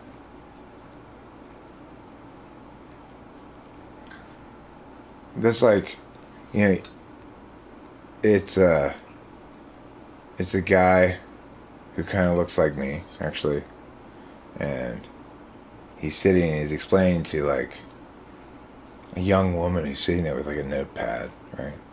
And it's a commercial for a certain brand of coffee. I don't know, maybe like chock full of nuts. It was on the San Juan River. I was camping with my college mates. It was a scholarship trip. Sure enough, on that morning fire, we brewed a pot of bubbling hot coffee, and I poured me a cup. The taste of it was amazing. I said, "What kind of coffee is that?" Well, You can see it there. Chock full of nuts.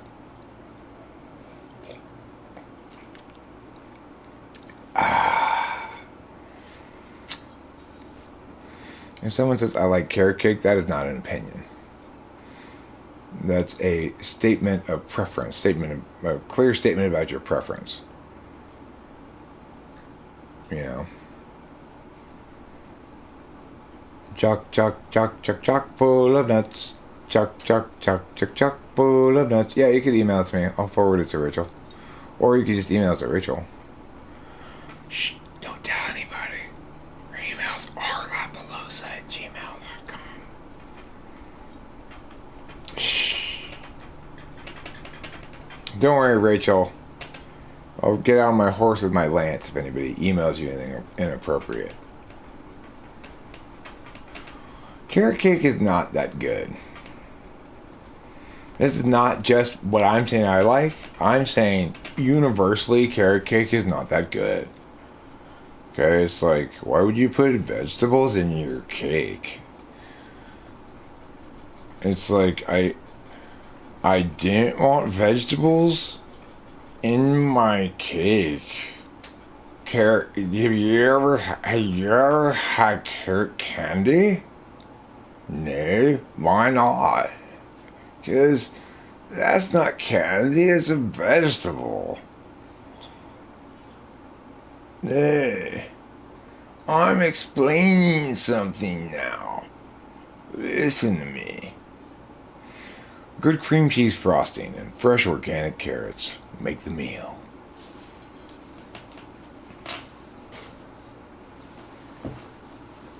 Honey, what do you want for dinner tonight? You know what I always say, Sarah? Good cream cheese frosting and fresh organic carrots make the meal. Try carrot cake today. You think I could advertise for... Because I want somebody to pay me that. Today's advertiser on my video is learn.com. If you want to learn meow, you should go to learn.com.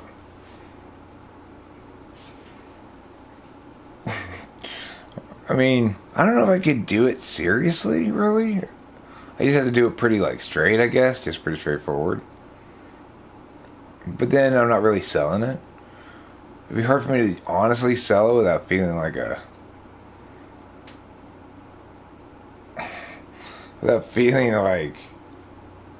dirty, I guess, or something. Like I'm lying. I don't give a fuck about your website. Why am I going to be honestly singing its praises? I guess I gotta have some sort of, basically, I have to actually like the thing, or you're gonna have to just be okay with me reading the ad, you know?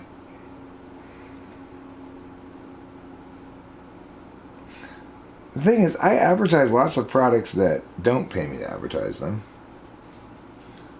Hi, handsome wonder. Hi, darling. How's my spectacular beauty pants? Oh, good. Happy you're streaming. Well, I'm probably not going to be streaming much longer because you know why? It's been 4 hours and 20 minutes now. Whoa! Pretty good. Oh my god, that is pretty good. Okay, Fly Guy, don't just say things everybody knows or is a lie. Like vegetables are top tier what? Like top tier yucky.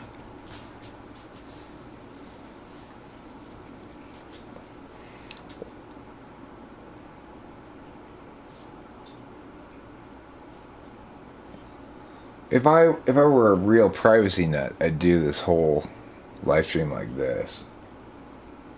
And I'd disguise my voice with one of those modulators that make you sound like this.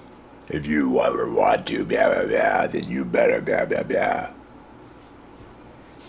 Then everyone would be super spooked out. They'd say, wow, that guy's spooky. I've advertised a lot for Florida's natural brand grapefruit juice. I've also advertised many times for the delicious, wholesome flavor of the Marlboro Red cigarette, the American Marlboro Red. The only cigarette in the world that's got that proper chemical bite to the lung that you know and love. and continue to attain day after day for decades. Yes, that's right. If you're going to be addicted to cigarettes, why not smoke Marlboro Reds? Oh, Right? morale. Our kitty. They are nature's best cigarette. I need to realize that when Pinky comes to me in the morning and you're not there, it means she has to go to the bathroom. Does she go to the bathroom inside? Yeah. Is- I'm doing the laundry right now. Oh, did you clean it up? Yeah. It was nothing. Like, you know.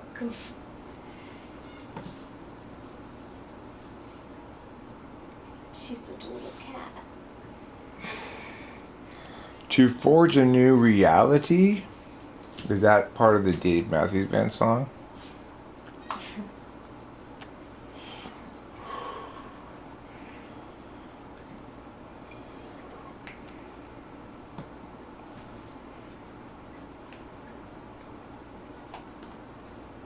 Dave Matthews is a testimony to that old football saying, hard work beats talent when talent doesn't work hard. You could replace that hard with smart. Smart work beats talent when talent doesn't work smart. And Dave Matthews is definitely somebody who's a proof of the ability of even a blind person, to become a successful painter if they work smart enough, you know? That is definitely some smart working. Dave Matthews is a successful blind painter. But you know, I mean, people buy paintings that elephants made. So, That's true too. they just like the fact that an elephant made it. It's not like they like the painting. They seem to be missing the point. They think that the quality of the painting somehow carries over from the creation of it process. You know, the fact that an elephant made it is not retained by the object, except in the story that goes along with it. Are you coming to sit down? Please do so.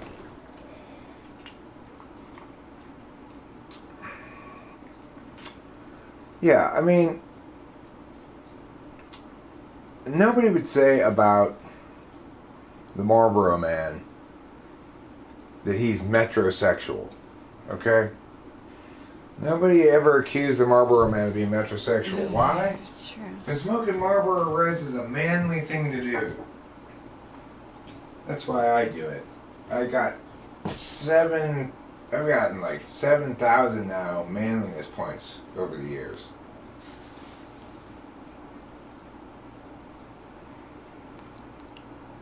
Was Fabio metrosexual? I think the archetypal metrosexual person is Ryan Seacrest. Yes.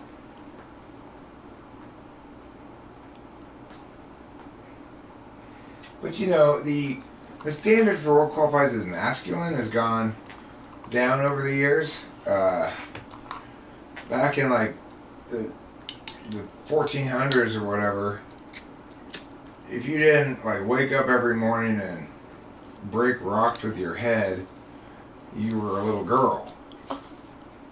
Nowadays, you only have to break rocks with your head every third Thursday of the month.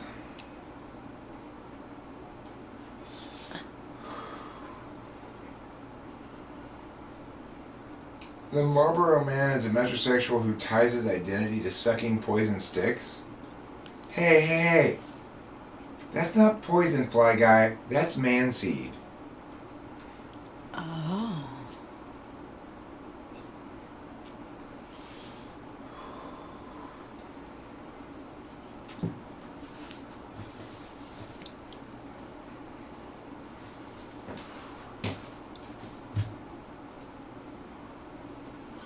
The funny thing is, you can definitely tell that nicotine is poisonous in a way that like marijuana is not, because it's like you gotta you get used to a certain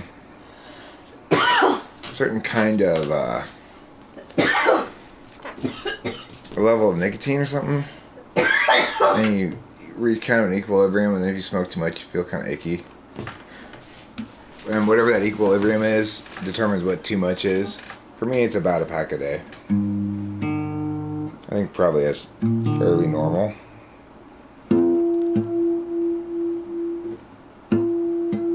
No, Eric, you're not allowed to be normal. Oh, I'm sorry.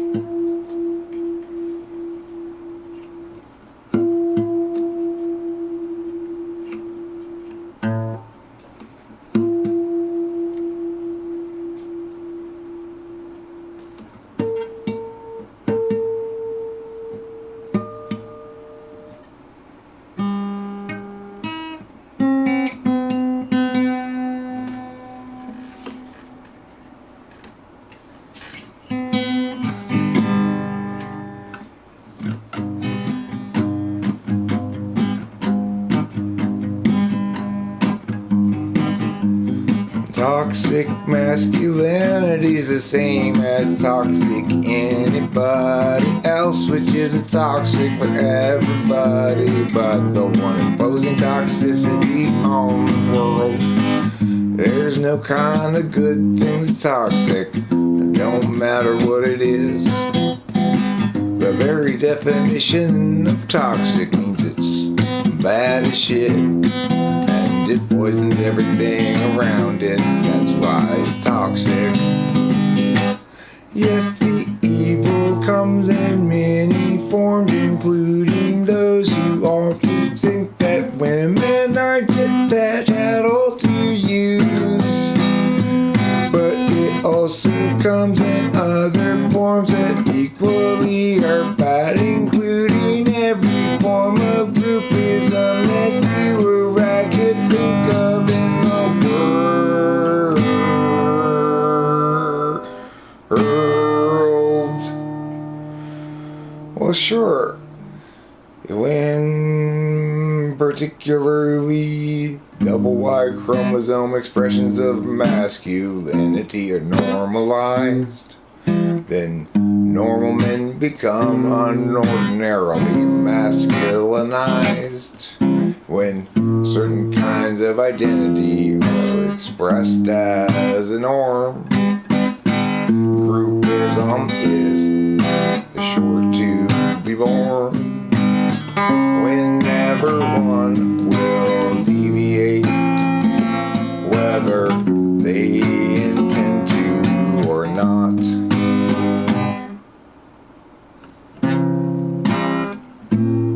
Toxic masculinity is just another form of groupism.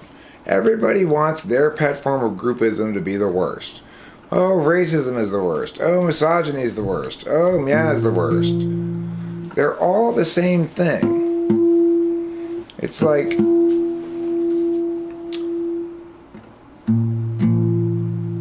it's the process of reducing individuals to members of their groups so that you can know them without having to know them.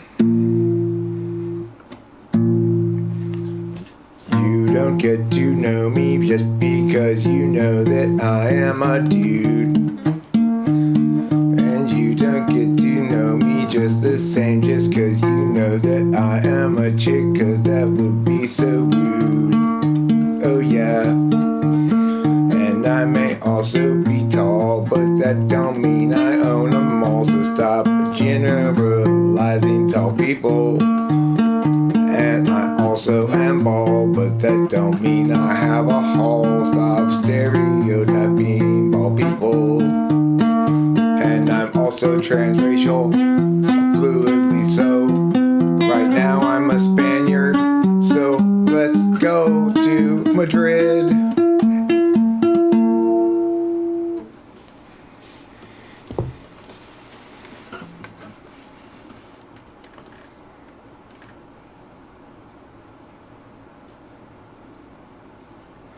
Just not bigoted fucks. Hey, I enjoy long walks on the beach, grilled cheese sandwiches, and being a bigoted fuck. Do you share my interests? If so, text Billy Bob at 422-544-9247.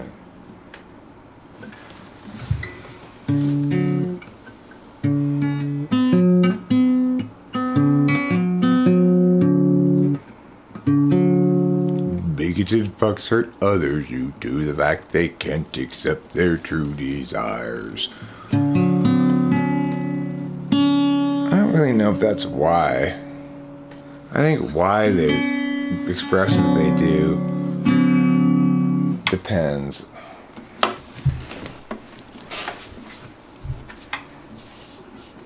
It depends.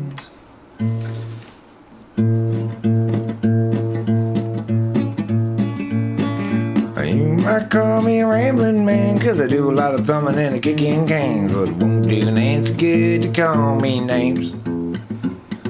My daddy wasn't well at Woodrow. I wasn't born and raised in no ghetto, just a white boy looking for a place to do my thing.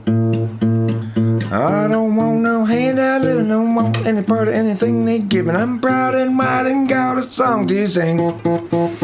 Well, I said a few things and I'll admit it. If you want to get ahead, you gotta hump and get it. Just a white boy looking for a place to do my thing.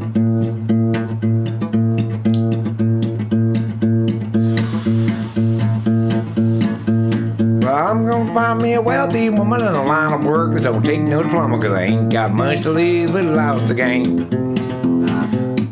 Call me a good time fella, but I ain't no black and I ain't no yellow. Just a white boy looking for a place to do my thing. I don't want no handout living, no want any part of anything they're giving. I'm proud and might and got a song to sing. Well, I said a few things and I'll admit it. If you want to get ahead, you gotta hump and get it. Just a white boy looking for a place to do my thing. I'm a small town boy, been around a little, and I like guitar and I like the fiddle, 'cause that's the kind of soul take to fan my flame. A blue-eyed Billy, feared and ready. I gotta work just to be somebody. Just a white boy looking for a place to do my thing. I don't want no handout living, no want any part of anything they giving. I'm proud and white and got a song to sing. Well, I said a few things and I'll admit it. If you wanna get ahead, you gotta hump and get it. Just a white boy looking for a place to do my thing. I said a few things and I'll admit it. If you wanna get ahead, you gotta hump and get it. Just a white boy looking for a place to do my thing. Said a few things and I'll admit it. If you wanna get ahead, you gotta hump and get it. Just a white boy looking for a place to do my thing. Well, I'm not only transracial, I'm also transageal. I'm transgender, but I only go from super manly to pretty manly and back again. Only in my subconscious past do I stretch into womanhood. That's where I really start to finger my labia. Thanks, darling. Thanks for your wonderful applauses. I appreciate it. Your applause makes me finger my labia. Oh. It's true. Everything I say on this channel is absolutely true. 100 billion%. 100,000 million.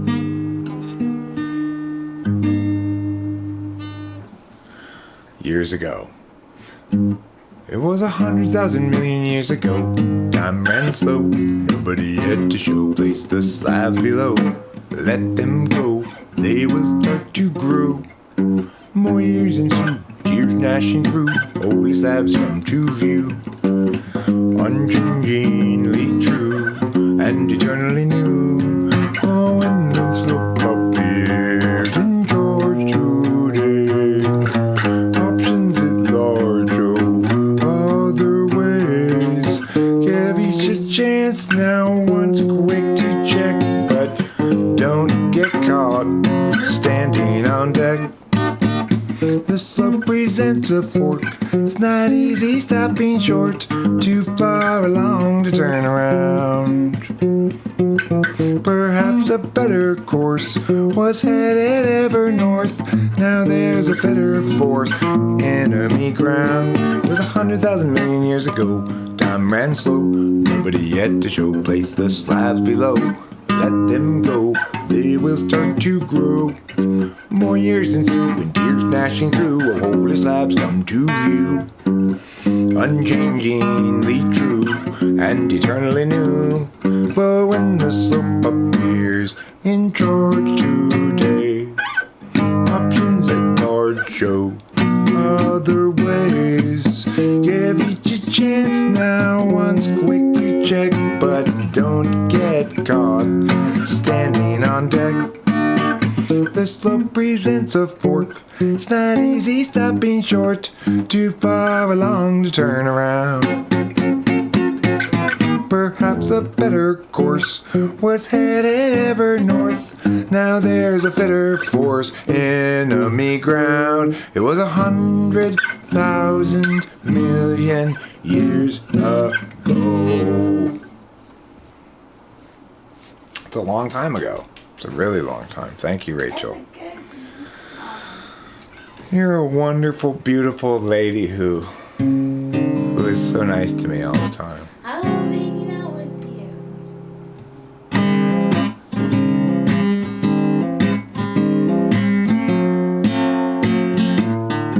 El Nino, my ass. You call those storms. Where's the rain? Those drizzles don't count. I drizzle more when I be in the sink, which is just the right height to catch all of the undesired splatter. When I'm done, I'll go outside and climb a ladder. I will go up there and take me a bucket and pour water inside. I'll say, hey, Mr. Cloud, drop it from the bottom. Hey, Mr. Cloud, drop it from the bottom. Hey, Mr. Cloud, won't you drop it from the bottom on me? Yeah, Elise, Elisis.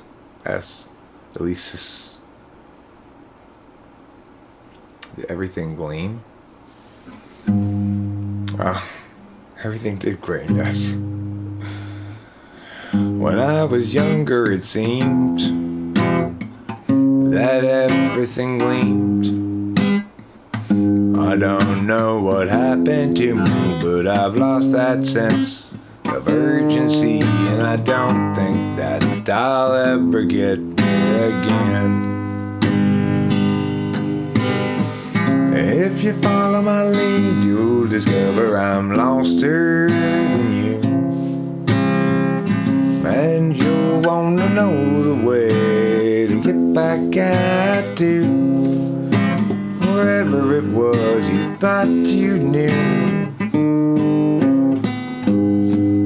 And tomorrow will be just like today. I'll be lost then too.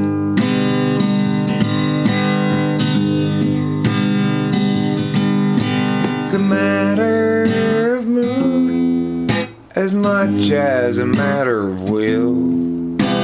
And the things I do and the direction I point to still seem a part of me, though departedly. And I wonder if I'll ever see them again. Bumpity-da, buddy-da-dee-da, bumpity-da-da-da-doo. Bumpity-da, da-da-da-da, buddy-da-da-da-doo. That was nice. It made me feel pleasant, like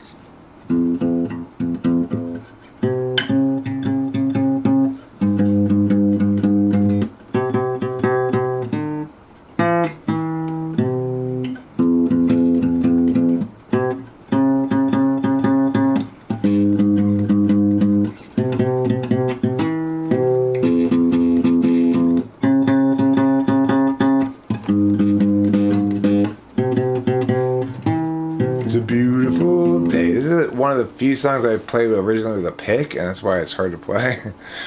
It's a beautiful day. Cool. It's a beautiful day. Cool and gray. And I'm not stressed out by the things that you say.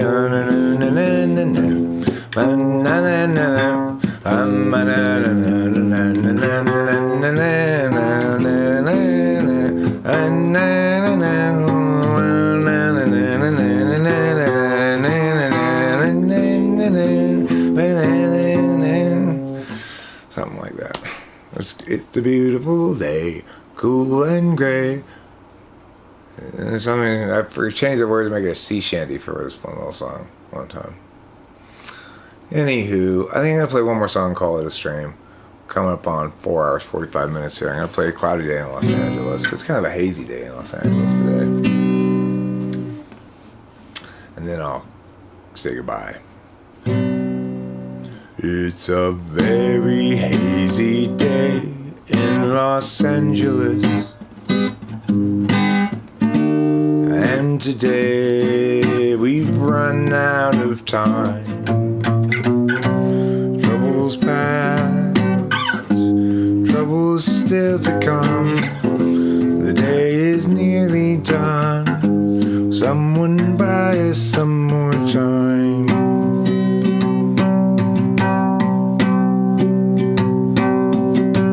Cloudy day in Los Angeles, cloudy day in LA. I'm no sort of evangelist, but I have something to say. 'Cause I can strangely be forgiving to those who still wake all night, and voices telling you to give in will try to sap your will to fight. And whether I'm supposed to be here or just be soon forgotten, noise is sort of based on what I see here, and also on what I avoid. It's a very cloudy day in Los Angeles, and today we run out of time. Struggles past, troubles still to come. The day is nearly done. Will someone buy us some more time? Cloudy day in Los Angeles, cloudy day in LA. I'm no sort of evangelist, but I have something to say, something to say.